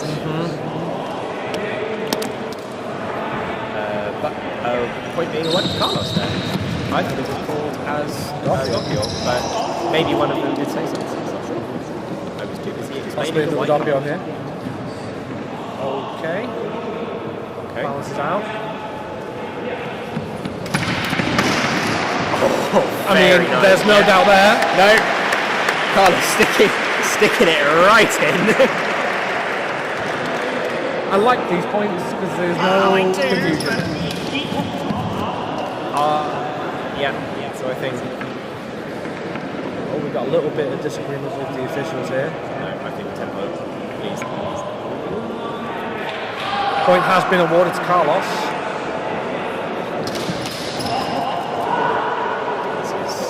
Very short assaults, which will impact their style. It will, because they're not doing having the opportunity to show anything. No. And Carlos wins.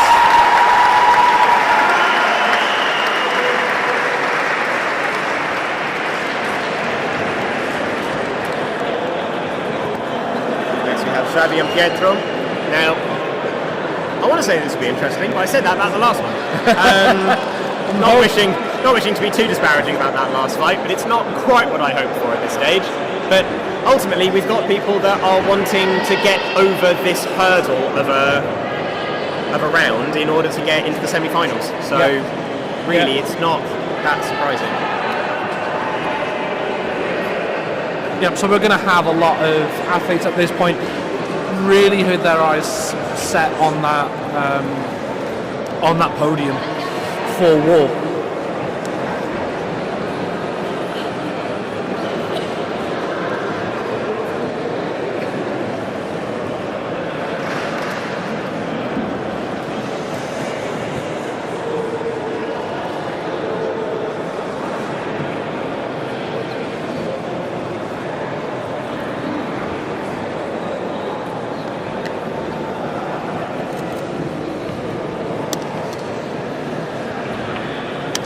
So again, we're just waiting for the 5 style judges to have their scores inputted into the spreadsheet.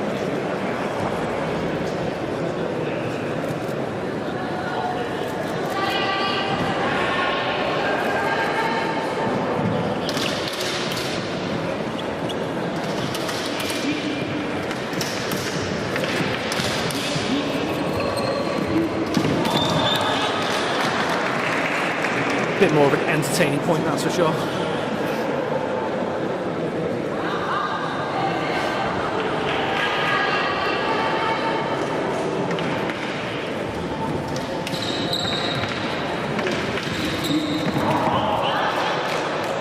Point just landing on Jabby there before her. Just before. Yep.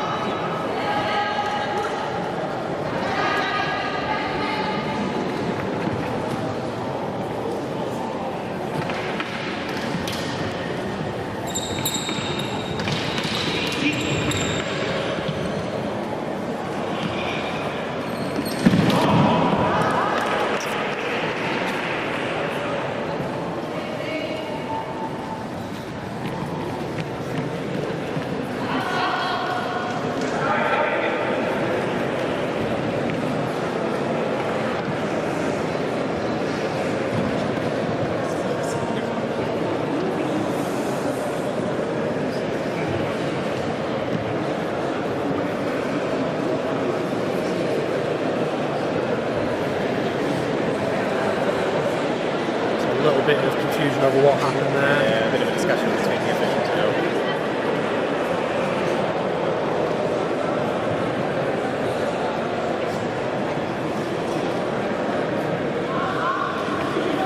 So Mulo has been called, so they will replay the assault.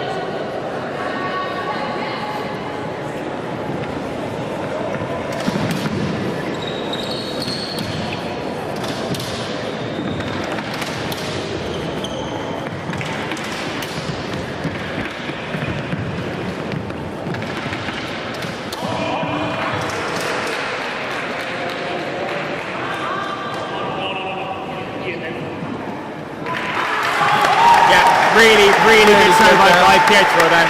Really good. Again, speaking at his detriment. Yeah.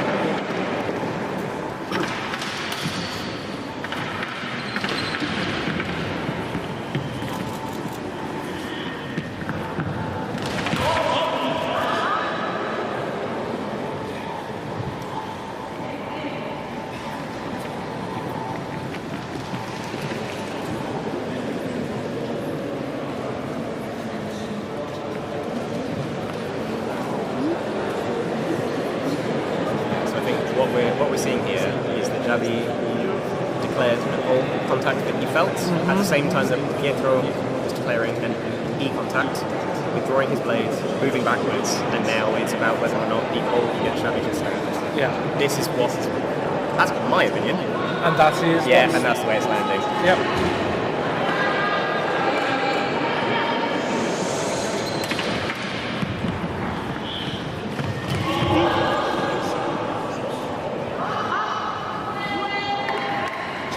Doing everything you can do to try and stay in this.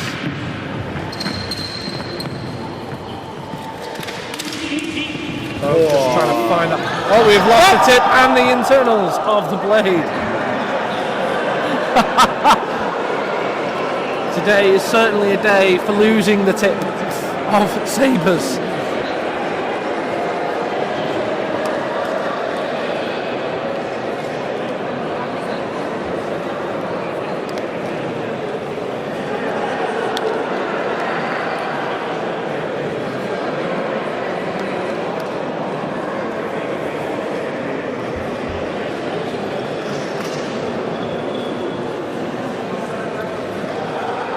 So we will continue. Xavi has now got a new saber. We'll move into the next point. Oh, officials are coming in, possibly because a point may have been achieved before the tip being lost.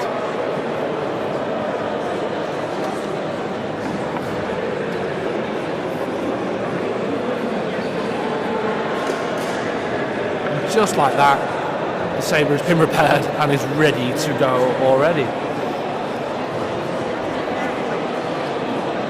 Speedy work from Mr. Valor there. Pit crew. Unfortunately, one of my students handed me a dagger blade to put into a monster. May have been giving Pietro a little bit of an advantage if that was the case. It's not desperate to see the daggers. Even if it's just one. Again, just both trying to feel each other out, trying to find that advantage. I think possibly a point conceded by Xavi there. Doppio has been called.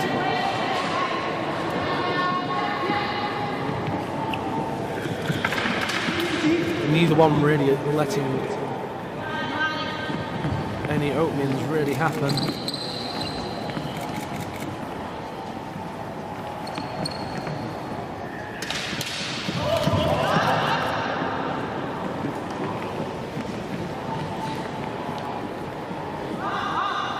Oh, conceded. Yeah. And Pietro moves on to the semi-finals, where he will face the winner of our next fight. Here's Francesco Paragone versus David Nogal. Or David Diaz. Or David Diaz Nogal. Diaz Nogal.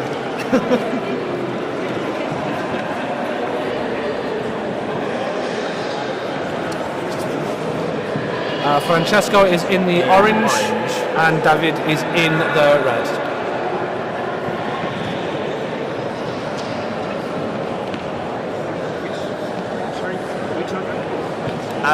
We're ask that side.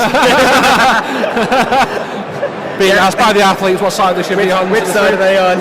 We have no idea. Francesco, David. I think so. Yeah, because you go to the right. You go to the right of the official. No, so it'll be the other way around. Francesco, David. Yes. I think they're the wrong way around. I think. Oh wait, no, they're the right way around. Yeah, they're the right way around. They're the right way around. Yes, they're the right way around. They're the right way around. Based on the previous one. Yeah. Francesco on the right. I think Bruce, they're the right way around. Shush. White boy. It has been a long day for Not all now, of us. I'm watching my LightSaber fights. Shut up, baby, I know you. Wow. David Nice getting exchange. a nice point.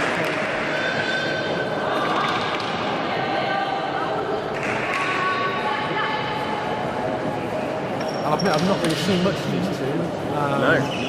Before today. I think I've seen David at a previous Champions Arena.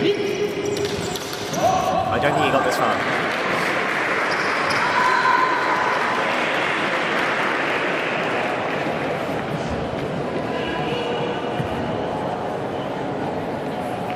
It looks like Man's seen a point on Francesco. And a yellow card has been awarded to Francesco. So on this occasion, this is a yellow card as a correction because he wasn't able to declare in the correct way in a time that allowed the point to fall as it should. So we use yellow cards in two different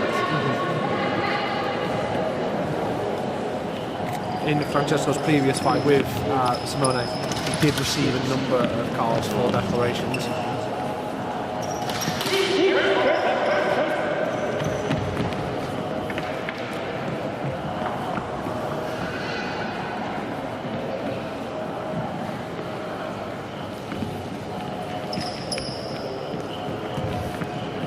Athletes trying to find a way.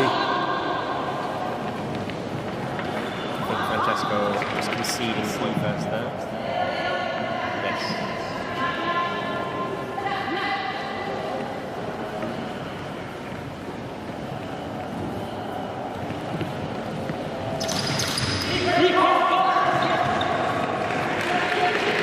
I will applaud Davide for his declarations. Yeah, very, very good there.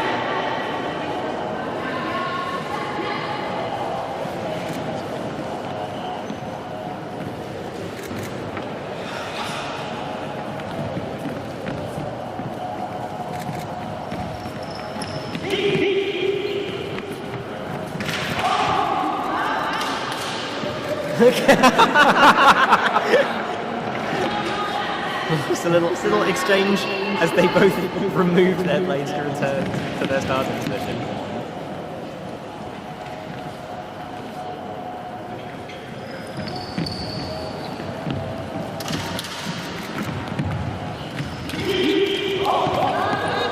Again, there's every chance that this will be another WO. Yep.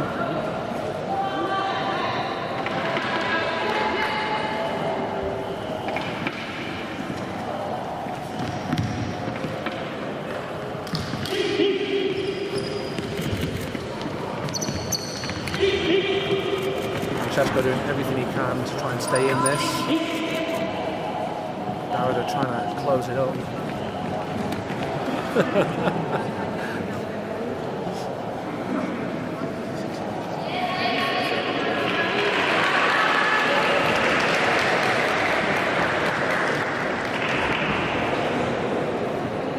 White card being awarded. Possibly for declarations.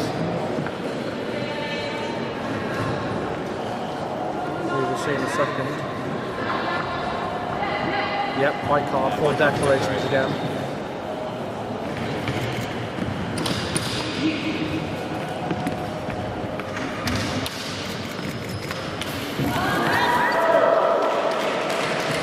Maybe a little bit on the front side. Certainly makes him declare though. Yeah, it does.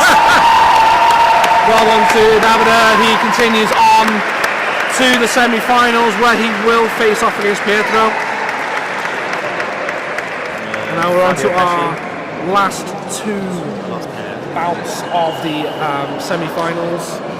Quarterfinals here with Fabio Pesci versus Simone Mascolino, and then Pierluigi versus Francesco Giassino. This is just Quarterfinals. This quarterfinals that they're going into. So once again, just waiting for style judges to have their points put in.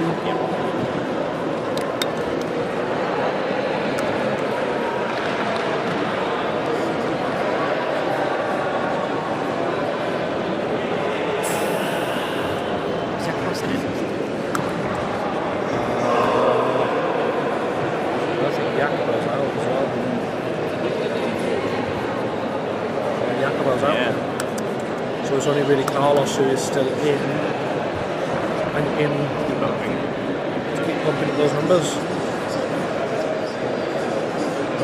Oh, and Pietro as well. Still in. Oh yeah.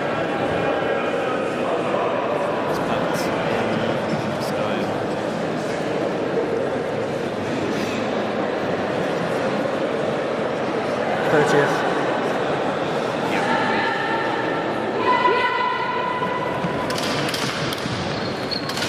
Very quick first exchange of blows.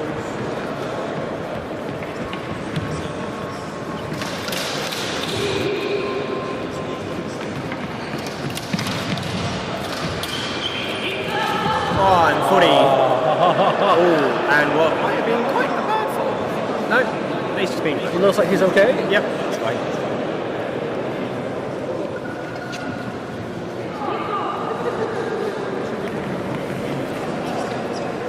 About whether or not the contact was made before the footy. Yeah.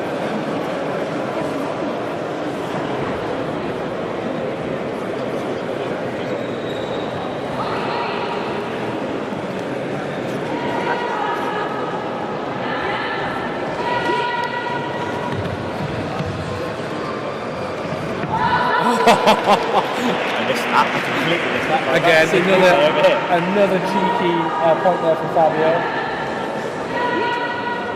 Came through. Yeah, there it is. Again, that cheeky offhand that you like. Oh, beautiful interception on the hands there. Very nice.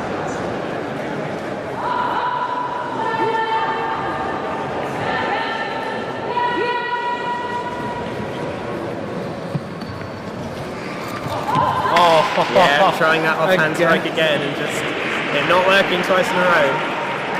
Fabio just there moving slightly out of that range Yep. and then just responding with his own.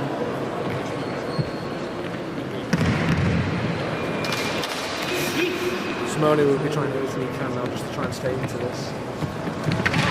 But Fabio's having none of it. Very nice. Again with the offhand to the Yeah, leg. yeah, and this beautiful change of height as well. Yeah. It's so difficult to deal with. It is. It's so hard. And he clearly saw that that was a weakness in his opponent and he Yeah. just exploited it. Yep, absolutely.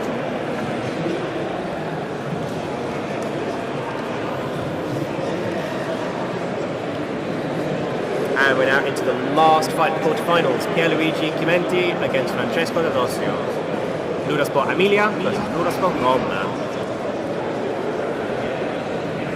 Staff versus Longsaber. Staff versus Longsaber. I know which way I'm leaning here. I am leaning towards Antares. So, yeah, Pierluigi's battle name. Little God of War. Who I really hope that his wife and daughter are back at home in Italy watching this. His daughter is absolute sweetheart. Aura.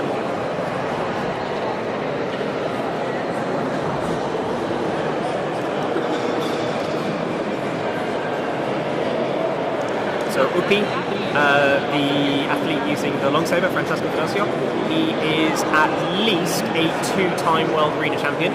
I don't believe Pierluigi has ever made it onto the podium at Champions League. I know he hasn't, but I think he has made it into the top 8 before. He's been training a lot this year. Yeah. Quite frankly, his Instagram reels are my gym inspiration. Only I went to the gym. Well, hopefully, maybe you will after this. Absolutely. Be inspired by Pierluigi. And this totally nonchalant start. These little bits of Form 6 leading into the competition. It's quite nice to see, considering how new it is inside our sport.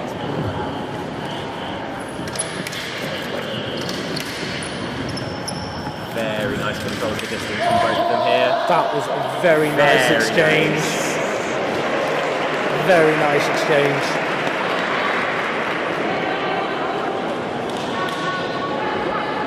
Curious to see if we're going to see a lot of Upi's very typical change of height. He very much likes his jumping strikes. And he gets such height on them as well. He does. And again, that quick change in height, starting off with that high strike coming into a really low.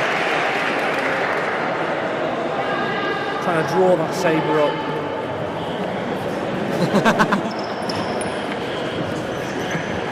Pierluigi really exploiting these different contact points with the staff that you see from Form 4 and Form 5.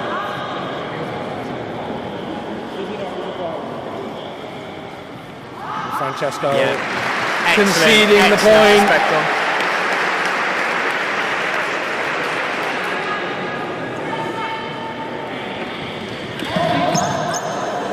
Possibly any swap here. It's being signaled by Manuel.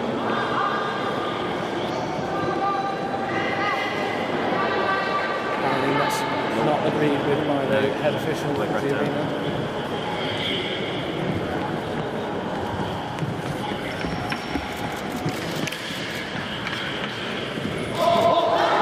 Well, it doesn't matter. No, nice change of pace, nice change of tempo. And that ends that ends the start opportunity for podium.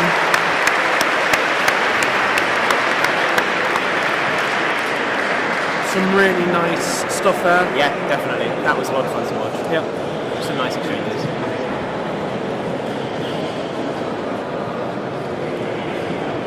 So we're going to be moving into the semis. The semi-finals here now, where we'll have Fabio Novelli, Max Ferreira, Bart Caron versus Carlos Jimenez, Pietro Scarica versus David Diaz, Fabio Pesci versus Francesco D'Adosio. strong competitors still left in the tournament. Obviously, they made it this far. No weak point people getting to this point. No.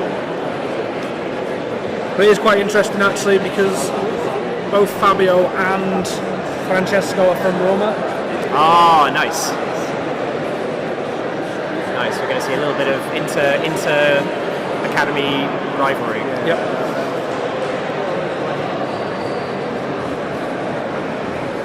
So this is the quarterfinals. This is not the semi-finals. This is the quarterfinals. This is quarters. Yes. Oh. So we're now in the quarterfinals. Now we're in the quarterfinals. Yeah, we got them. It was 8 this quarter. We got four games here.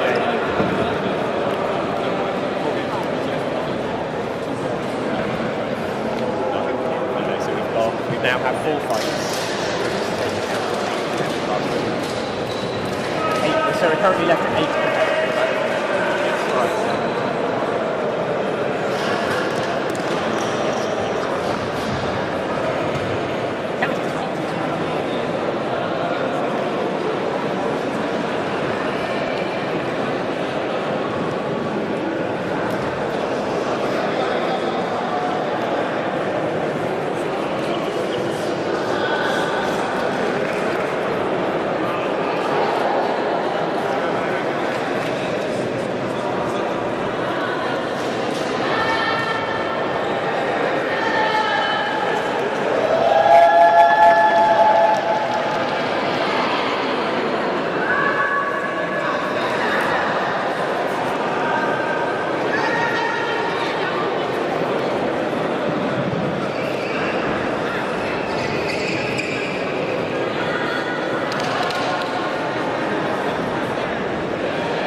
Okay, we're into our next fight. So, Fabio Bonamelli versus...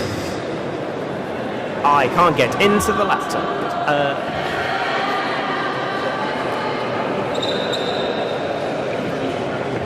Yeah, so, Fabio Bonamelli, currently on the left-hand side, Max Viada. Again, two very, very different styles of combat. As we've said before, Fabio, very stoic, Max, much kind of lighter to be able to move around.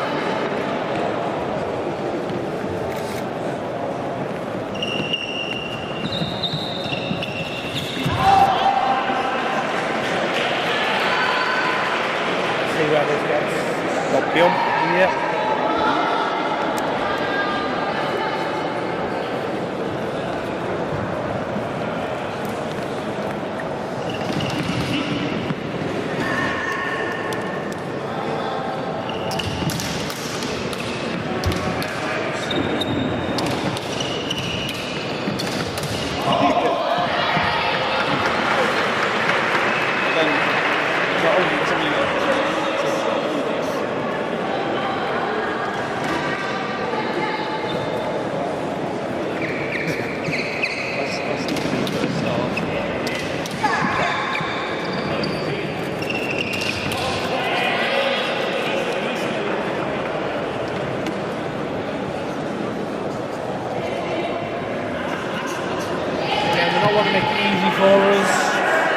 Not making nice, easy, really strides.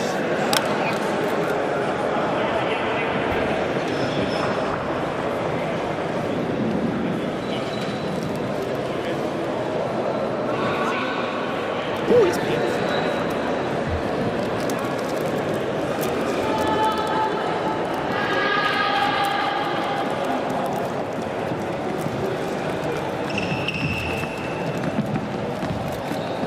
Record was original into my laptop. Very nice point for Max there, taking him to 3 points to 1. 1 more point required for Max. Fabio finding that point to make it 3-2. Fabio is trying to stay in this. Hanging on by his fingernails.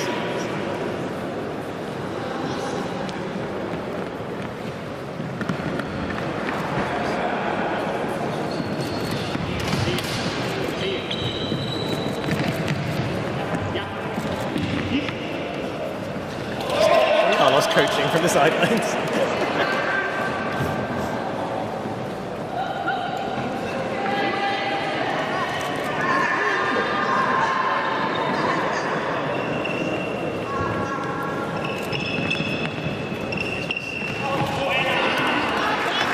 Nice, very nice closure by Max. There as well. Oh, we're saying no. Oh, he's still up.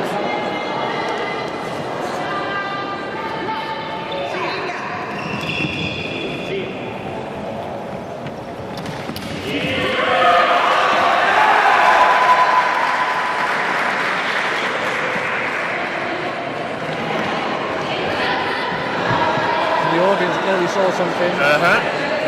They clearly think there's more one way. I need to be a little careful.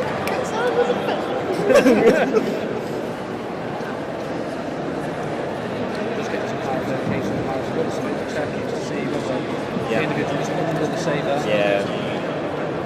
I mean, I can see it. I can see that two of the 4 officials immediately indicated that's what they saw. Yeah. Some down over to try to move out of it.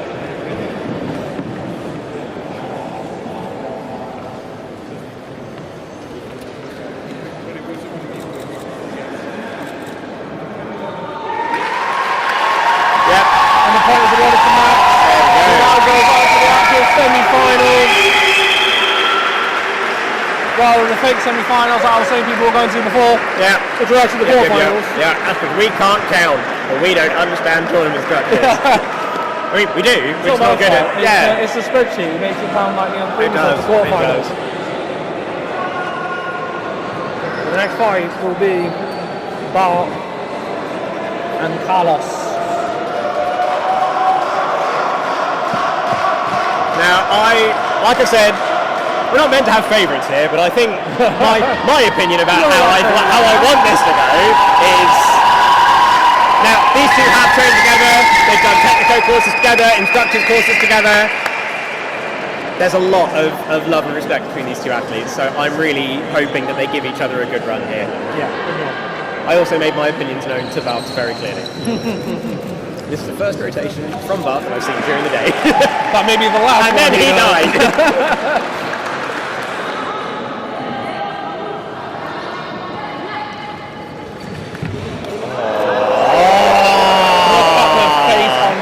Yeah, that is a blank-eating grin if ever I saw it. Oh, very nice. And Bart just responds. Yeah, absolutely. I can do this too.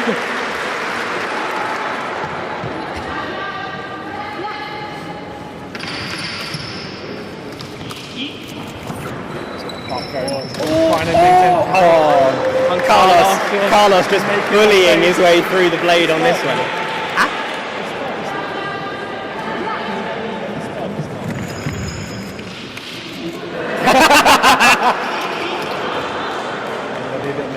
I think now it's going to be a question of gravity, but okay, no love, good.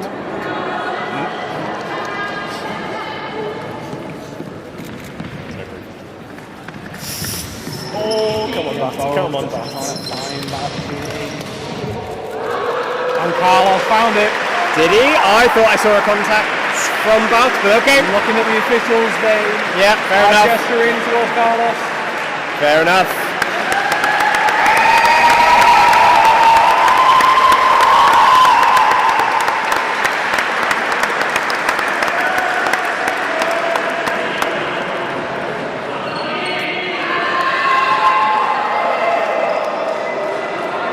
Davide and Pietro. Yeah. This should be entertaining. Two that have been very, very dynamic through the day. So Top have still got the energy. Yeah. Quite a long day.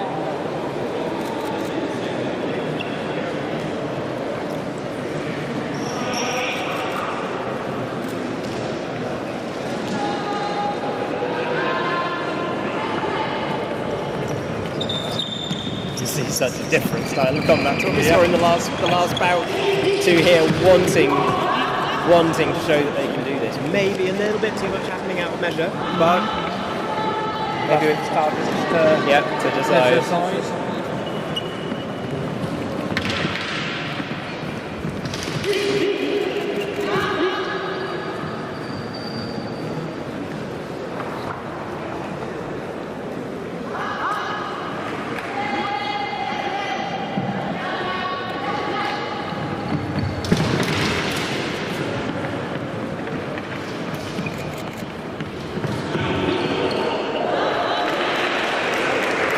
Scoring that point there.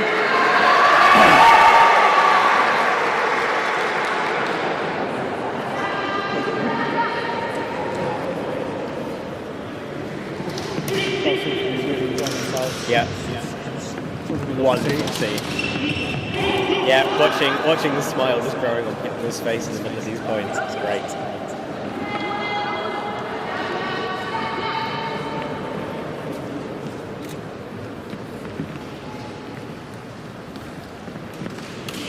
Oh,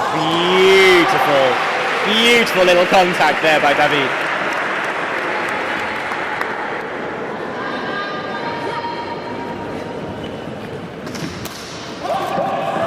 Oh, not quite sure what happened there.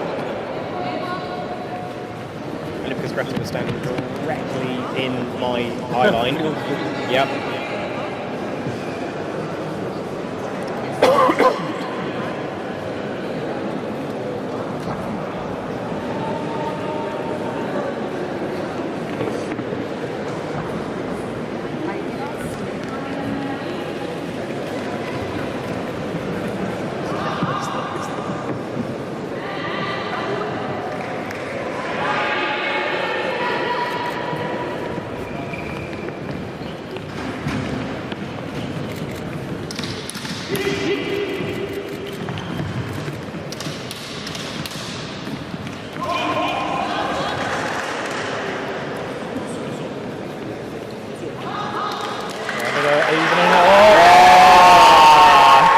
This point continues on to the semi-finals.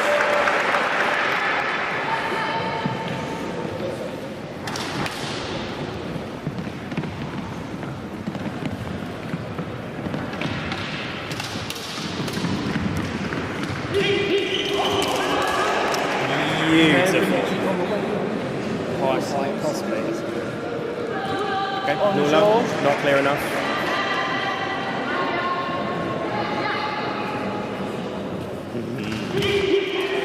Yeah, there's the last point. Very clear. Yeah. David losing with a massive smile on his face.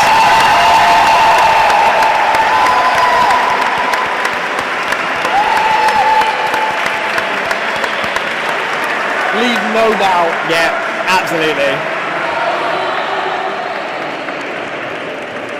Final match of the quarterfinals here. So this is Fabio Pesci versus Francesco D'Alessio.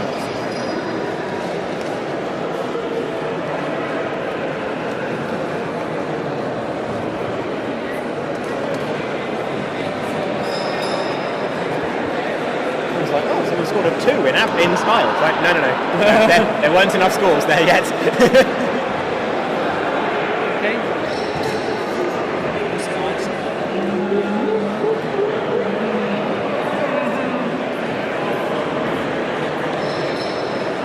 There should hopefully be a very good fight between Fabio Pesci and Francesco. Again, the two very stylish competitors, very familiar with one another.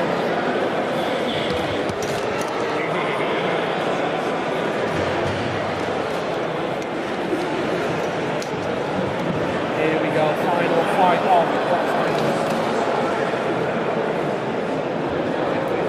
The winner going on to face. Yep. Winner of this fight, well, this is the last fight to decide who is going to get that shot at the podium.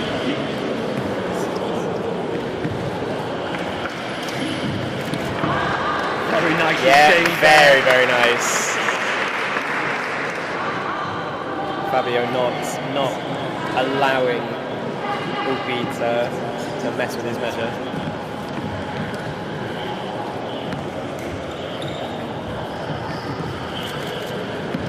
Oh, and a beautiful jumping fendente from Upi. Almost like it's a trademark. Oh, it honestly is. It's a risky technique, but when you've got the level of control that this athlete does, it's just amazing to see.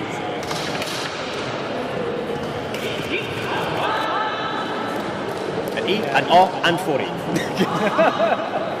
Again, leave, no, down.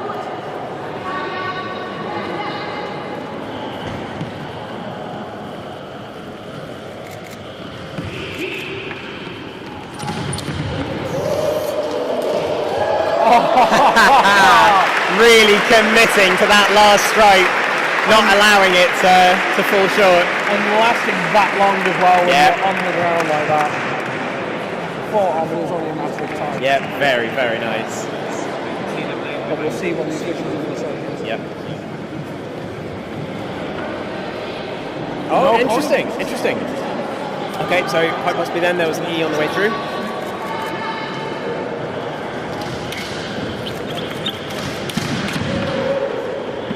Upi really giving it all the beans at this point. He really wants this. He wants and it. You can tell it. He wants it.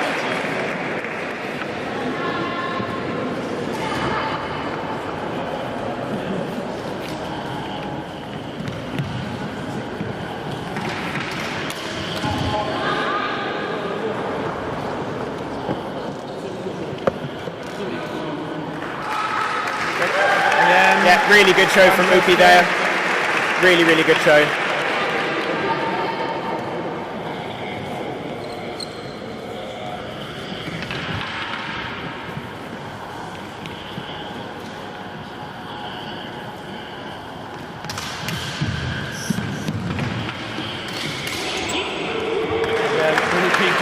Yeah, it's relentless when he starts moving. And Upi moves on Yeah. to the semi-final for that shot on the podium.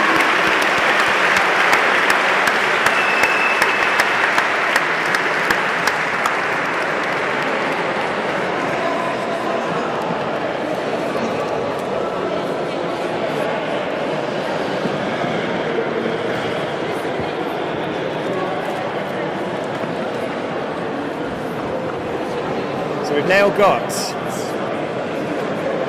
Max Fayada versus Carlos Jimenez. So Spain versus Spain. Yeah. And then Pietro Scarica versus Francesco D'Alessio. Italy versus Italy. So this means that we are guaranteed to see an Italian and Spanish podium again. One day, One it may day, not someone be that. else may get a shot, but not today.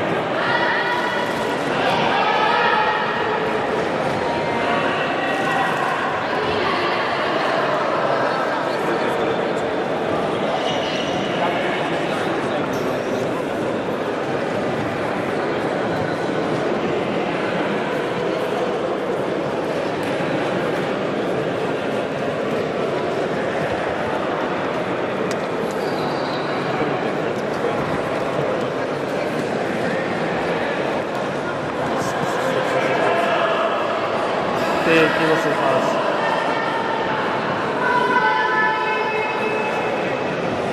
Quite a difference of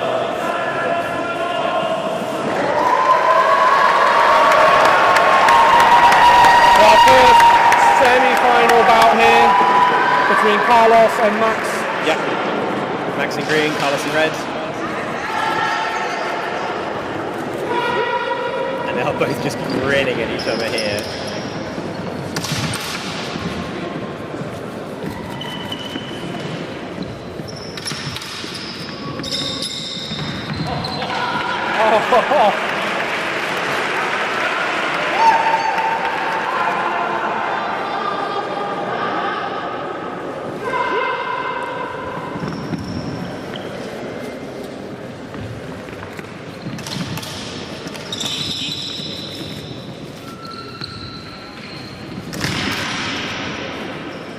Oh,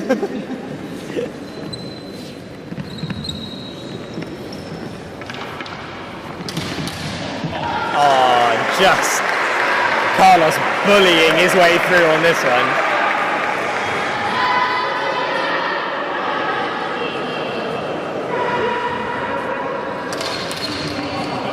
And again, just not wanting to give anything here.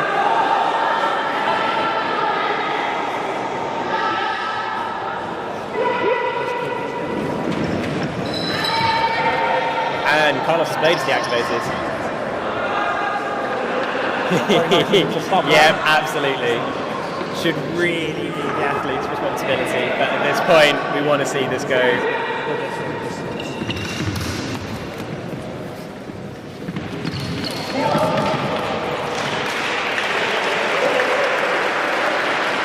Scoring that final point with a rather nice dive roll. Yeah.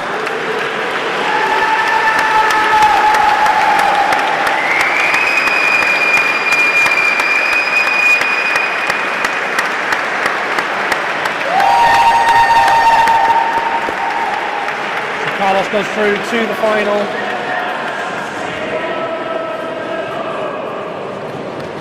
Also a red green semi-final. Oh, it is, yes. Aesthetically pleasing. Yep, absolutely. Carlos is on a negative style score at the minute because of maths.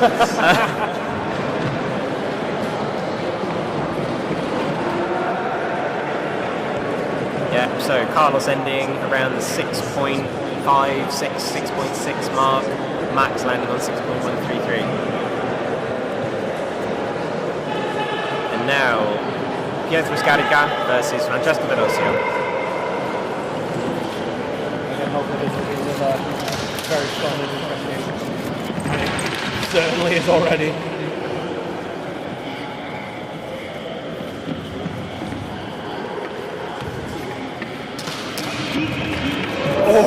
Oh, just skirting around the outside of his opponent's measure. Absolutely beautiful. That was phenomenal. That is probably my favourite point of the day so far. It was just, I would agree. It was just Ufi kneeling there going, yeah, He got me. He got me. You earned this one.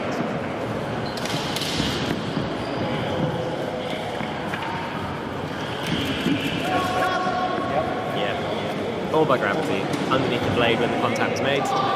Yeah. Little Eyes it up. Little bit of body movement would have helped him there.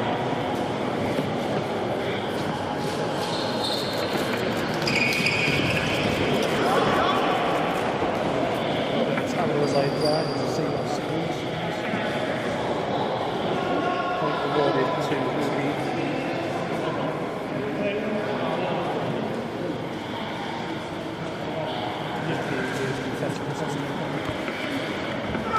Nulo has been called. Nulo has been called. We go back to a 1-all.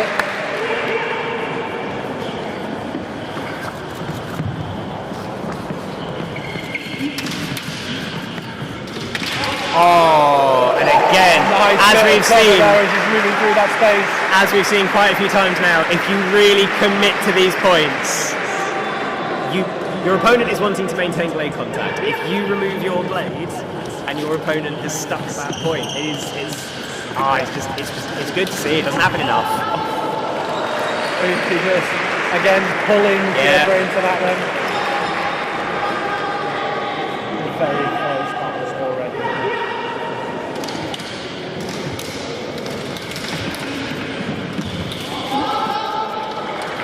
Both very much wanting this. Yeah. Isua being called there. Again. Francesco. Oh, no. Conceding the point. Yeah. Yeah, really good. Really, really good. So this is all tied up. Oh no, not quite. 3-2. I've lost track. I can't get one.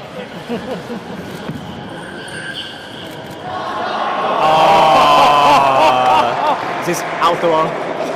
I just kind of feel like they're just doing this just to get the tension. Yeah. Playing to the crowd here.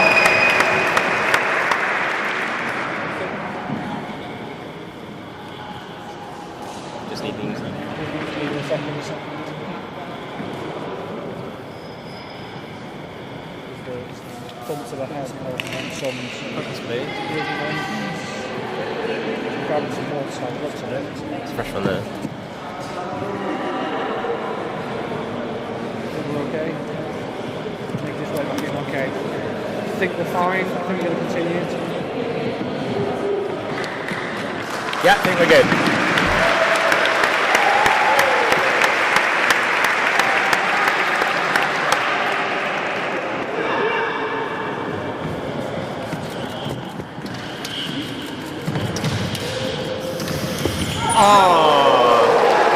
Very quick exchange there. Yeah, nice final point from Upi, really closing that gap. Maybe a little bit hard on his knees on the way down. But again, very, very clean. Makes it very easy to decide who scored that point. So Francesco goes on to the final to face Carlos. Red tunic v red tunic. Yeah. And Pietro will go on to face Max in the third place playoff.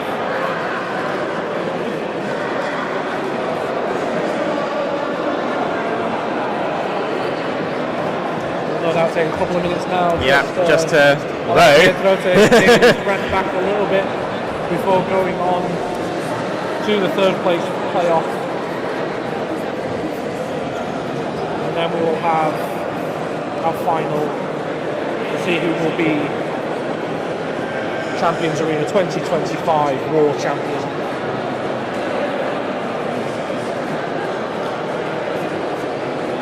So yeah, last year, Francesco D'Adosio just missed out on getting onto either podium.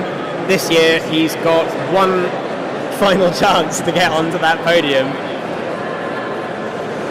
And I Well, believe he's definitely on that podium, either first or second. Is he? Francesco won. Oh yes. And then Darth Lorenzo has turned up. Darth Lorenzo, Darth Lori. Yeah. And there's been World Champions again. Not finished Yeah. yet. Not finished yet. Not finished.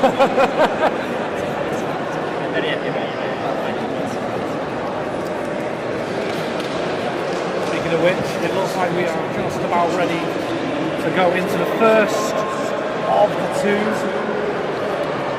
Max versus Pietro for third place. Yeah. Now, neither of these have podiums at Champions Arena before. So there's a lot This on is a the lot. line for There them is both. a lot here.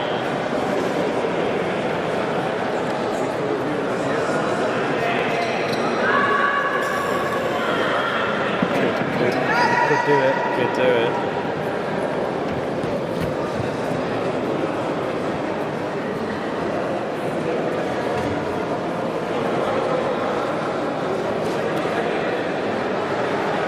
Both athletes are raring to go.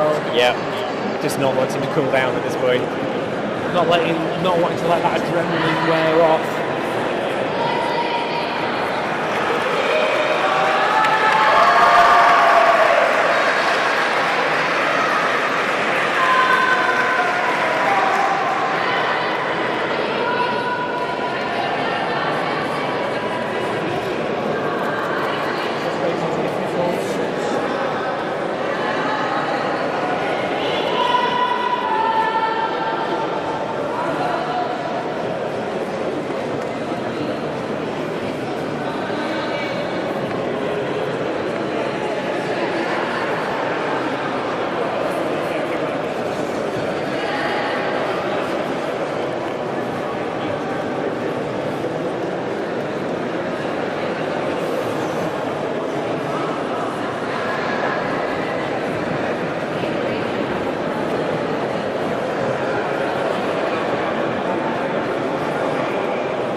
third place has begun. Very quick change of blows.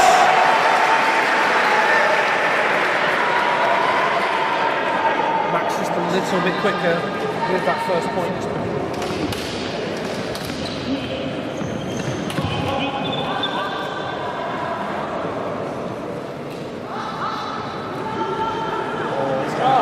Already.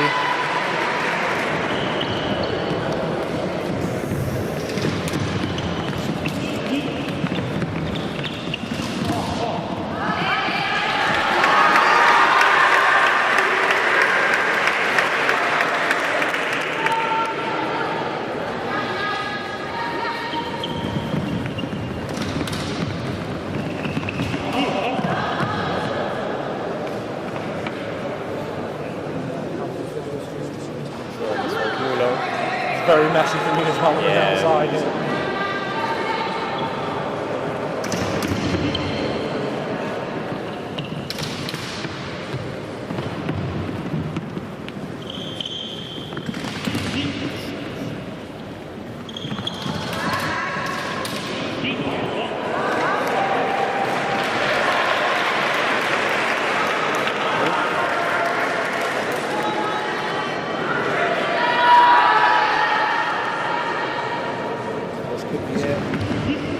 And that's it. Pietro is third place. It's his first podium at Champions Arena. Very well fought on by Max. He's had a fantastic tournament all day.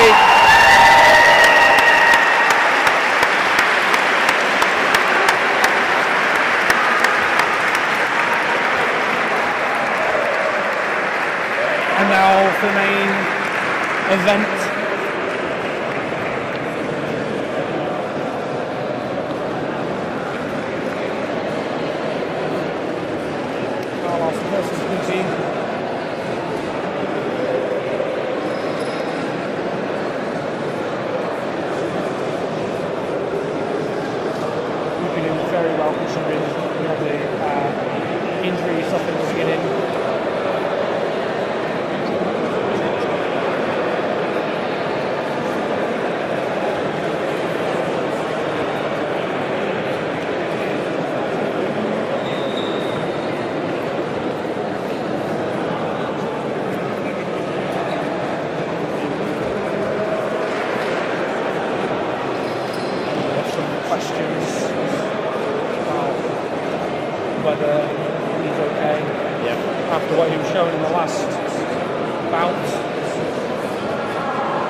this will be the final.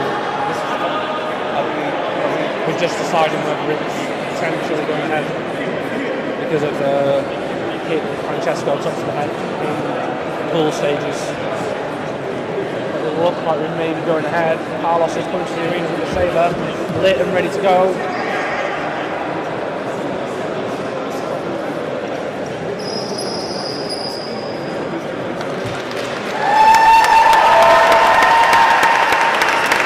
It looks like we are going to go ahead after all.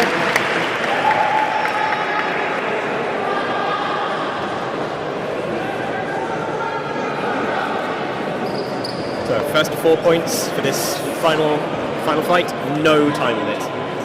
Other than we have 7 minutes to get out of the venue. Yep. So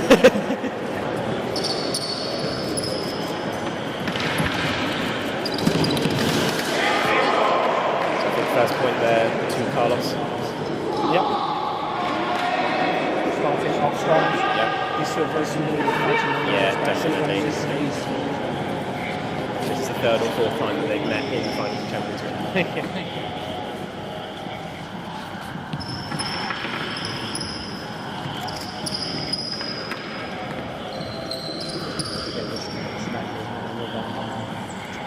Those openings. Francesco finding Very reverse. nice. A lot of respect shared between these two. And indeed, there are a lot of people in this room that will walk away from this going, when I grow up, I want to be Upi and Carlos. Or... It's not Upi's day. It's almost like he has some stars in his head.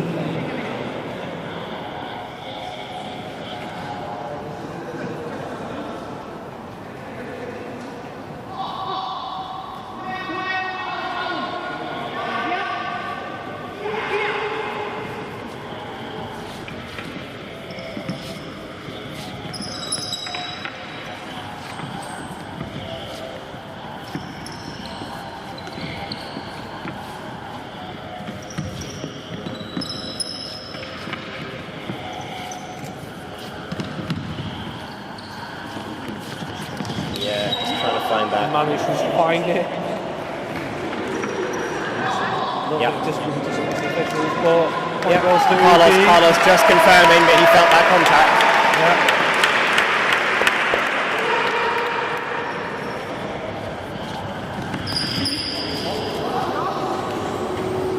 Carlos probably needs to be very quick. Yeah. Upi ready for it, however. Not sure what's going on. I think Manuel highlighting that she saw an E on the way into some of this exchange.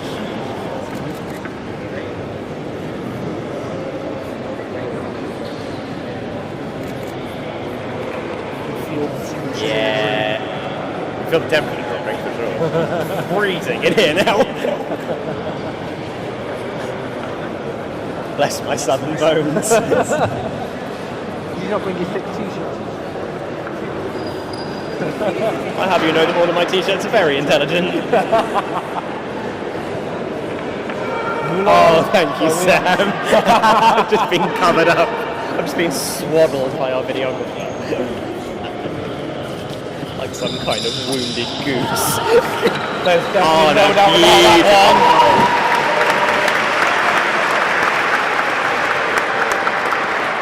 Francesco taking it to 3-2. Yep.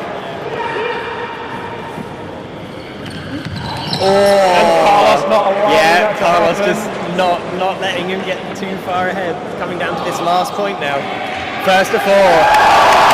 This is what we wanted. Yeah, this is what we wanted. Taken down to the final point.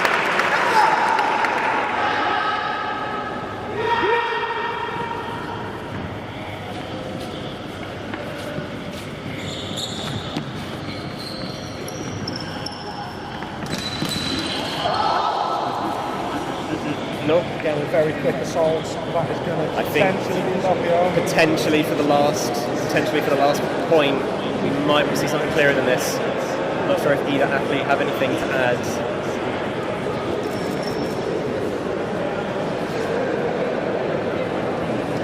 And starters. Yeah. Getting involved now as well to say Yeah. what I think. Oh, see Eleanor reaching into her pocket, which is usually not a good sign. Nulla. Good, good. We want a clearer final point here. And we're both white carded. Yeah, just a warning of catch yourselves. Let this final point be clear. I think Carlos just conceding that last point though. Yeah, very quick exchange.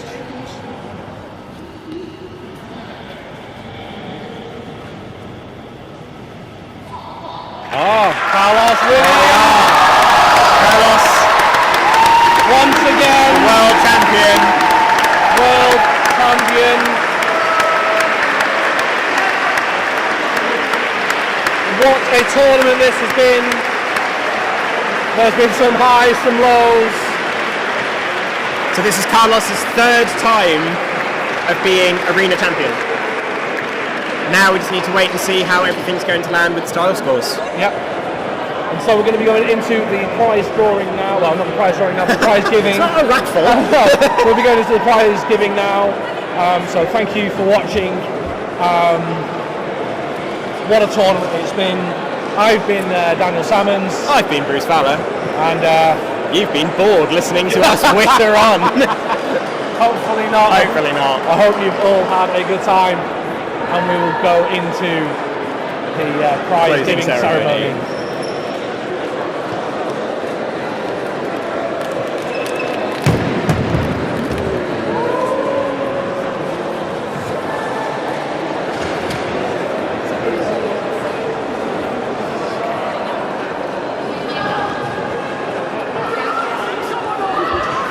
We're good.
this adventure.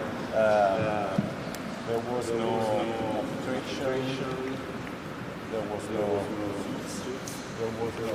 flags. We were alone. Okay. Then we started to spread this adventure sport in the world, and I'm very proud of you.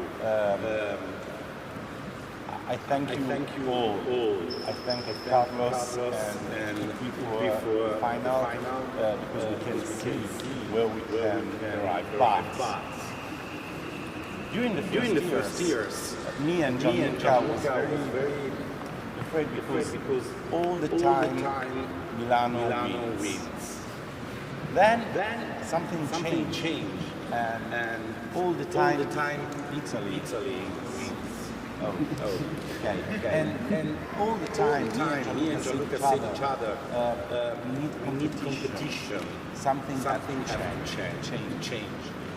Now some years left. Carlos win.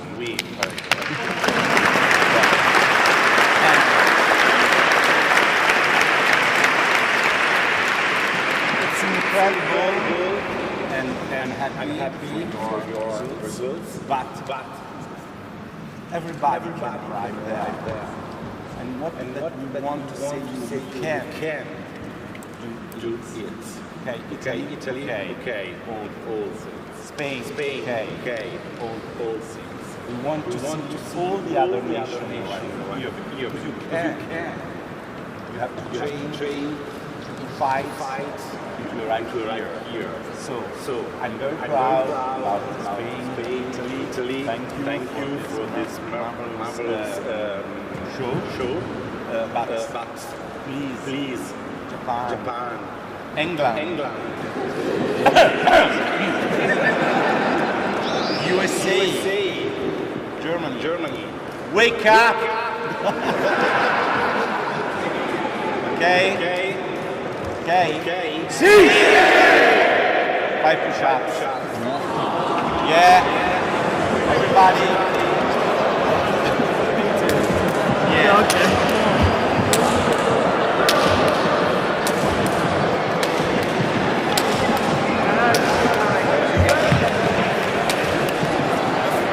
Someone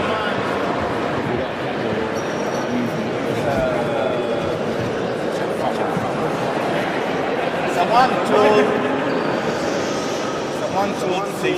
foolish. I would suggest you stay hungry. Want to catch the result. Target. Okay. So did you understand? Again. Did you understand? One name! No.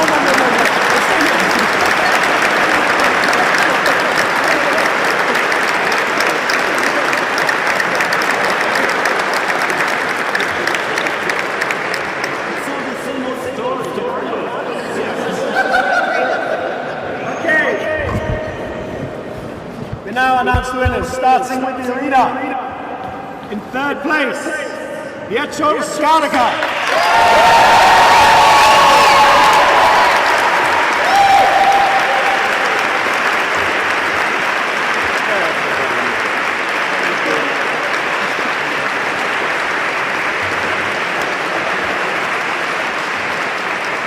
In second place, Francesco Di Rosio.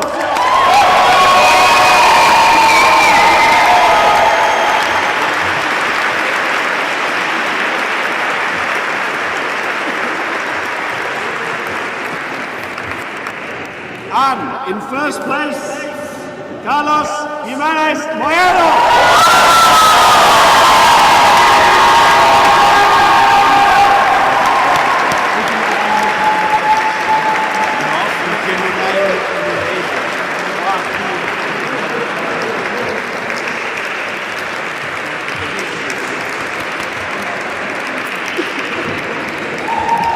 Please give it up for your arena champion!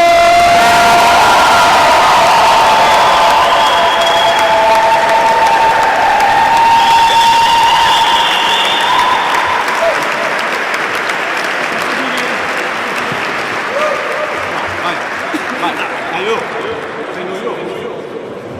I only want to say that my last tournament, and I want to remark what they say that I have, some of you know, I have no talent. I have no talent.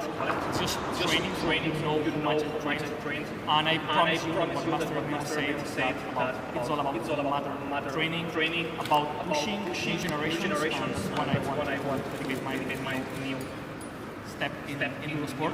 So now I want to say thank you.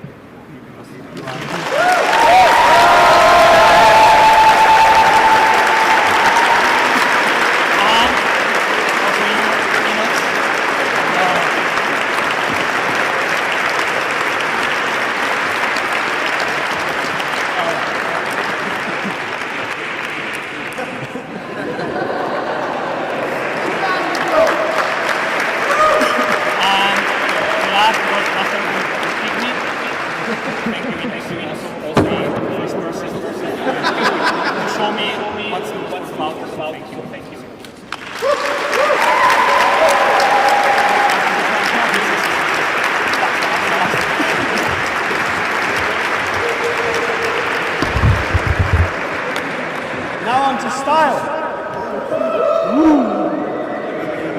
In third place, Carlos Jimenez Moero.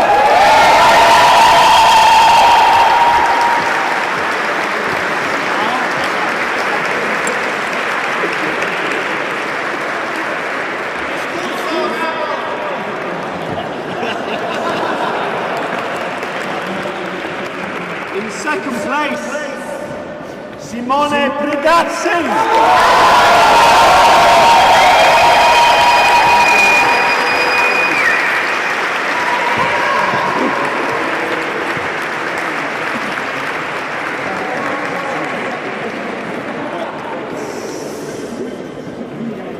And in first place style for Champions Arena 2025, Jacopo Viola.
Massive thank you for everybody coming out this far to rainy old England. I know it's cold, I know it's wet, but thank you. This has been a year-long planning that me, myself, Dan Salmons and Hannah Salmons, and also Bruce from LudoSport Hampshire that have taken on this opportunity to host the Champions Arena. I'm losing my voice, I apologise. The microphone that Seb bought me was rubbish. I need a megaphone like Lorenzo. But I want to thank you all for coming out this far. It's been a massive pleasure. The port side, if you're booked onto the port side, it continues. The people that have not booked onto the port side, you are able to come at 10:30 to have a drink, enjoy the venue. We have the whole venue to ourselves. Oh dear. Apart from that, we will see most of you tomorrow, I hope, for the team tournament. Lorenzo, always excited for a team tournament. it's going to be a little bit different. I will explain tomorrow why it is different. The same old, there are teams, but there is an added bonus to it. If you have any questions, please don't come to me. I'm done. Thank you very much.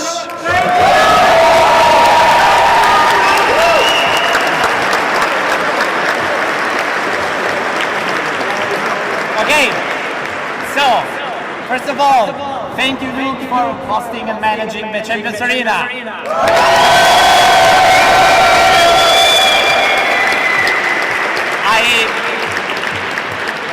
I really know how stressing it can be, okay, all the months of preparations, the last days, all the things that happen behind the scenes and this kind of stuff. So it has been, for the network, it has been a pleasure to be hosted in Manchester this year, okay? And I have a little announcement. So next year, 2026, will be 20 years of LudoSport. Okay, 20 years for me, for LudoSport. So, next year Champions Arena will be again in Milan to celebrate the 20 years.